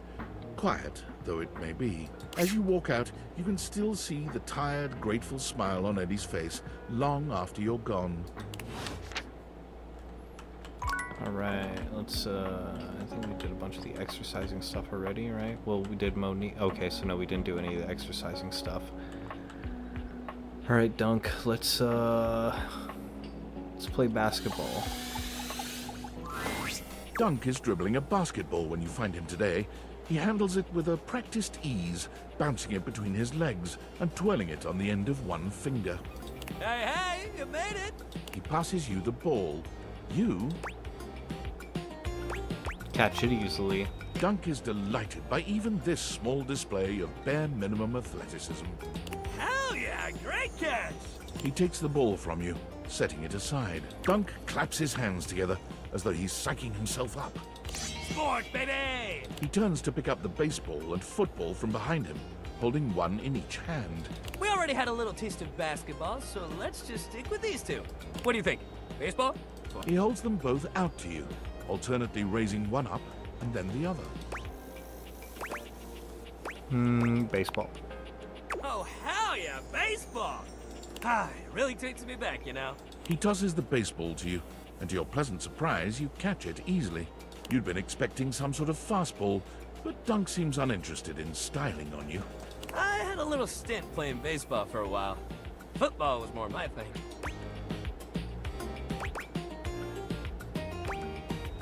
He played football? Oh, yeah. I was real good at it, too. You throw the ball back to him, and while your pass is clumsier than his, he still catches it with ease. I took up baseball after I turned down pro football. I used to play it for fun before, but I kinda needed a break. Everyone around me was so mad at me for turning down the chance of a lifetime. Dad especially. He just couldn't get that playing competitively at that level was his dream, not mine. I just couldn't even pick up a football for a while. I'd always get too sad. Aw, Dunk. Hey, don't be sad for me. I'm okay now. But thanks for caring. Just seems like everybody wants to be the best at everything all the time. Nobody just plays to have fun anymore, you know? I wish more people thought like you. Yeah? He gives you a soft smile, his usual high-energy cheer replaced by a surprising sweetness. It's quite charming. Well, I'm glad you feel like I do. I don't get why everyone else has to make it so hard. Sports and exercise should feel good. Winning is fun, but if you play a good, clean game, you should feel just as good walking off that field. I hope as we do what we're doing here, you can feel that too. Oh, I do. Good. That's all I want to hear. At least we can keep shit fun here on our own. Dunk tosses the ball up in the air, catching it handily. Great hustle today. Real good. We should keep up that positivity. Change it up a bit and try something new. Okay, yeah. Next time we'll hit the rackets. Knock the birdie around, get those arms swinging. Yeah, that'll be great. Meet me at the rackets, pal.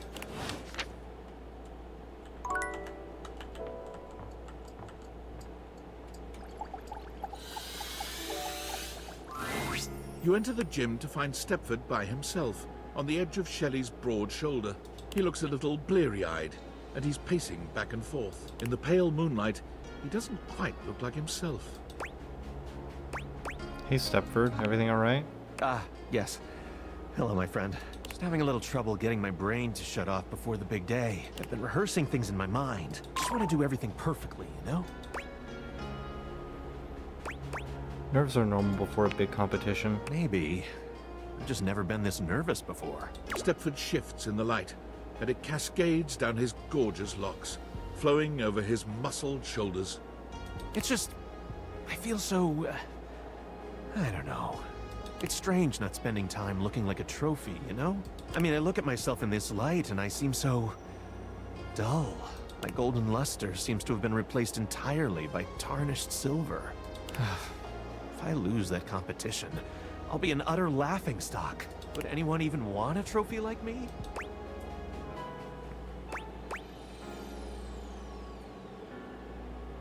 That's not silver, Stepford.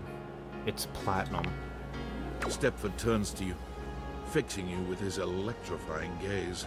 Somehow he seems to channel the whole atmosphere of competition into his heavy-lidded glance. Your heart races. You feel a tingle of anticipation run up and down your spine. You always know just what to say.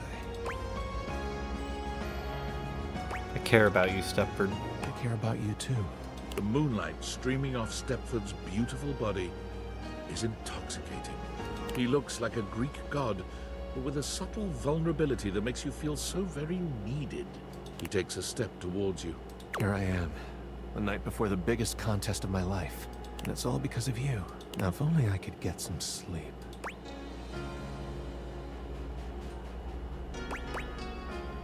Maybe I could help you relax, Stepford? I think that's exactly what I need. Stepford finally touches you, and the heat where his body meets yours is like molten gold.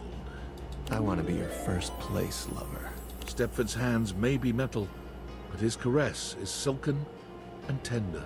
He allows you to take your fill of his muscled form, seeming to take great pleasure in your consumption of him.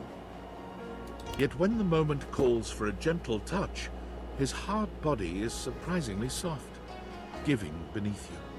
Well, his stamina training sure is coming in handy right now. Finally, as the sun begins to rise, Stepford collapses beside you, satisfied into utter exhaustion.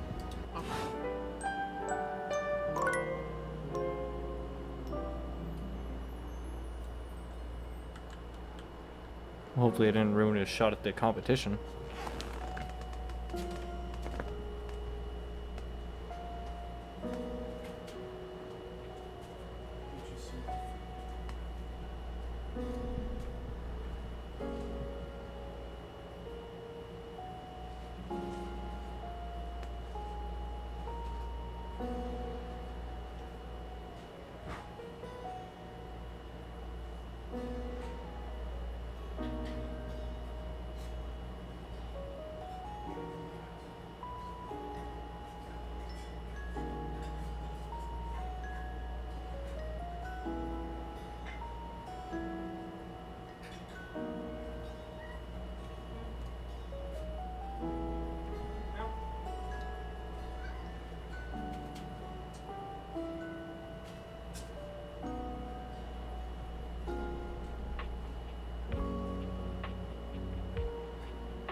Oh, okay, Wayne's been fed.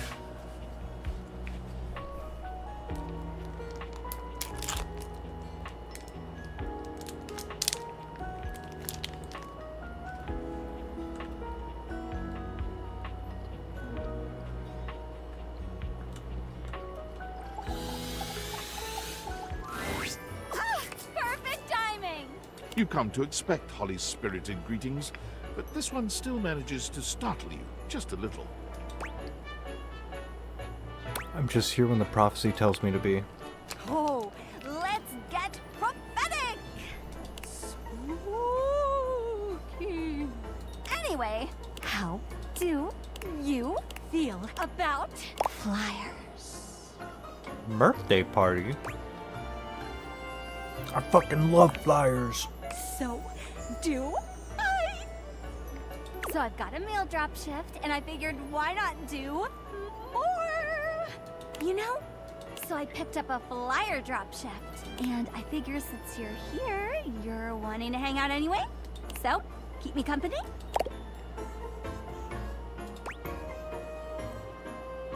Sounds great. Great! Race you to the kitchen. I would... Holly takes off before you can even finish your sentence, fleeing towards the kitchen. Sorry, I can't hear you over me. Winning! Tortoise, and here we are. I'm deeply unfit. You should work Hospo. Free gym membership. So what are we actually doing? If you're going to be my helper, you need to know the basics. There's a Mirth Day festival next week. The fuck is I Mirth get Day? 50 cents a flyer for handing out 100 flyers. That is... I didn't go to fucking school for math. 50 cents a flyer for handing out 100 flyers is $50. Bingo!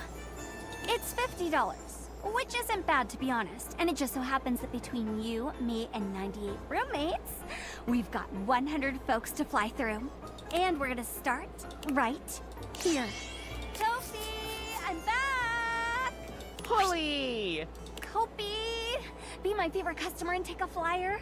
I gotta get rid of 100 of them, and they know when I don't. Am I actually gonna have to give out 100 fucking flyers? I don't know how, but they know. You got an intern?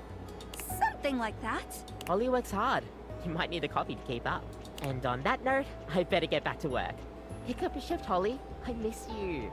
Soon, I promise. You said that last month. But now I actually have time, I think. So, Mirth Day? Mirth Day. Well, it's like a bulk birthday for everyone all at once. You get a Mirth Day. You get a Mirth Day. You're all getting a Mirth Day. Okay, Oprah. It was nice. Go off. None of us objects have a real birthday on account of not being born. But I love birthdays, even if I've never seen one. So it was nice to have our own version. Nice or nice? Everybody The gets first bees. Ah! I love that fucking meme. Bees, bees, and the way the crowd's freaking out makes it's like looks like they're actually getting stung. It's a lot of effort. Everyone organizing that many presents for that many people?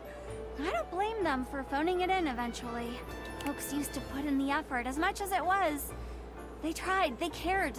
But caring is hard, and trying is trying.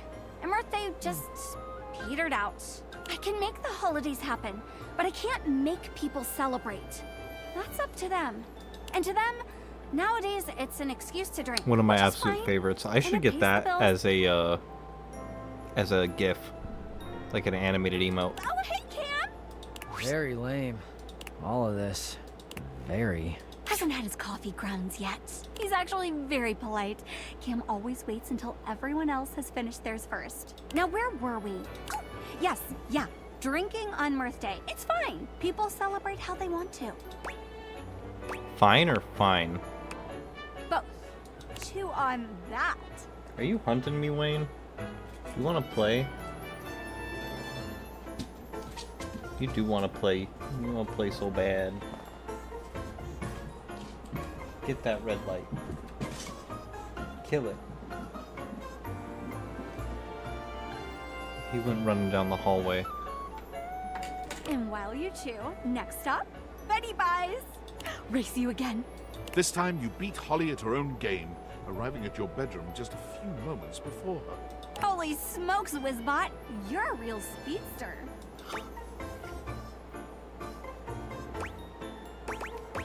You started it. And you finished it, at least this time. I'll get you yet, you dastardly demon dasher, you. Holly? Oh! Hi, Betty. You look so good. Drama! It's been like too long. I've just been, you know, resting a lot.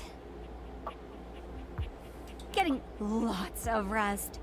It's been like super restful. Just feeling like very rested. You know? Please don't tell me you picked up another shift. I picked up another shift. Seriously? When was your last day off? I refuse to answer on the grounds that it may incriminate me. Holly? Anyway, there's this super sweet Mirth Day festival. You should totally check it out. Oh my god, we should go together. Wouldn't that be great? Here, take a flyer. Take some for everyone. Okay, I'm gonna go finish my shift and get some rest. Love you. Bye! Meet me in the bathroom. Holly is in such a rush to escape Betty's potential scolding, she forgets all about racing you. You both make it to the bathroom without losing your breath. Ooh, wait, that I was like 5 steps away. Close. When was your last day off? Long enough ago that she'd have a fit, and I actually lied to her about it last time as well. So in essence, I wasn't really lying, at least this time, because I simply refused to answer on the grounds that it may have incriminated me. Confusing enough? Betty's a sweetheart. She just gets paranoid I'm getting enough rest. Last Blissmas, she gave me the silent treatment until I took a day off work. Everyone said she was worried about me burning out. Well, so am I, Holly. Which is crazy, by the way. How do you get burnt out over Blissmas? It's way too cold for that. Betty's a real angel, though. She's got a point, though. Maybe. What up, Duckwads? Oh me, oh my. This is an unexpected pairing. Oh, you've already met? They suck, but who doesn't in this shithole? So yeah, we're pals. Wowee, that is some mighty high praise from you. Hey, Daddy. Cute! Cheeky. Good for you. Here I was thinking you were gonna push everyone away. But here you are making friends. I'm gonna cry. Ew. Duck friend! You're so loud! What do you want? I need to dump some flyers. Help me out with the bathroom drop? Please! Fine. Get the duck out of here. Stop being soft. But you are soft. It's squishy. Squish this. Yes, sirree. Off to the office for me. I mean, wee. You know, is this really the most optimal route? I don't know what you're talking about. I'm just following the handbook. And if the handbook route is outdated and lends me some overtime, I'm not gonna be mad about it. I get screwed on the daily. Might as well get paid for it. Well, not like that. Not that there's anything wrong with that, though. Anyway, office! Bring out your dead! Oh, and make sure you do not hand those flyers to Jerry. You will never see them again. Oh, really? Did someone say Jerry? No! Terry! Who's Terry? You know, Terry... yeah, Terry Claw. He's new! Oh, Terry! Yep, Terry. Great guy. Hey, Holly, did you bring any of those flyers? You know I love a good flyer. Okay, nice chatting, Jerry. Nice chatting.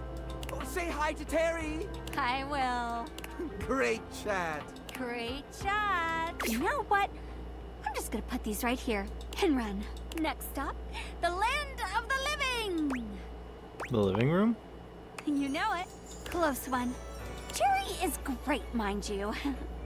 But he gobbles flyers up like pastries, and then he never actually Wow. goes to the event anyway.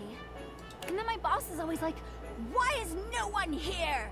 Because one drawer took 20 flyers. What do you want me to do? You know? Also, because your event is a little meh. Don't tell him I said that.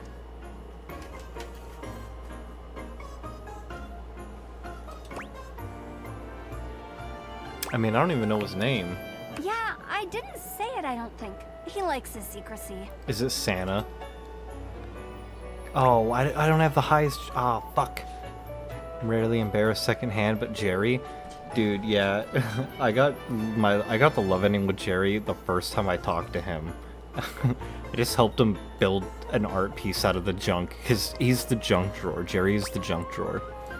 Okay. He's fine. He's a good boss. Anyway, here we are. The land of the living, where we come to laze. Ironic, no?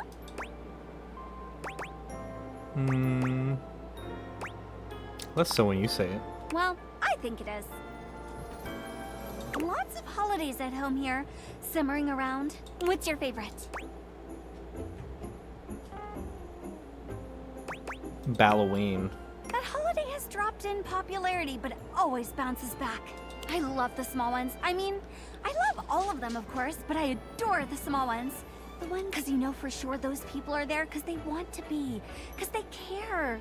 And that's all it is, right? A holiday. A group of people, big or small, willing wonder into the world. And what could be more wonderful? I'd put up with all the silly shifts in the world to be a part of that. Looks like you do. Sometimes. Someone's getting sentimental. Dante! Flyer drop? Flyer drop. It might be the ash talking, but you really ought to take a break. You know me. That I do. And you really ought to take a break. When was the last time you did? Oh, it was when it was. Can I leave these with you? If you promise to take a day off. I promise. Thoroughly convinced. Thanks, Dante. You are my favorite fireplace. I'm your only fireplace. And my favorite. Get some rest. And rest we shall. Woo-wee. Thanks for today. Truth be told, I'm a bit petered out. Jeez, But Wayne, I chill. really appreciate your company. I've actually got another Well. shift in a bit. But swing by soon and we can hang out again. I've got a couple of flyer shifts lately, so I'm always happy for a walking buddy. Didn't you promise Dante you'd get some rest? And rest I shall. Right after this shift. I really ought to start getting ready, though. Swing by soon, sunshine. God, man, she needs to take a break. Huh. I was like, what the fuck's going on with my camera? Forgot I was talking to her there.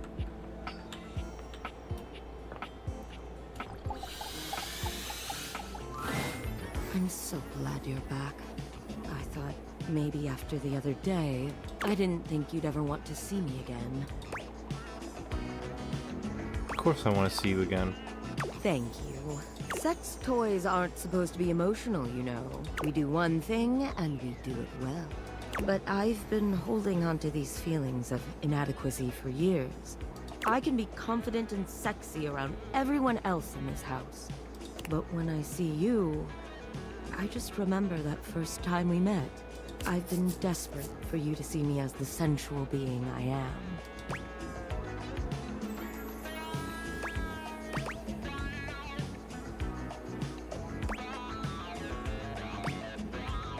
I've never seen you as anything but that. I just felt so desperate every time you came around. Maybe you couldn't see it, but I felt like a fucking mess. But you let me show you what I look like when I'm truly in my element. I freaked out yesterday, but the truth is, you really make me feel like you see me for me. And I hope we can keep seeing each other without all that pressure now. I want to keep doing this, if you'll have me. I never want this to stop. I'm so happy. Benoit takes your hand in theirs, reaching up to wipe a tear away from their eye. Let's start over from now on. No more pressure to be anything but ourselves. You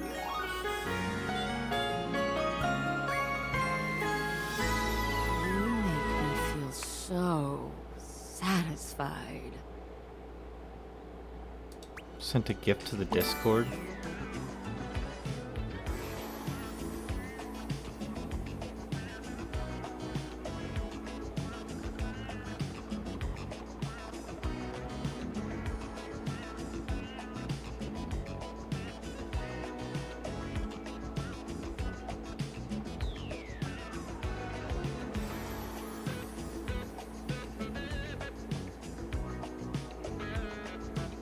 God damn, my phone is acting so slow right now. It's like stuck on loading Discord.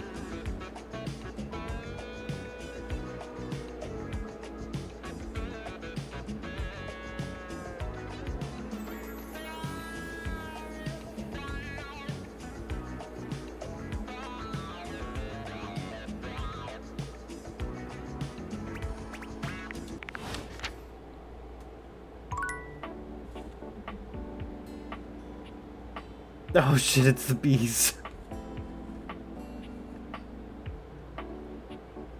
Thanks for the birthday gift. Yeah, after this stream or tomorrow morning, I'm definitely gonna try to see if I can upload that as an animated animated GIF, animated emote. Cause those are the hardest ones, the animated ones, to figure out what to put there. All right, let's see where we're at now on the data decks.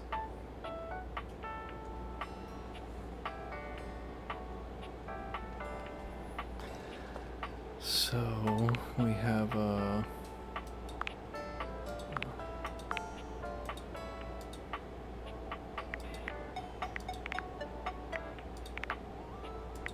yeah, there was one where it was like Phoenicia was to get a love ending, right?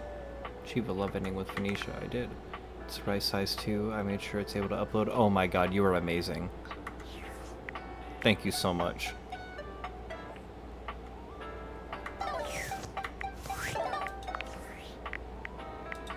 I don't even know how to do that, so like I had to send the clips that I wanted to make, like the dabbing emote and the milking emote and stuff like that. I had to send them to Mandy, and she had to use like her programs, and she knows how to do it, so she was like shrinking them down, and then like emailing them back to me. Oh, I was hoping you'd come by. I want to show you something. What is it? Look. Phoenicia holds up a sweet little painting. The brushstrokes are a bit shaky, but the likeness is wonderfully clear. My very first thing. Just for me. Meow. The painting?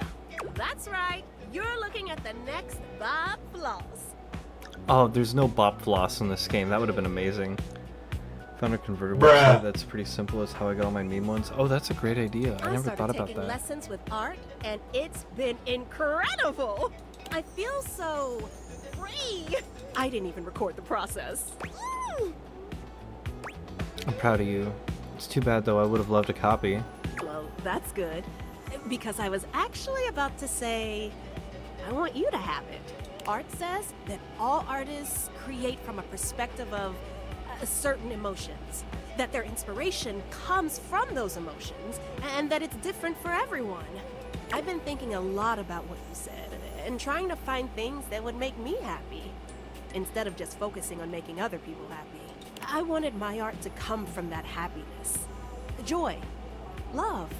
And when I thought about it, I thought of you. This is incredible. You're so talented. I love Yeah, I think I do too.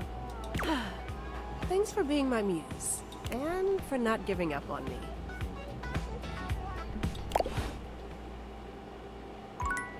it. Cool. We got all the collectibles for her. 2 more. Who's the 2 more that we should talk to? Maybe Shelly. Shelly's always fun.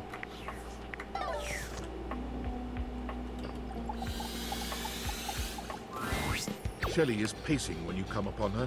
When she spots you, she startles. Hey, hey, hey! She bounds over to you, arms wide open for a hug. Embrace her.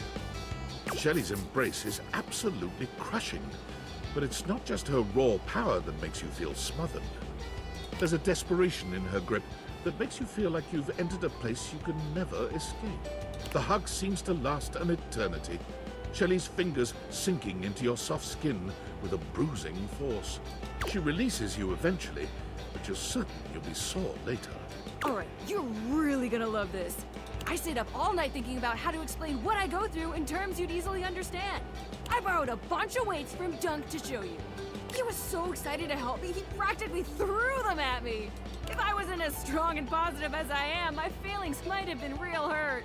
It's fine though, he just wanted to help.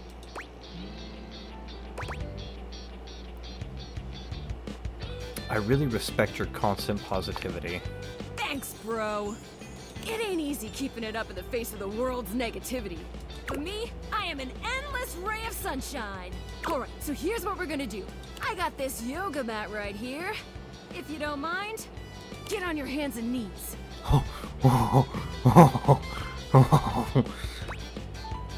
Wow, hot. Hey, I'm glad you think so, but that's not the point, I promise. Shelly waits patiently for you to lower yourself to the ground, or about as patiently as she can manage. You humor her, settling on your hands and knees on the yoga mat Shelly has brought for you. Okay, great, excellent. Now the weight. One by one, Shelly begins to carefully arrange weights across your back.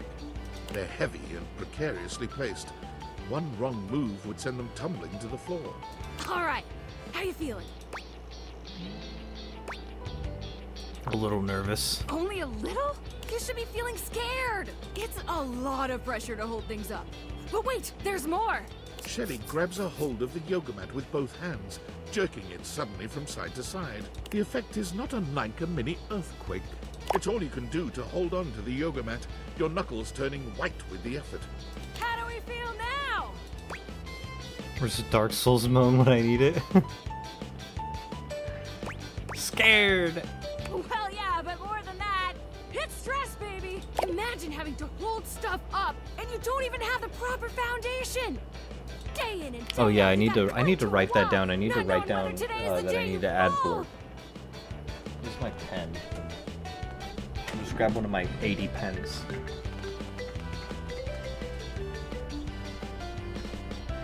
Ugh.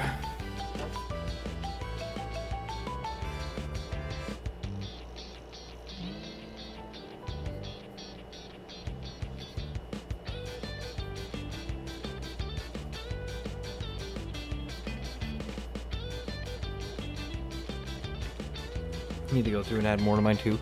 It starts to almost get hard to like maintain that stuff when it's like, you know, going to work, streaming all the time, doing all this other stuff, and being on like a set schedule. Then I'm like, oh shit, like I forgot to add all that shit. Shelly taps her forehead, switching swiftly from stress Oh yeah, that also to a reminds knowing me. smirk.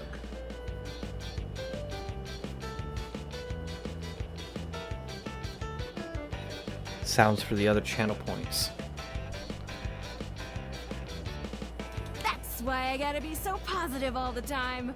Positivity won't keep stuff from falling, but it will help my fingers dig just that much harder into the drywall. You must be really strong. Heck, I am. But positivity is the real reason I'm so strong. Yeah, I haven't really set up very much for bots either. I have Moobot. Moobot's pretty cool. But I never really figured out how to do like all the Nightbot, Wisebot, all that stuff, and how to really utilize them. Okay, time to reset. Shelley frantically clears the weights from your back, helping you stand up again. Thanks for seeing things from my perspective. Nobody else ever wants to listen long enough to get what I'm talking about. It's always, not now, Shelley, and please stop yelling at me, Shelley, and please leave before I have you escorted out, Shelley. I gotta take these back to Dunk now before he needs them again.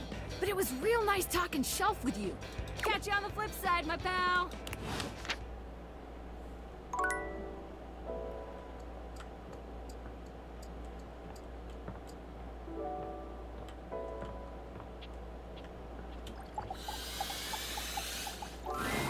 You arrive at the site of the competition. Seemingly every object in the house has come out to watch. The buzz in the air is full of expectation, excitement, and tension. The pressure is high. Stepford seems both eager and nervous. God, I hope he still wins the competition, because I kept him up all night banging him. This is it. The big event. It's intimidating. All the screaming fans, all the other competitors, whoever organized this thought of everything. Yo, I forgot to ask you last night. Did you talk to any of the other objects for the quiz?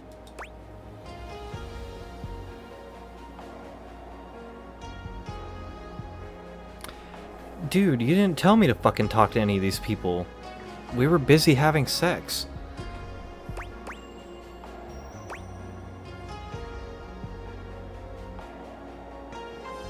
Damn it.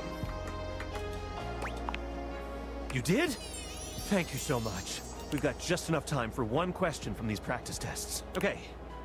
Why do musical triangles have a gap? For overtones to sound. I hope you're right. Okay, time's up. Thank you, so I wouldn't be here without you. Wish me luck. Go on, Stepford. We trained some. Stepford performs reasonably well and is awarded a silver medal. When it's all over, he comes running up to you, pleased with his efforts. Wow! A silver medal? I guess, for once, I get to be my own trophy. It's everything I could ever have dreamed it would be. Okay, silver's not too bad. Guess I could have used a bit more sleep, but who cares? It was totally worth it. How could I ever express my gratitude? No thanks necessary, Stepford. You earned this yourself and you deserve to enjoy it. You sure there's nothing I can do? What? I guess the one thing I'd really like is if we could stay friends. I promise not to ignore you in public now that I'm all rich and famous. I'm just kidding, of course. Yours will always be one of my favorite faces to see around. Coach. Oh, I shouldn't have slept with them.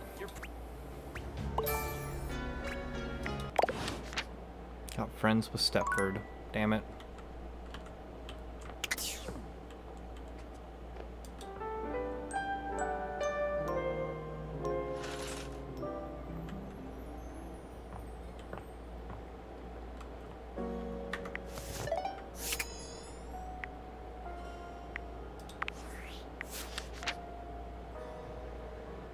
Got about half of them done so far. I guess we should start talking to Windolin and Curtain Rod. So, south windows, west windows, east windows, north. Southwest, east, north. Curtain Rod.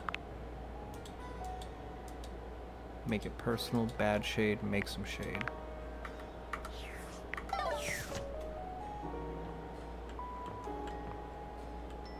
I think the first one we talked to was the bedroom.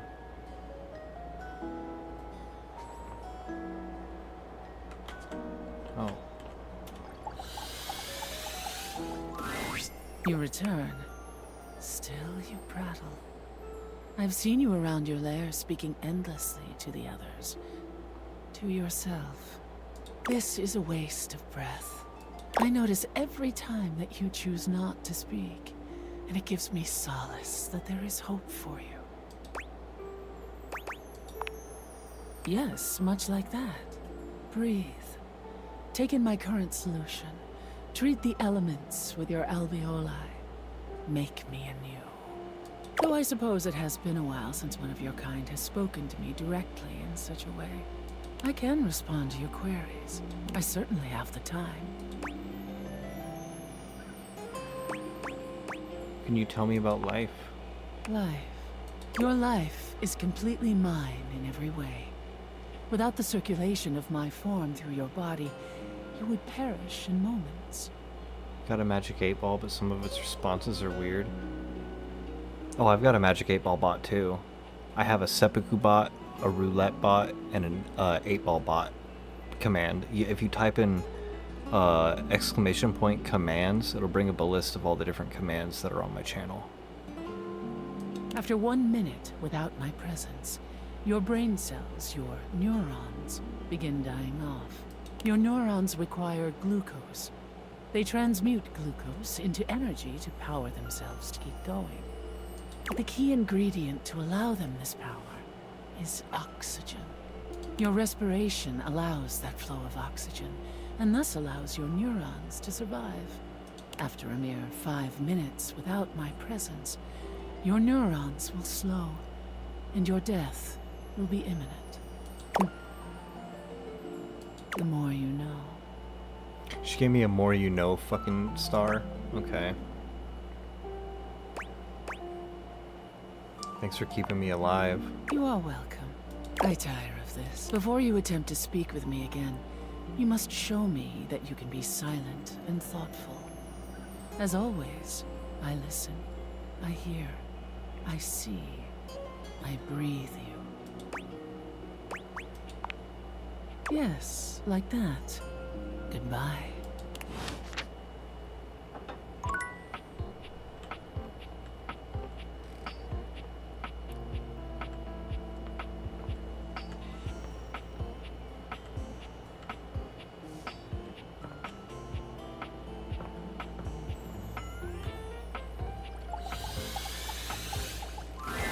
Gwendolyn is looking out the window, one hand resting lightly on the curtains. She doesn't seem to see you when she turns away. You're not sure what she's thinking about, but she's clearly somewhere else. Ooh. Huh. If it ain't the looker, you startled me. What's got your attention? What? Oh, there I am, doing it again. You know, most people would take my drifting away from the conversation as a sign that I don't really want to have one. But I guess you are one of those steadfast types. What does that mean? Gwendolyn's gaze drifts past you, somewhere to the side. Well, you look at them out there. Oh, right. You. Sorry, I don't mean to be distracted, but I'm just looking at the little kids across the street. They've been playing tag for hours now. I'm pretty sure the kid in the green shirt is cheating. The parents aren't doing anything about it, which is kind of funny. Would you ever want kids? I don't think so. Not really my thing. I'm glad you don't have any kids. They can be pretty disgusting. Smudges and stains and just dirt in general. But I can admire them outside, as long as they don't have a baseball or anything throwable. Last thing I need is to be broken up by a child with terrible hand-eye coordination. I know, right? We've been outside. Still, it's nice to watch them run around and laugh.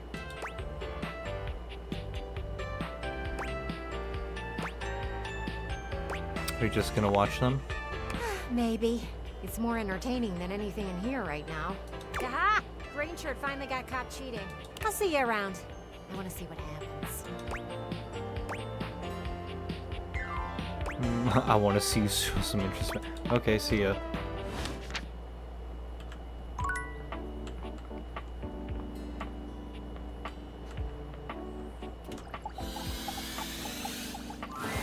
My good friend, here is our last workout together. Our final violent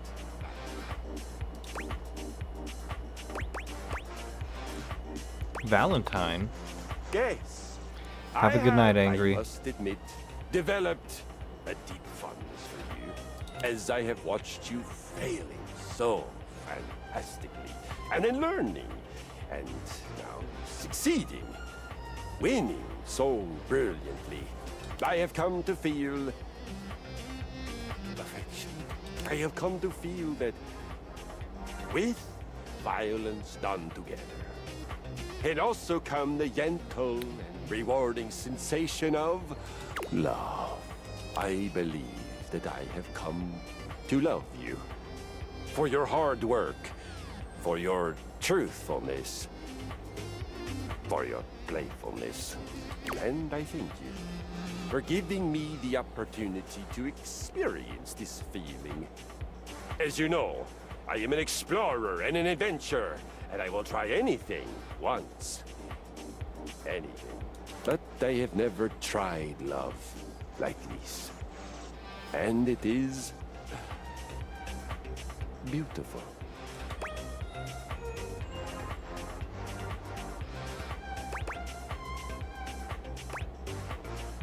Oh hell, Kristoff. Now we have to make out. Good then. Yes, yes, very good. But first things first, we must move the blood with your final workout. For this workout, we will do 30 minutes of whatever the heck we feel like, and then move on to the main course. Have you ever heard of the Vikings' Vengeance? No, but I cannot wait. All in good time, you fine mug of mead. We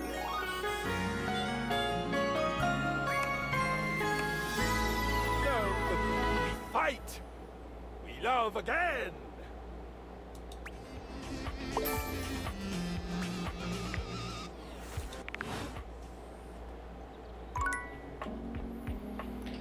Really crushing them. Let's see.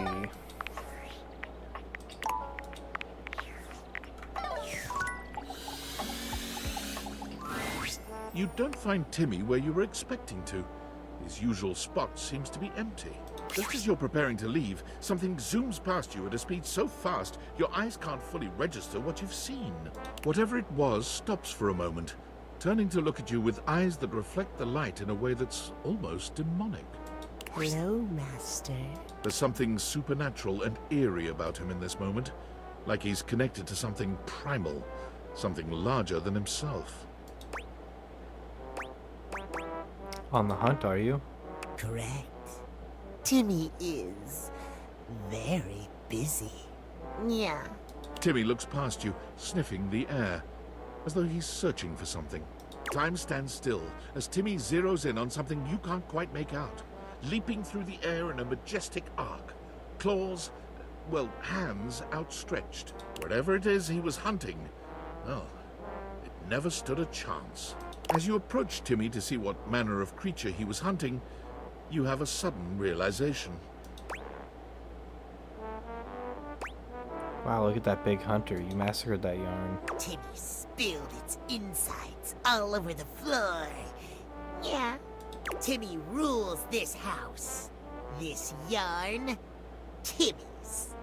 Your couch, Timmy's. All the things on the shelf that fall when Timmy knocks them over, Timmy's.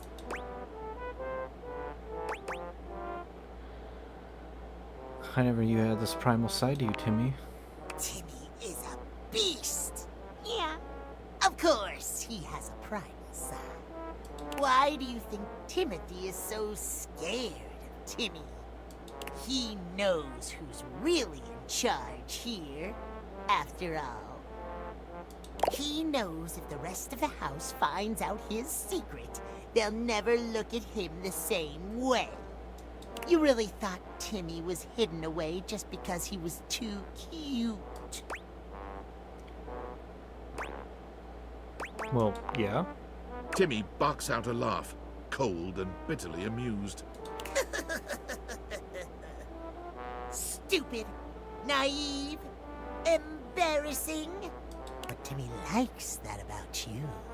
Timmy only wonders now what you'll do with this information. You don't seem to be running away yet. But maybe you'll go back to your pal, Timothy. Maybe you're going to take his side to help him lock away Timmy for good. Why the hell would I do that? Because that's what happens when people see Timmy for what he is. Timothy gets crazier about the schedule, and then Timmy never sees anyone ever again.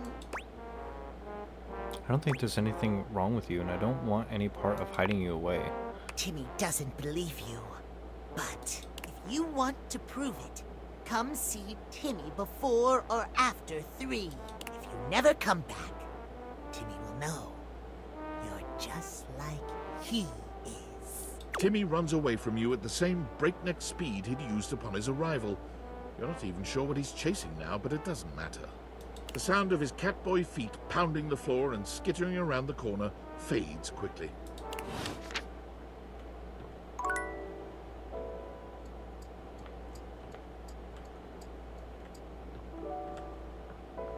Oh yeah, the rackets. Dunk is swinging a badminton racket when you see him. His muscles bulge with every powerful stroke of his arms. Hey, hey, welcome to Racket Day! He hands you a racket before you can voice any objection. What a racket. Hey yo! Yeah, that's what I said. It's just a dumb joke, forget it. No, no such thing as a dumb joke, buddy. All jokes rule. Anyway, we're gonna be doing some badminton today. After all, shuttlecock's in the name, baby. What kind of sports guy would I be if I didn't let you bat the old shuttlecock around for a little while?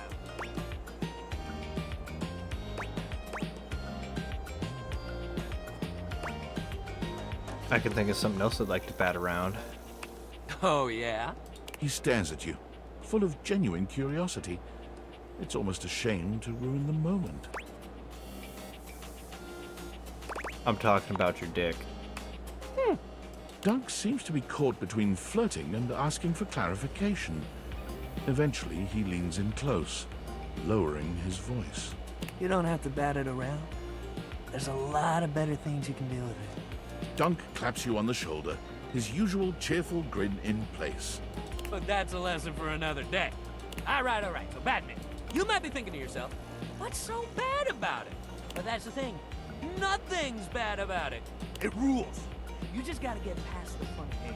It's a great sport for beginners because it doesn't take too much strength or balance to get started. You just gotta have a little hand-eye coordination. I've got plenty of that. Rad. You'll do great then. Great thing about badminton is you don't need much to get started. You got your racket, your shuttlecock, or your birdie. Or hell, your shuttle if you want to call it that. Just don't call it a cock. Nobody appreciates that. Literally no one would try to shorten it that way. I did it once. I'll be doing that again. Badminton people are real serious. But all that aside, that's it. That's all you need to get started. Sure, if you want to play proper, you need a net. But if you just want to play a friendly game at home, you can hit the birdie back and forth together. It's nice and light. Let's do this then. Hell yeah! Dunk hands you the shuttlecock. You should start. It's easier to serve than it is to return one off the bat. But go ahead. Pull out a proper serve. Dunk returns your graceful serve with a swing that puts yours to shame. But he doesn't gloat when the shuttlecock sails past you. You know my old man as a shuttlecock? That's where the family name comes from. You'd think he'd have wanted me to follow in his footsteps, but I guess he always wished he could play football instead. I always thought badminton was cool, you know. But he never felt like it was enough glory, I guess.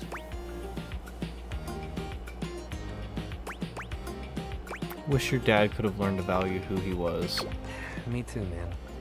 He still talks about his regrets and how he should have done something else with his life. It's like, yo, you did so much cool shit with your life. You went to championships, you traveled the world, and you had a family. Dude, don't we count? You're not happy about that?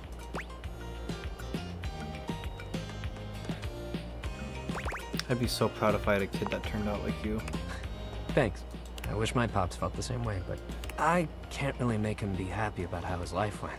But I can't make his burdens mine either. Damn, I didn't even mean to start going on about my dad. I guess Batman brings up a lot more feelings than I realized. He rubs at the back of his neck, embarrassed. Well, look, next time we'll do something fun that doesn't make me get all deep into my family history and whatnot. Exercise ball time, baby! Woo! We're gonna bounce! Hell yeah. Hell yeah! Exercise ball! Let's bounce!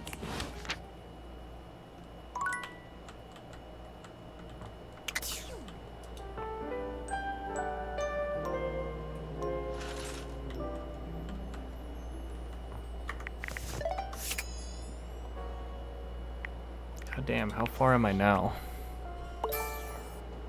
Almost to 50 and everything.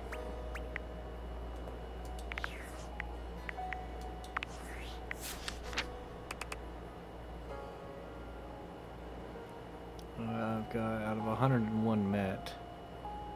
40. Yeah,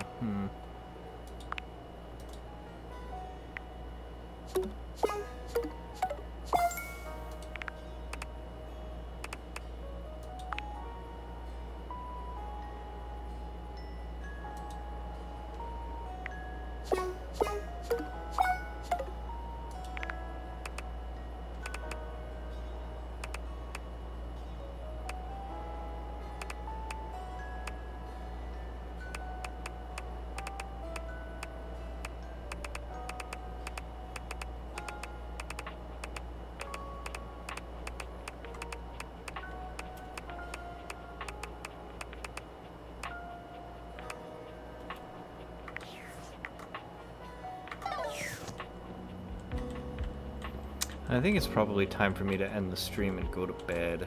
Maybe not pull in an all-nighter. I'm getting pretty sleepy. I don't think I can do it all night.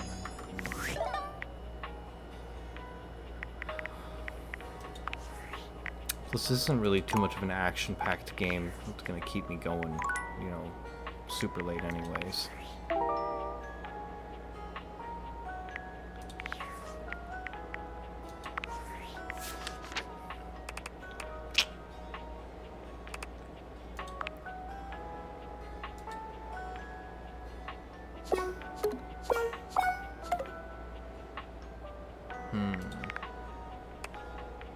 Anybody we can realize right now?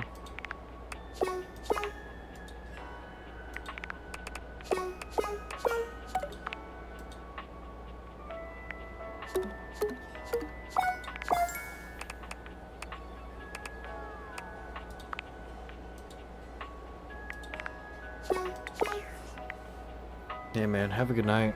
Thanks for hanging out in the stream till like 3 a.m. I'll be streaming again tomorrow night, most likely at some point. But yeah, have a good one, my dude. Rest well.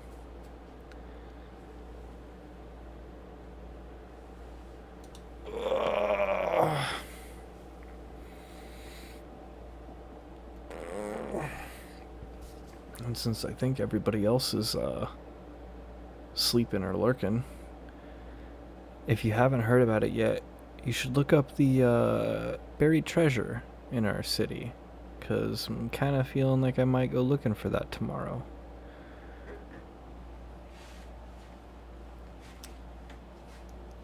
$10,000 is hard to not want to go hunt for. Have a good night.